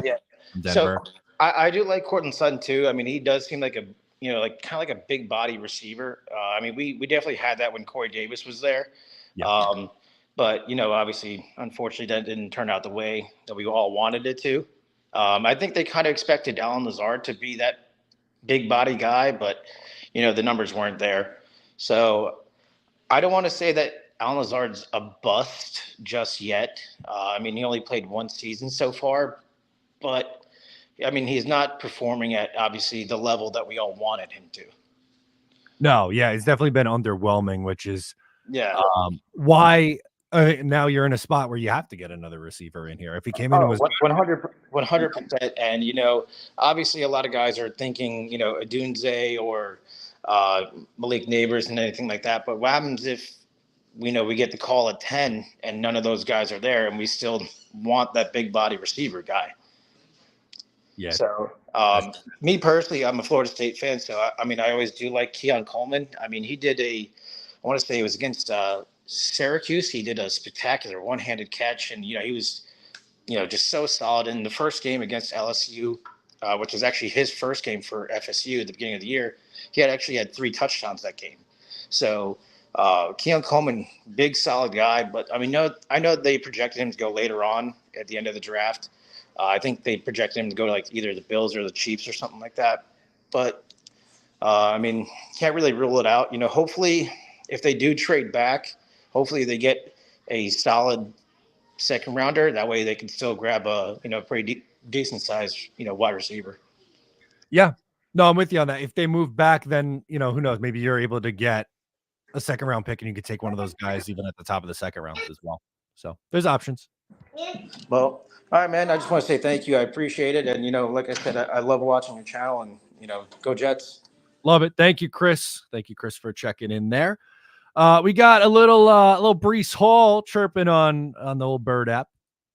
He says, looking at all these O-line signings, and then he's like doing the emoji looking through the hands, and then Joe Douglas with the looking down or with his eyes closed is too good. It's too good. Apparently, so and Kirk, we'll pull that up. Ben Kurt, right? Ben Kirk or Ben Kurt, yeah, Kurt Ben Kurt is linking David Bakhtiari to the New York Jets. He's done this before.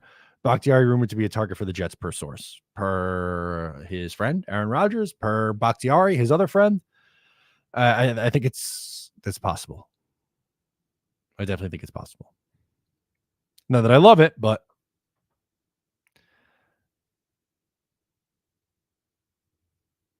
can we sign someone? Vincent says, I would love for that to happen. We've been on for 4 hours.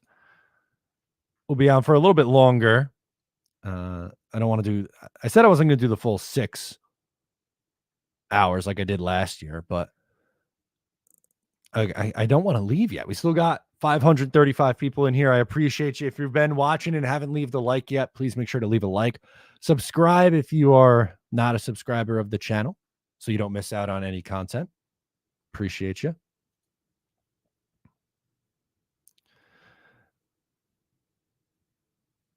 We got a breaking news. Breaking news.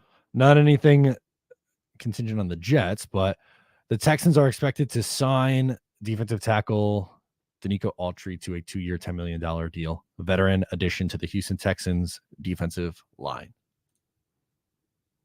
Interesting.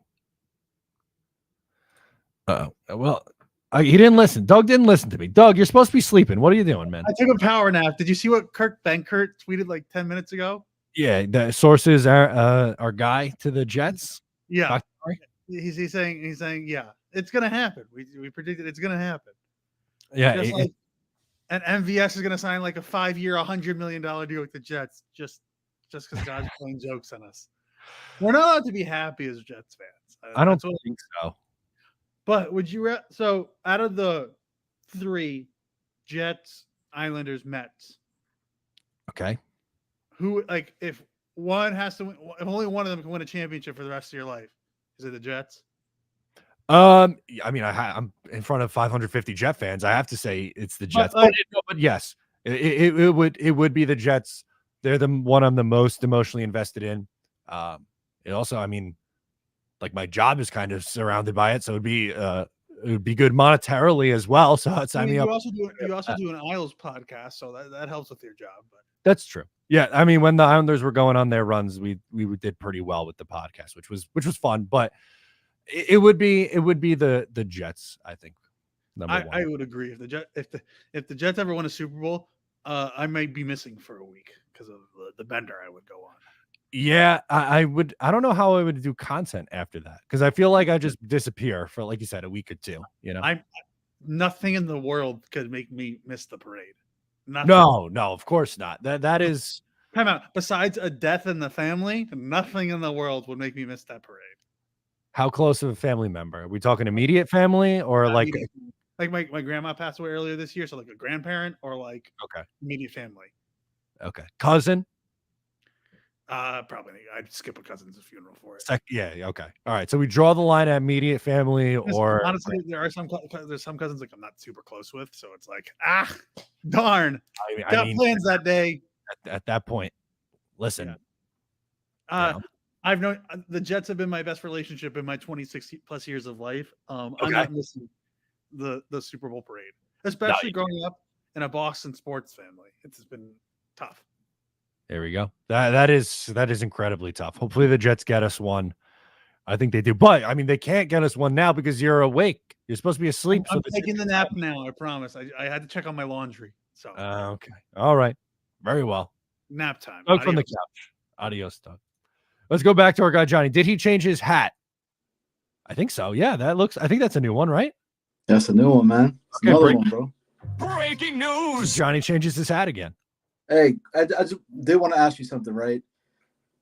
What's your take on a lot of the players tweeting stuff and kind of like expressing their frustrations online? Like, because I just saw the Bryce Huff thing, right? And him is like seeing free agents, signing people. Like, what's your take on that? This is going to sound hypocritical as someone who like makes their living off of talking online, but I don't love it. I don't. I would rather them take care of things like that behind the scenes. I don't think it helps anything, but that's just not the age we live in anymore. You know, everyone has, a social media account. Some are more active than others, but yeah, I mean, I don't think it helps.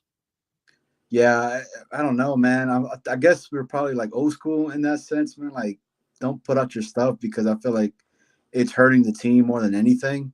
Like, you and I and everybody else can make fun of JD, right, of how I'm sleeping. But, bro, you're like, you work for them. You know what I mean? Like, you wouldn't see me talking crap about my boss. I mean, my boss is cool, but I'm just saying, I don't know, man. He put that out there. I felt a certain way. And telling you, man, big signings coming up, man. It's going to probably be at like 11:59 p.m. Yeah.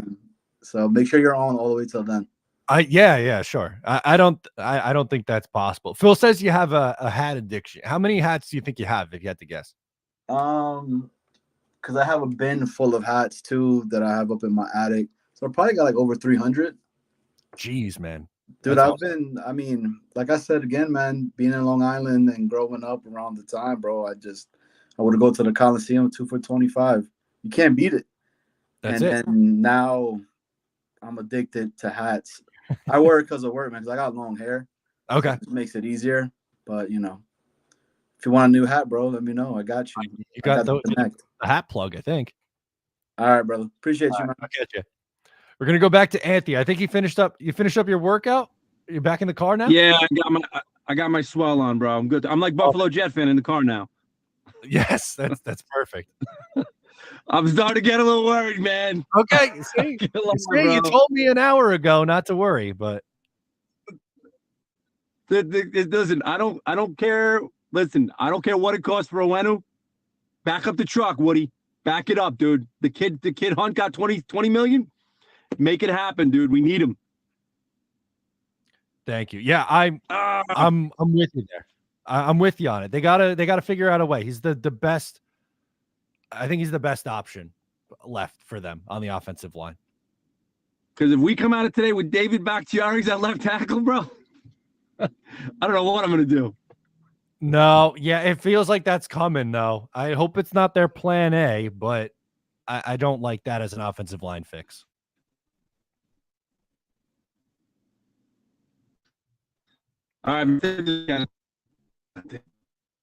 You're freezing up on me, Anthony, but thank you for checking back in with us. Hopefully they get your guy on Wainu there.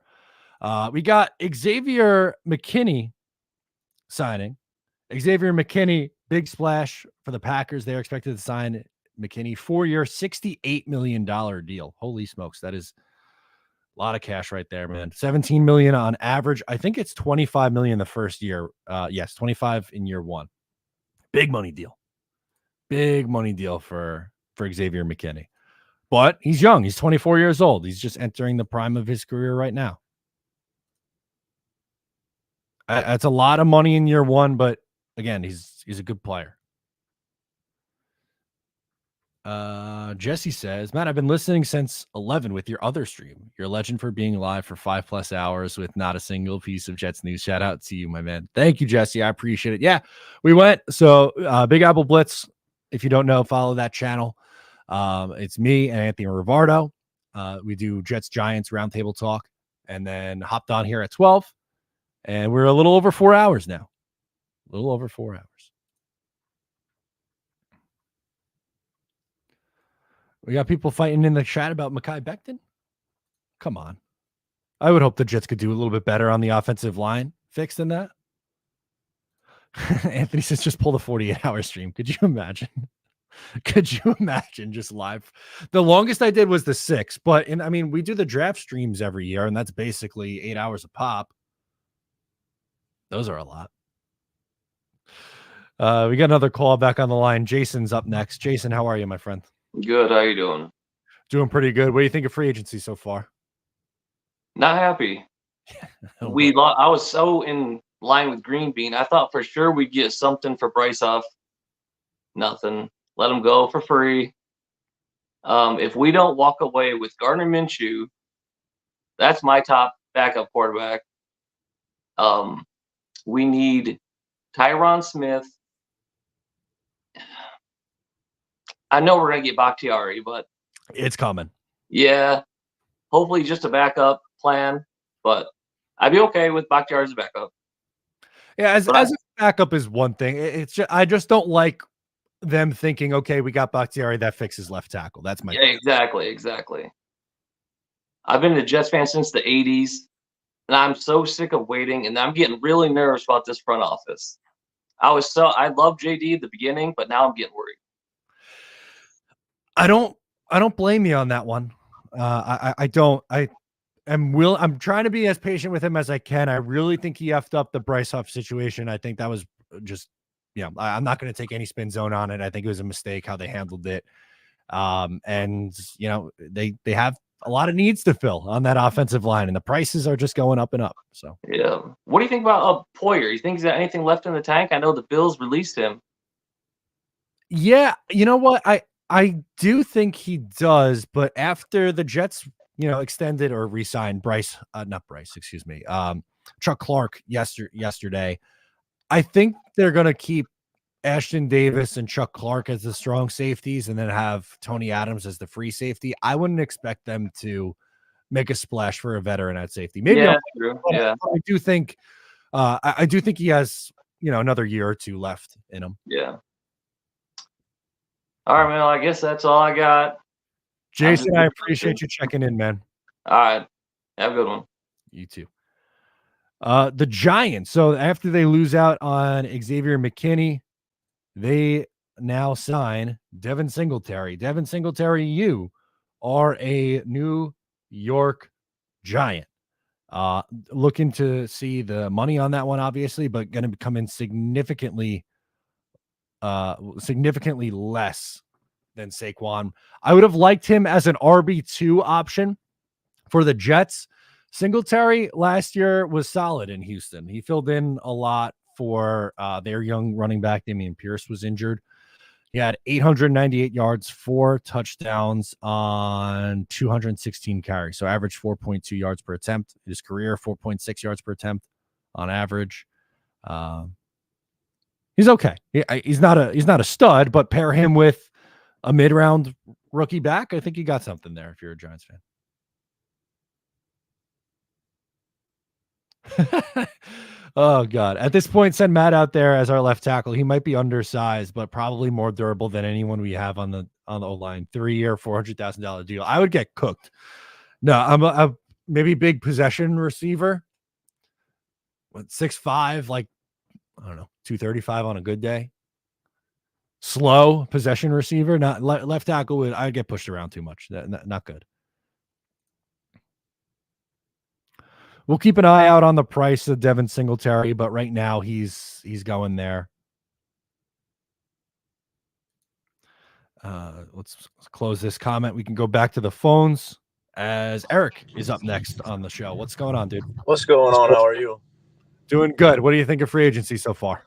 what free agency, man? Still waiting for a signing, man. I'm in LA over here. I've been watching you since what, 9 o'clock? Yeah, 9:12. Oh my goodness. I just want one signing, and the rumors of Bakhtiari coming in is just scary. Like, the last thing we need is somebody with 5 knee injuries and surgeries coming in. I get it, it's Aaron Rodgers' guy, but like, oh my, one injury and we're back to the same situation as last season. So Right. like, And he's talked shit about the MetLife turf last year. Why would you want to come? Exactly. I don't know. It just doesn't make sense to me. But this money going around for the guards, especially, is crazy. Yeah, the Hunt 5 years, $100 million is actually insane. That's wild. And like, everybody keeps saying, "Oh, Joe Douglas, his job is on the line." This, that. I just want to like stuff smelling salts into this guy's nose. Like, wake up, bro. Wake up, man. Your job's on the line. I feel like he doesn't even. I don't know. It's scaring me. It's scaring me. Yeah.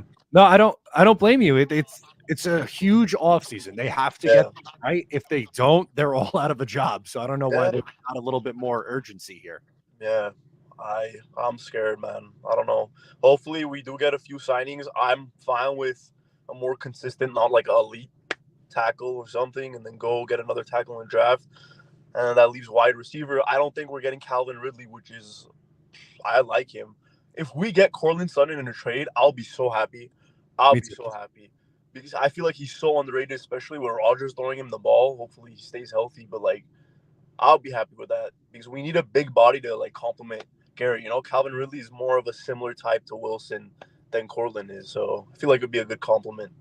No, I agree with you. And I don't think it'd be crazy costly to trade for him. Yeah. Like, if you do something similar to what they traded Jerry Jeudy for yesterday, sign me up. I'd be all. 100%. 100%. Yeah. We can't give any more than that, though, because we only have a first and third, and we need those to be day one starters. So, and then there's defensive line, safety, wide receiver, offensive lines. Like, oh, come on, Joey. Yeah. Scary, man. Scary. It's But scary. We'll see, bro. Oh, we'll see. Eric, thank you for calling in. Sure. Thanks for Thank sticking you, with man. me. Keep it You're up. out West Coast, so appreciate it. Go Jets, bro. Love it. Good stuff. Good stuff. Mook HD says Matt for VP of football operations. Sign me up. I'm available. I'm out here making YouTube videos. That's it, man. We did get the money, at least for Singletary. 3 years. I think it's a pretty good deal, actually. 3 years, $16.5 million up to 19.5. He's not. It's not Saquon. He's not the biggest name as Saquon, but can he be a 1B guy and be pretty good for you? Yeah, I think so. And if they want to go that running back by committee approach, which is a big change for them, their whole offense has kind of just been through Saquon the last 5-6 years. It's going to change a little bit. Manuel says, Matt, what about Eric Armstead? Will he be a Jet soon? I don't think they're going to pony up that kind of money for someone on the defensive line or someone of his size. I think I'd be surprised by that. I don't dislike him. I think Javon Kinlaw is more likely if you're looking at ex-49ers, but Armstead's good. If they find a way to get him in here at a good value contract, sure, but I think he's going to get a big payday, and I don't see it being the Jets. When did Jets Forever come back? Jets Forever. What happened, man? You were gone for a while this year. Now we're back dropping this. I like Jeremy Ruckert a lot, but the Tyler Conklin hate is a bit much.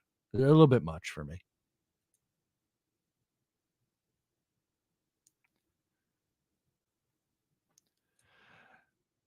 Same old Woody Johnson BS. Nothing gets done. I'm holding out hope. That's why I'm still here. 4 hours, 15 minutes in. I really want a news to break while we're on the air here. That would be ideal. Yeah.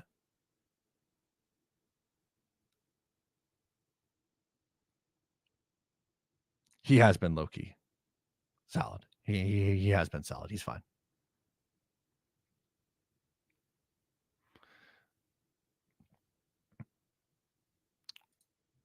Ryan's a party newest member of the channel. Look at this. Look at this. Good stuff, Ryan. Thank you so much for your support. Got a nice little emoji next to your name. Get some emojis in the chat. all that fun stuff.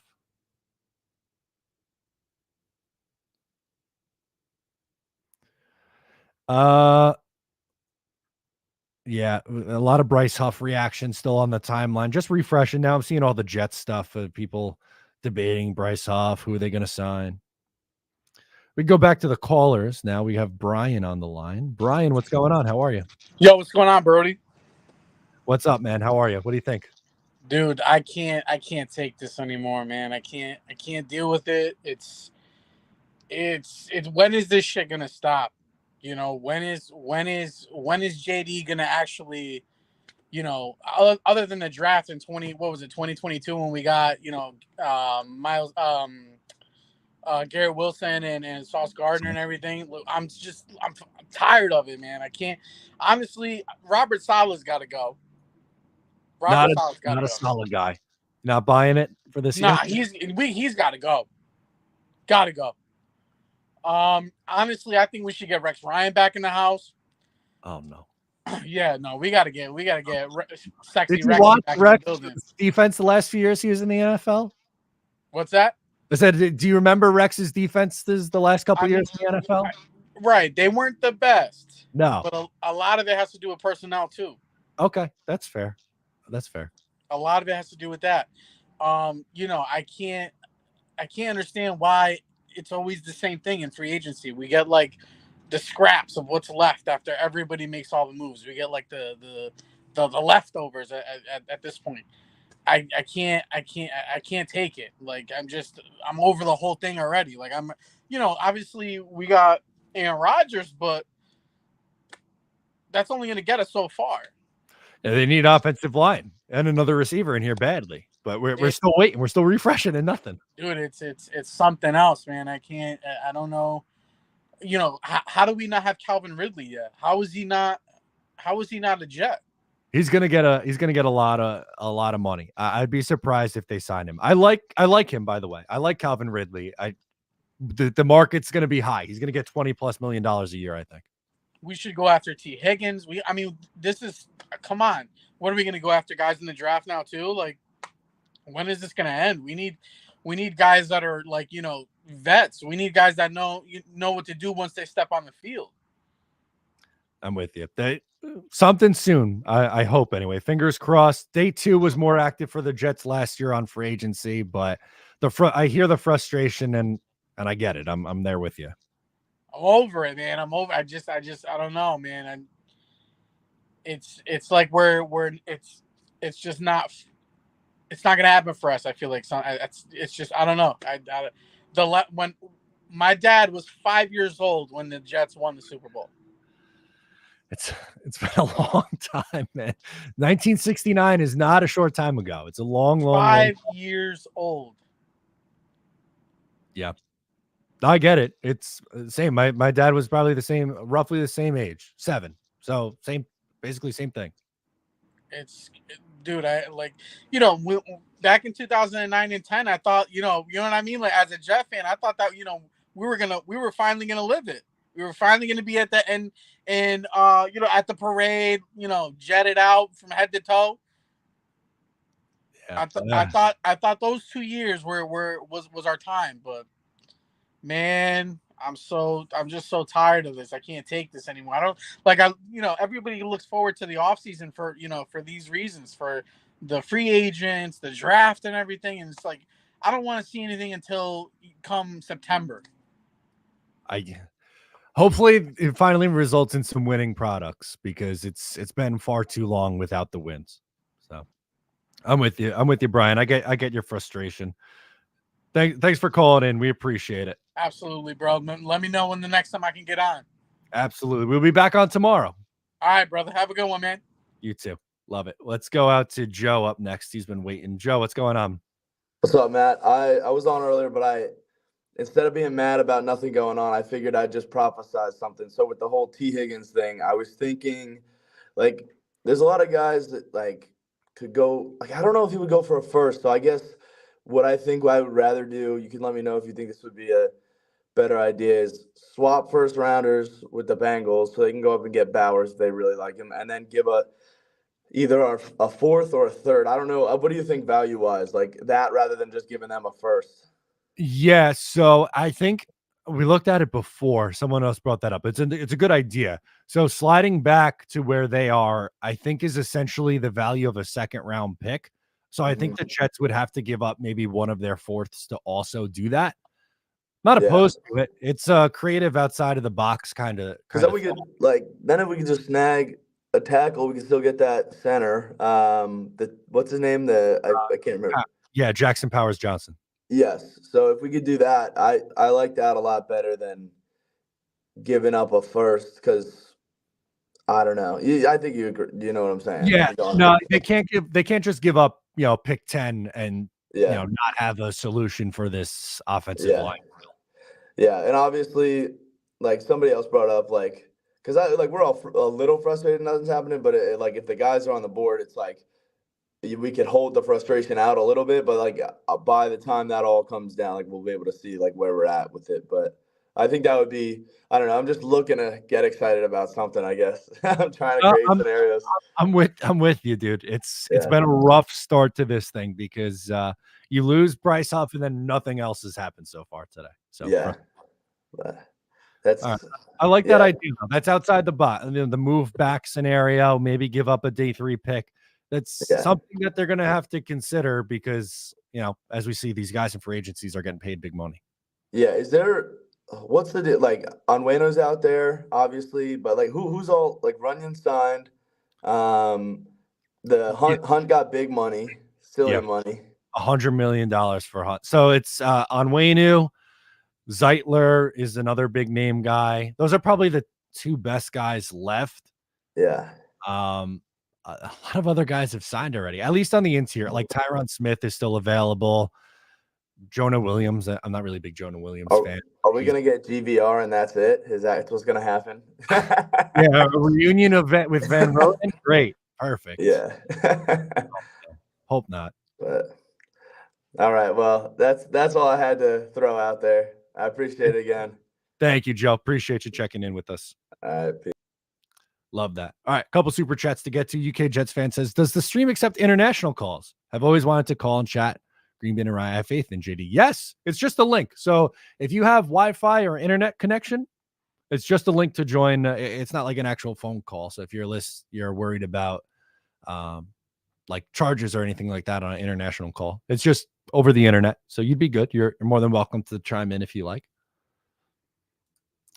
And then we got worried Woody is not letting JD do long-term deals. I don't think so. While I believe me, I'm not a big Woody Johnson fan. He usually is open to letting guys spend the money. He's ponied up big money before. It's just they sometimes sign the wrong guys. Another running back has signed. So we'll do the breaking news sounder. Breaking news. Gus Edwards signing with the Chargers.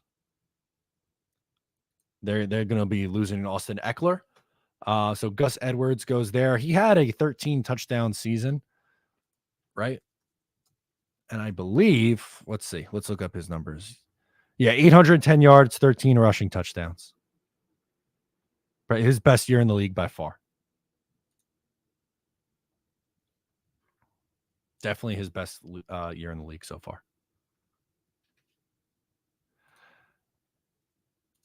Papa Yeti says, I have an odd feeling we take Jenkins with our second pick, hometown name, but we need that tackle in the first. I don't think there's a way they cannot go tackle just based on how free agency has felt. You think they're going to sign 3 capable starters in the next couple of days? I don't buy it. I don't think they do, to be honest with you. I don't think they do. Woody should take Aaron Jones. He's available. I do like Aaron Jones. It's not, I don't think he's going to be crazy costly at this point. He might want to go to a place where he'll be the main guy, though, where he'll be the, quote unquote starter. He's not going to be a starter with the Jets here. Breece Hall is obviously going to be more the bell cow guy.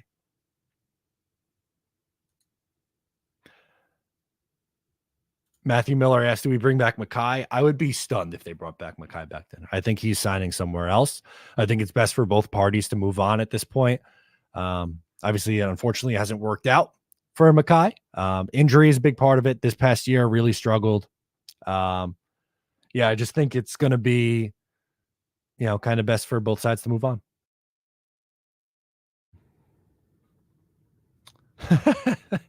Hold on. It's bad when Juju Smith is trending. Juju Smith-Schuster's trending. That can't be good. That's not a good sign. Realistically, seeing the contracts these players are getting, if the Jets finally make a move but overpays, people are going to still be upset over it. I don't think so. If it's at a big position of need, then I'm going to say no. If it's at offensive line, you're going to say, okay, like this is what they had to do. Sorry, like they have to get offensive linemen in here. They need 3 new starters. You can't fill all of those through the NFL draft.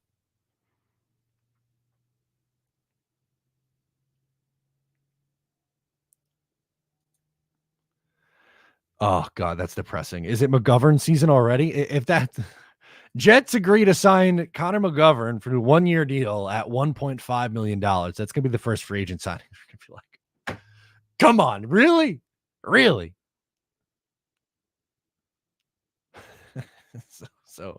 so annoying.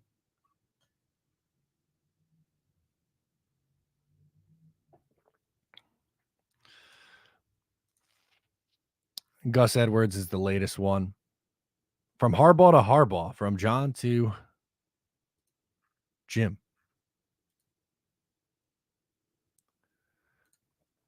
CityBird says OT takes time to develop. Wirfs is the exception. Sometimes, yes. Also, like, I don't know, Darnell Wright was drafted last year, came in and played and was pretty solid. Broderick Jones came in his first year, was pretty solid. Ike Ekwonu and Evan Neal have really struggled. Andrew Thomas struggled in his first year. It's not a perfect science to it. The issue, like, I don't know if this is saying that don't draft an offensive tackle because they might struggle right away, or give either Max Mitchell or Carter Warren another look. I'm not sure what this is saying, but they need a little bit of a bigger swing, I think.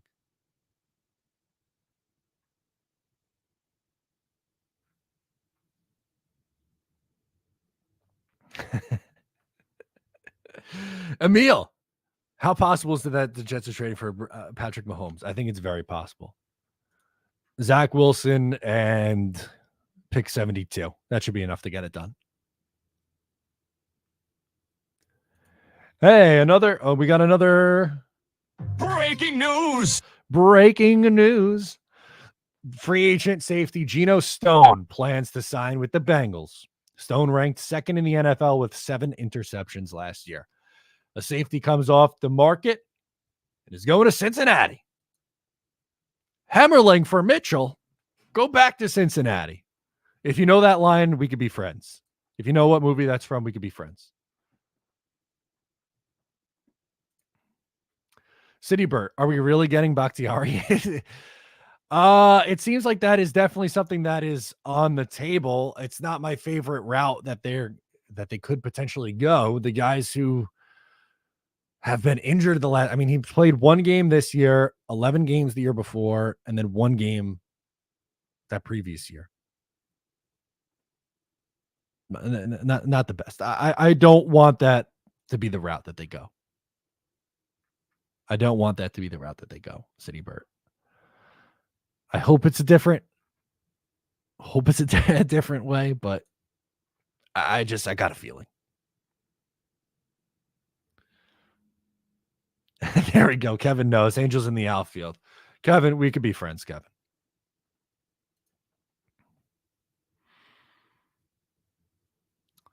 Is he laying down? Papa Yeti wants to know, is he laying down? Joe Douglas might be asleep at the wheel right now. We don't know for sure. Cannot confirm nor deny.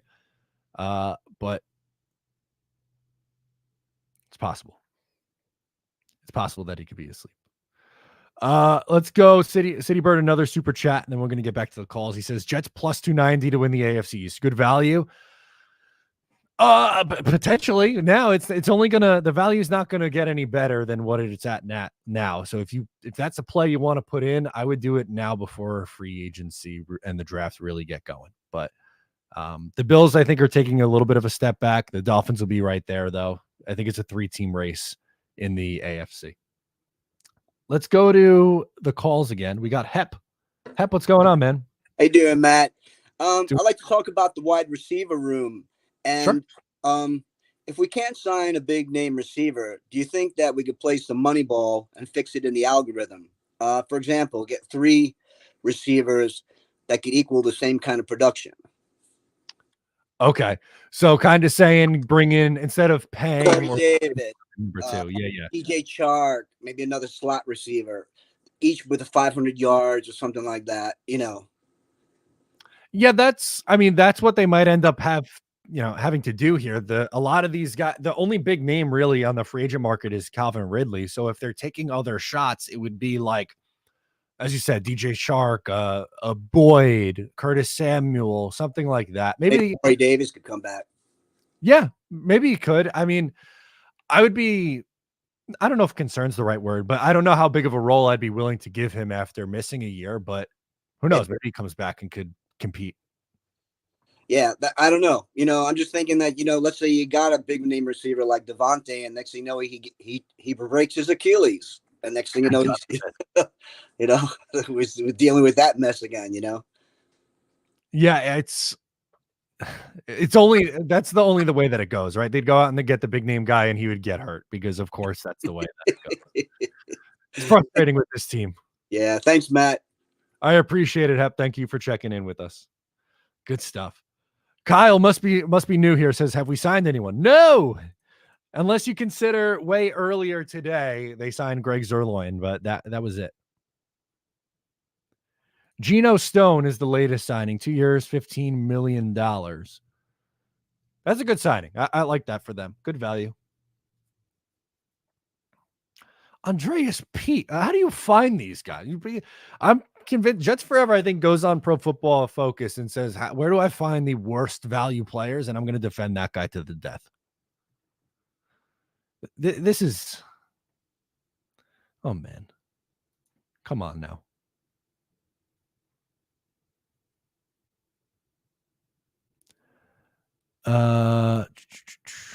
Bring back Boyle.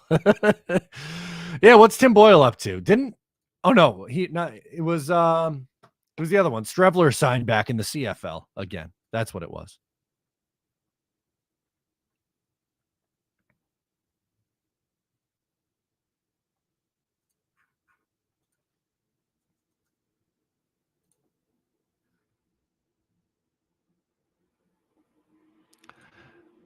That's a steal for Stone. Young ball hawk. Here we go. Chuma Doga, perfect scheme fit. Chuma Doga. Yeah, play him at guard like Dallas, right? They moved him inside. They had him at guard. Why not? Why not?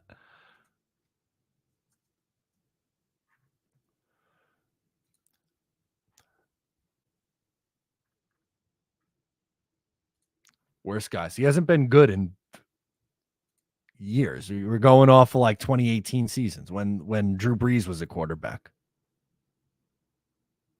Pro Bowls don't mean anything. Show me the all pros. Yeah, Tim Tebow. Why not? Tim Tebow and Mark Sanchez are going to be the QB2 this year. They're going to split it. They're going to split time. Chris Mack is back. Chris, what's up, man? Yo, you just had me dying with that Hammerling for Mitchell line. I'm so glad. Oh my God. I'm so glad. Oh my God, that was classic. So no, I did have another question. As far as like what would you say as like the top 5 wide receivers that you're aiming for, that you honestly believe are somewhat attainable for the Jets to get in trade or free agency or mix and match? Both, mix and match. So. All right, in no order. I'm just going off. Yeah, I mean, I know you wanted Sutton, obviously. Yeah, Sutton, Boyd, Deontay Johnson, Curtis Samuel. I guess Ridley. Ridley might be a tough one to swing though, because I think he's going to get. You don't think that Darnell Mooney would be a solid pickup as well? That was the next name I was going to go to. Okay, I mean, the guy's only 26 years old. I mean, he has had a lot of solid catches over the years from Fields. I think that it is a solid pickup. I mean, obviously Ridley would be the number one choice, but at the same time, I think someone else previously mentioned it. I mean, he's not the tallest guy in the world. So, I mean, he's quick and everything like that, but obviously from the highlights that you see with Darnell Mooney, he's tall, he can get up there. He's, you know, but I was just curious on what your thoughts were as far as wide receivers and he's a deep threat too, which the Jets don't really have. Like Mooney's a guy who can help stretch the field, and the Jets don't really have a guy like that. So I'm not opposed to it. I think that's a good secondary option for sure. Now, what about your top 3 backup quarterbacks? I like Brissett's my favorite of the bunch. Minshew and Brissett would probably be the cheapest as well. Yeah, so Brissett would be my favorite. Minshew, and maybe Tyrod Taylor I like too. I think he'd be relatively cheap. A little bit worried about his injury history. Yeah. He gets banged up a little bit. But I'd rather go that route than like, I don't know. I think he'd have more in the tank than like a Ryan Tannehill or Tannehill's up there. I think he's I want to say 36. Right. But I mean, Brissett has always. I mean, he's played pretty solid, and he did obviously well with multiple teams. The Browns, he did well with the Patriots, the Colts. I mean, he's put him on a couple of games where they've won, obviously. So I mean, you can't say they's all to blame. But I'm with you. I think he's someone who could just come in and be steady. He's not going to move the needle like crazy forward for you, but he's not going to lose you games by throwing 3 interceptions or anything like that. He'll come in, manage a game, and that's what I like out of my backup quarterback. Now, are you opposed to signing a nice running back too? Or, I mean, do you want to see what Izzy could do? I would add a veteran running back too. I'm semi-interested in Aaron Jones, depending on what the cost is. Yeah. Like, he's going to get close to $10 million, then pass. But if that number is closer to 5, I think he still has a little bit something left in the tank. Devin Singletary just went. That was to the Giants. 3 years, 16.5. Now, are you also opposed to the Jets going out and getting a veteran safety? Justin Simmons is out on the market. I saw a couple other guys that were getting released. So, would you be opposed to doing that as well? I don't think they're going to spend big money at safety. They brought back Chuck Clark. I think maybe I saw that today. Yeah. Yeah, maybe like retain Ashton Davis and then have, those two guys either split time or compete for strong safety and have Tony Adams have free safety. I would be surprised, I think, if they spent the money to bring in like a veteran safety. Gotcha. All right. Well, I just wanted to reach out to you again. Again, man, you had me dying with that line, the Hammerling for Mitchell. That is one of my favorite movies growing up. I still quote that movie all the time. I literally messed with my brother. I'm like, I thought the game started at 1. And then he's like, but it does start at 1. Yeah. But all right, man. Take care. All right. Catch you later, Chris. Good stuff. Just doing some quick refreshes here. We're over 4.5 hours in. I said I wasn't gonna go for 6 hours, but we're getting close to the 5-hour mark, which is nuts. But I just have that, I have that feeling, whereas the second I turn this thing off, something's gonna happen. Doug chimes in. Doug says, breaking. JD fell asleep on the toilet. More to come. Yeah, he's doing his best V-Man impression. He might have fell a little bit of asleep. He's going to have some coquito. Get him back up and rolling for the afternoon. Big night of free agency signings after that. That's it.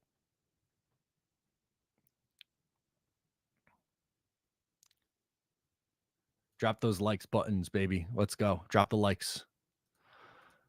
I know this is not helping anything, but I still keep refreshing. Oh, wait, hold on. Justin Hardy, hang on, we'll get breaking news. He didn't sign, but Justin Hardy tweeting out the prayer emoji. Is this going to be a Justin Hardy return to the New York Jets? Can we get that? I mean, that's not going to be, I'm not going to do like a victory dance, but we could sign up for some Justin Hardy coming back. Keep this special teams unit in check. Why not? His agent hasn't leaked that he re-signed yet.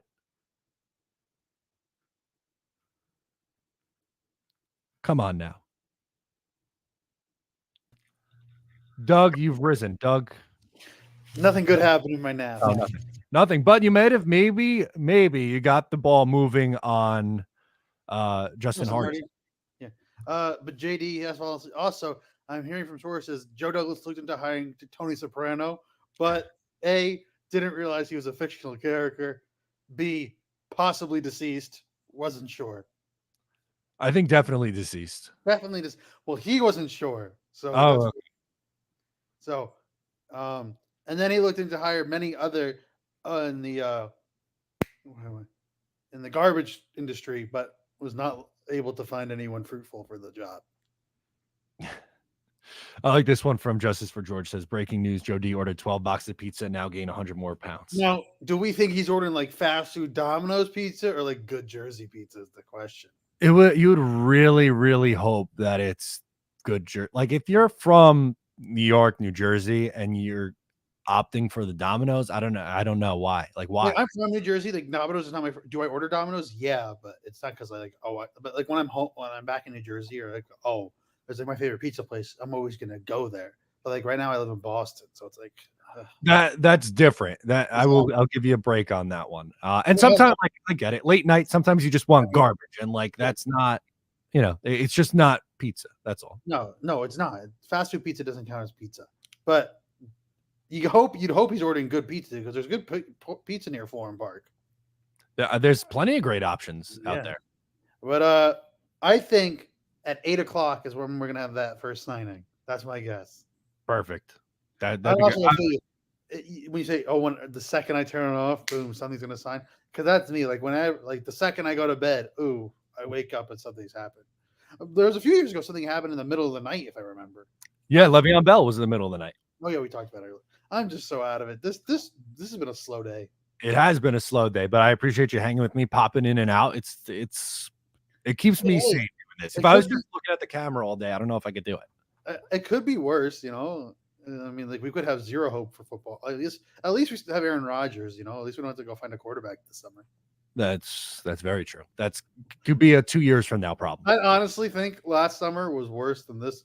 Like we had the build of finding Aaron Rodgers, but like think about it. Last year, first day free agency, we did Alan Lazard. How'd that go? Yeah, not great. Not great. In my Madden franchise, I switch him to tight end and he goes up like 3 or 4 overall, maybe the Jets should consider doing that. It's worth a shot. It's definitely worth a shot. I don't like him at wide receiver anymore. I mean, the Jets offered me a wide receiver position, but I said I have no hands, and I think I can't run faster than a 5.40 at this point in my life. So, respectfully, I decline. There we go. David D chimes in. Breaking news: Domino's newest sponsor of the Just Jets podcast. I think I just threw him under the bus a little bit too much. I don't think they'd sponsor. I mean, that'd be some good money though. Yeah, I would gladly endorse Domino's. If you're listening and we know that you are, I will gladly endorse your product. Sponsorships are needed. Never turn down a good sponsorship. Never. I'll eat some Domino's. Got any good hockey bets for tonight? I haven't looked at the slate. I literally woke up, did all free agency stuff. I know Rangers and Devils play tonight, but I think the Rangers. That sounds like an over. Yeah. Well, it's going to be because Rangers play back to back, and Quick's probably starting tonight. So okay. And then Devils don't have a goalie, so it doesn't matter. Yeah, I mean they traded both their goalies, and Jake Allen's having visa issues. Okay. Any idea who's starting in net for them tonight? I think it's Dawes again, who sucks. Yeah. Okay. Well, Rangers will score a lot. Maybe look at a line for Rangers total. Yeah. Well, hopefully we get a signing soon. You're gonna go off at 5:15, and then the signing's gonna break at 5:20. That's my guess. Yeah, that sounds about right. I think that's roughly when we're gonna call it, unless something. You're gonna go off at 5:15, 5:20. You're gonna sign, come back on at 5:30. That's my guess. That's usually how it goes. Doug, we appreciate you. We got the compensation notice for Josh Jacobs, so we can pull that up. 4-year, $48 million, $12 million AAV for Josh Jacobs and the Green Bay Packers. They then, after signing him, released Aaron Jones. AJ Dillon is still a free agent as well. Minshew to Vegas. Is that really this has just happened? We got Minshew to Vegas. Yep, here we go. Let's do it. Breaking news. Breaking news. Gardner Minshew signs a 2-year deal. He'll compete with Aiden O'Connell. He's better than Aiden O'Connell. They got to get a young guy in there. Where is Fields going to go? Where is Justin Fields going to just stay and back up Caleb Williams? What the hell? Where's he going? Denver, maybe?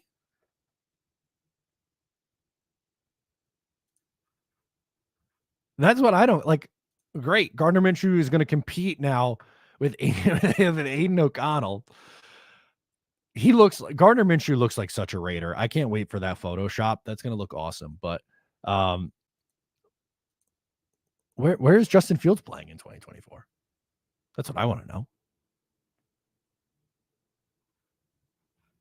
I think he starts, by the way. I definitely think he's starting. Fields to the Pats, you think? I think they're going to take a quarterback at 3. But maybe. Fields to Minnesota.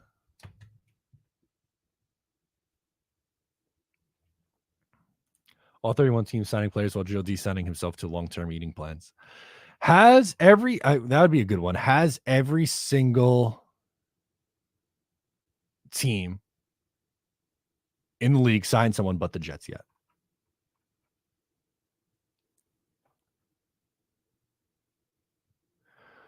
Okay. So I was told on Twitter to bring this tweet up. So let's do that. You Stadium tweeted out the bromance between David Bakhtiari and Aaron Jones is real.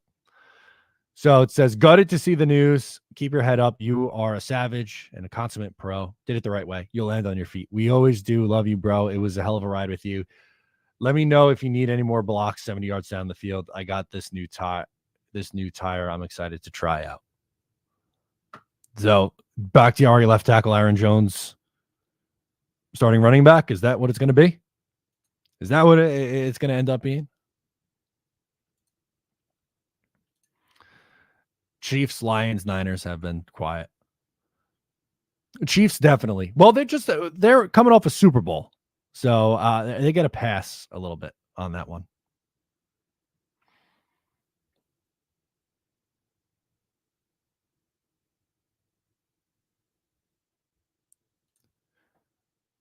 Johnny says in breaking news. We'll hit him.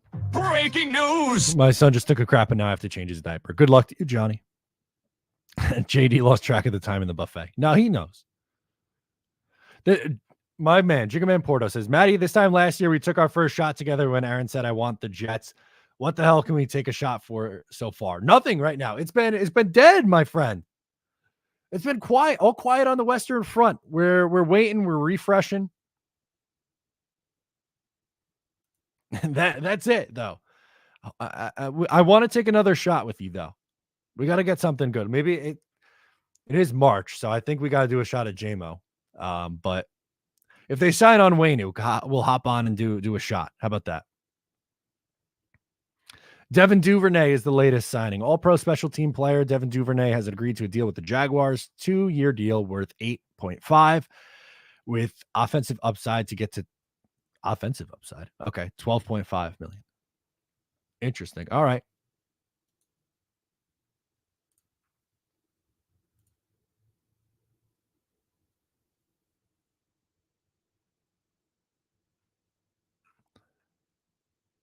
Oh, this is cool. This is a cool story. We'll pop this up. Houston Texans, an update from Dylan Horton.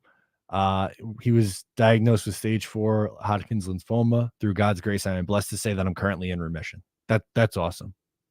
Good stuff. That's something you love to say. Truly.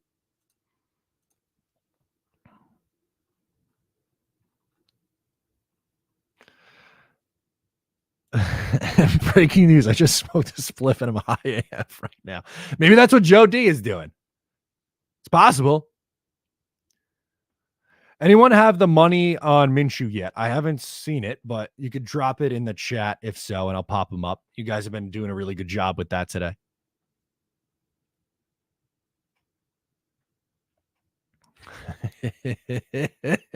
Breaking news. Jamal Adams still a bum. Hard agree. I do not want. I know that there are some, not a lot, but some Jet fans who are like, "Hey, I want Jamal Adams to come back. They could use safety." No, Jamal Adams, bad player at this point in his career, was once a very good player, but now not a good player, and also a bad guy. Is it 2 for 25? Okay, not bad. Oh yeah, here we go. Tom Pelissero just tweeted it out. Thank you so much, guys.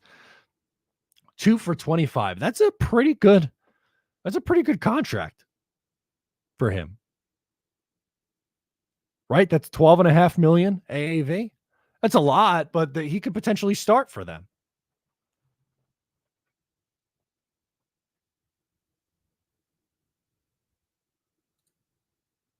Breaking news. We're all fooled. Doug, breaking news. I will shave my head if the Jets don't sign anyone today. Really? Okay, that is big. We can get confirmation on tomorrow's program if that's the case.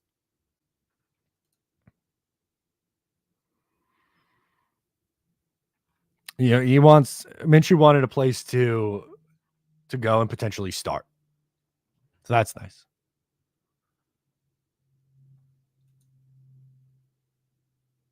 I didn't. Okay, we're gonna go way back. This was hand up something that was very, very wrong about.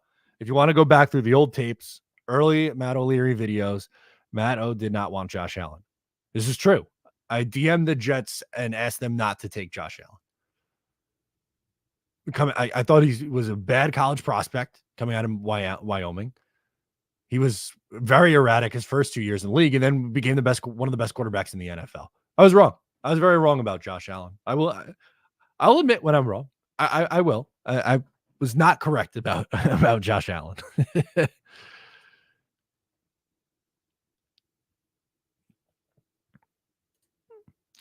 I don't understand how the Raiders want to keep an aging receiver in Adams when their roster is this bad and now this is their quarterback. I think he wants to stay there. He really likes the coach. A lot of guys want to play for AP. I'm not saying it's the right decision, but he wants to.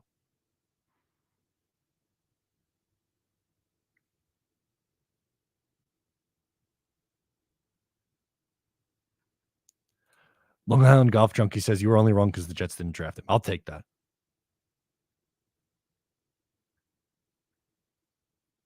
How'd you feel about Frankie Louvu reunion? Loved him as a Jet. Has been decent for the Panthers. Correct me if I'm wrong on Frankie Louvu, which is entirely possible. I think he's more of a 3-4 outside linebacker than he is a defensive end. 6'3", 235. Maybe he could, but I feel like he's more 3-4 outside linebacker than like I said, than defensive end. He had a really nice year in Carolina. Actually, the last 2 years in Carolina, he was good. 7 sacks in 2022, 5.5 sacks in 2023.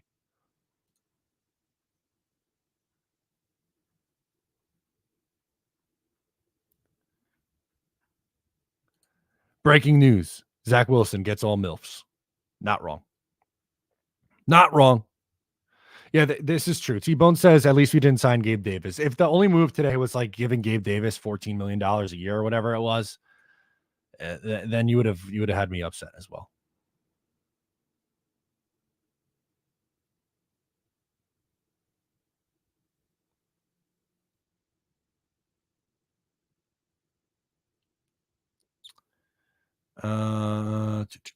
Chris Mack, it's been a year since I said it. If the Jets sign anyone, Jameson shots all around. Cheers all around, boys. Much appreciated. Thank you, Chris Mack. It's been great hanging out with you guys today. Makes the refreshing of Twitter that much more entertaining. If I wasn't live, I would be doing the same thing, but just not talking to anybody, obviously, on the camera. I would just be refreshing my Twitter account, looking for deals.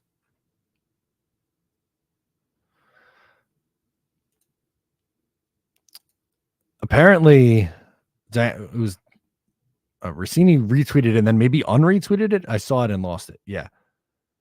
Max Crosby apparently was talking shit to Gardner Minshew last year when they played, and now he's their quarterback. I saw it and then lost it, but anyway. You think so?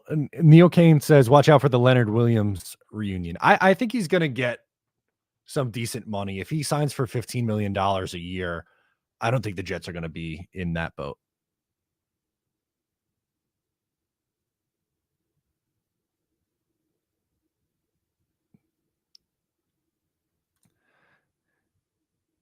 You said, okay, Chris Mack said you said you were opposed to the Jets going after Jonah Williams. Why is that? Okay, good question. Jonah Williams, I'll pull up the numbers too. Jonah Williams is going to get paid probably $15+ million a year in free agency, because that's just how free agency works. But if you look at some of his numbers, why is this? Oh, it's defense. Now we want to look at offense. I'm not talking or blocking, actually. If you look at his numbers year over year, he allows a lot of sacks in 2021 through 23, 8, 12, and 8. And his pressure numbers, he's allowed 40 pressures a season over the last 3 years. I think he has the name recognition because he was a former first-round pick and he played on a really good team. But Cincinnati's offensive line really wasn't very good. And I don't know if I want to go overpay for what I think is a below average to maybe at best an average tackle. I think he's going to get bigger money and just not, I don't think he's that effective. I think you could get better value signing like a Jermaine Illuminor or George Fant or someone of that caliber. Yeah, that one was this morning. I mean, maybe 3 hours ago. That was a good deal for them. 3 years, 30 million, right? So 10 million AAV.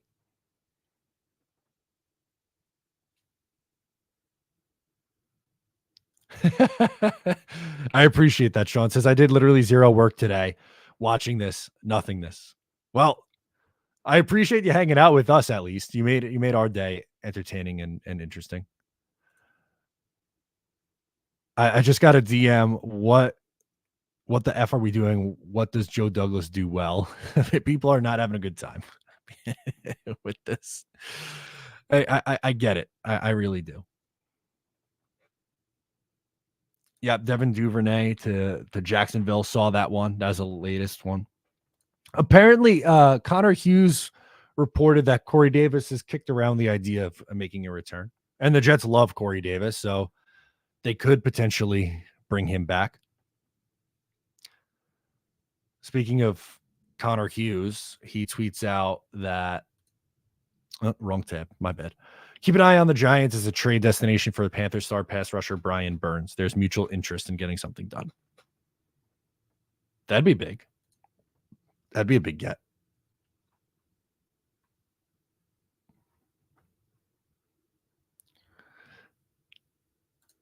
Breaking news, I saved money on my car insurance.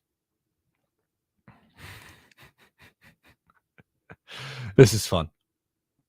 And this is a good point from Zapardi. Stay patient, guys. Illuminor and Zeitler are still available. This is it's true. We are impatient. It's just hard to sit here all day and for nothing to happen and see the other teams sign. But yes, that is correct. And Peter follows it up and says that we'll praise JD if they sign on Onwenu. If Illuminor, Zeitler, Onwenu, if those guys end up signing, 100%, we are totally good on that, and he will get well-deserved praise for going that route. It's a hard pill to swallow when you lose Bryce Huff and then they have not signed a single soul after that. But this happened yesterday. I mean, last year, excuse me.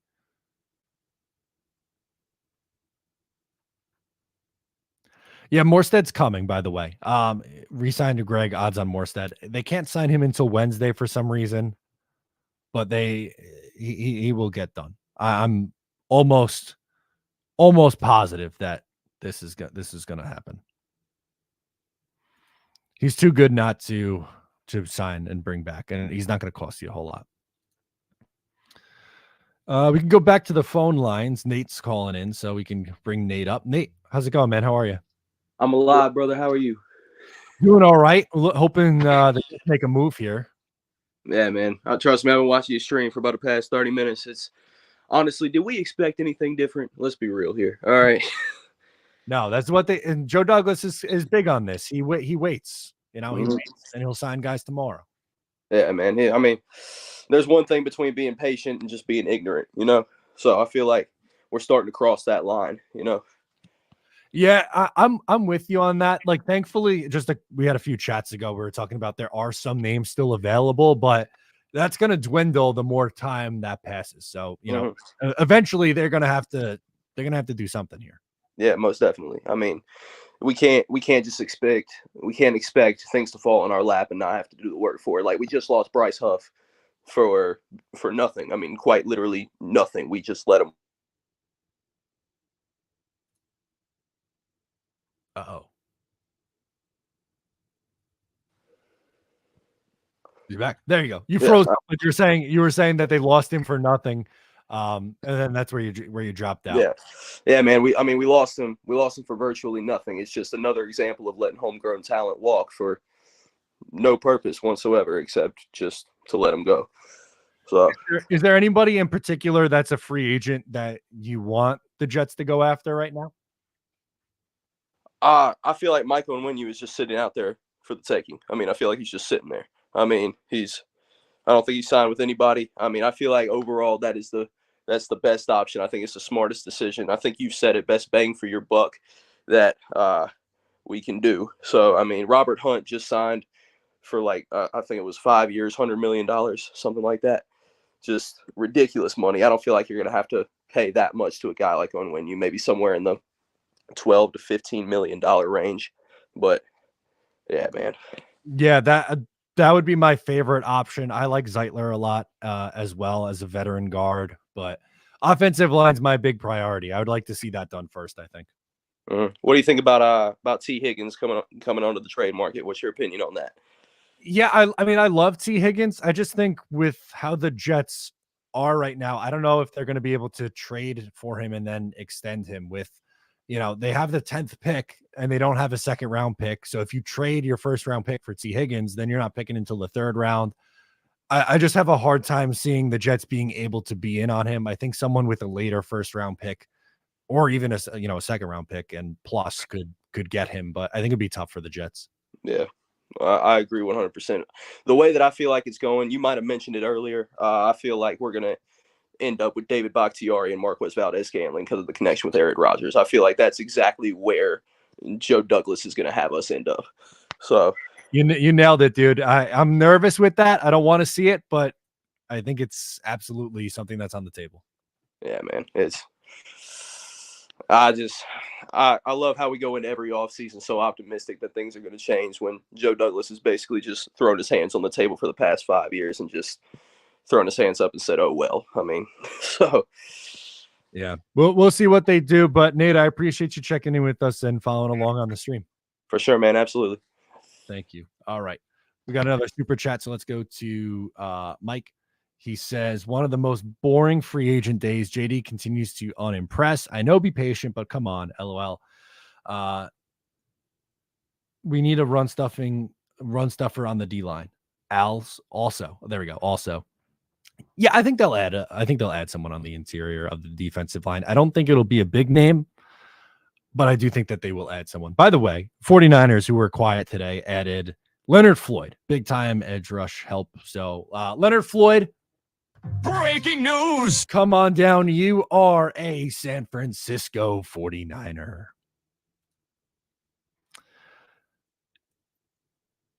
I want to be patient. It's just hard to be patient. It's very hard to be patient right now.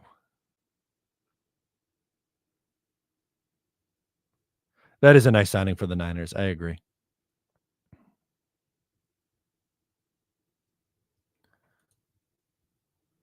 Yeah, this is Dallas says the only Jets related content the NFL posted all day was Huff leaving. Yep, he signs with Philly. He's going to put up big numbers there, and we're all just gonna sit here and cry.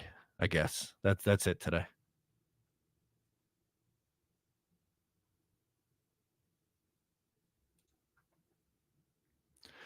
We were warned not to expect anything from the Jets out of the gate. JD is going to be bargain bin hunting and pulling off a trade or two and some draft pick trades. Jigaman, I think you're onto something here. It's right, like the signs were there. Maybe we should have just listened a little bit more. We should have just listened. We knew it was coming. It's been very quiet. Isaac says, any Ridley updates? It's been very quiet on his front. I haven't heard anything at all with Calvin Ridley. We have a kicker signing. Here we go. Breaking news. Breaking news. Free agent kicker Will Lutz, who agreed to terms earlier in the day with Jacksonville, changed his mind and is remaining in Denver. Holy smokes. We got the reversal. Allah. Oh my God. Allah of the Anthony Barr situation. Will Lutz said, no, I'm good. I want to stay. I want to stay in Denver instead. I don't want to. Don't make me go to Jacksonville, please. Oh no, that poor guy. He said, I changed my mind. Please don't make me go to Jacksonville. I want to stay in Denver in the altitude.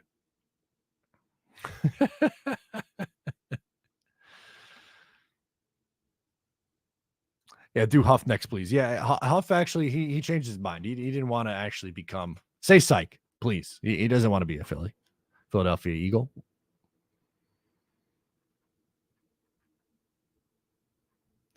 We've been live for just over 5 hours, 5:06 p.m. We'll hang for a couple more minutes unless something happens here because I'm getting hungry. I haven't eaten since 10 o'clock in the morning. Your boy's hungry. Ready to go.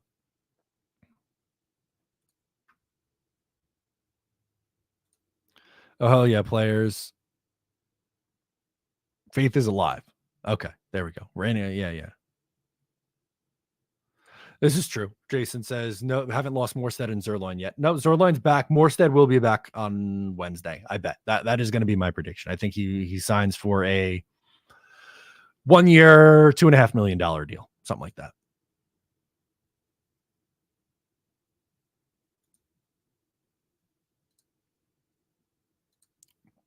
Sean says, I'm in Denver, and yes, our weed is great. So maybe that's why he wants to stay.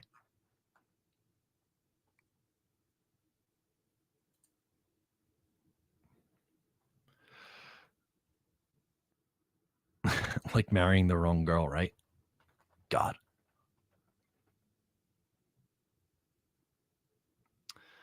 Some teams that they're able to move money around, man. Dallas Low asks, where are teams getting all this money? They're making things happen. They're getting creative. It's funny how that works. Your teams can do that. Teams can get creative and move some money around.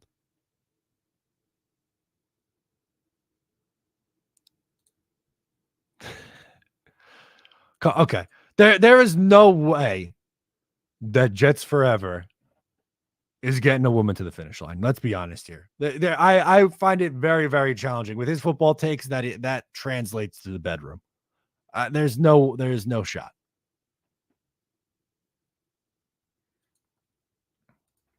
Did Hardy tweet anything new?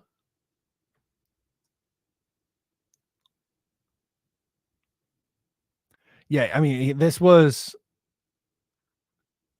a half hour ago. He tweeted the prayer emoji. I hope that means that he's coming back. That'd be great.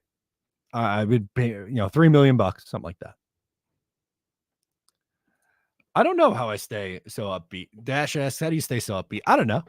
I have fun doing this. I like doing this. Is it stressful sometimes? Yes. Does this team frustrate me? Also, yes. But I get to wake up and talk about football every day. It's easy to be upbeat when that's the life you live.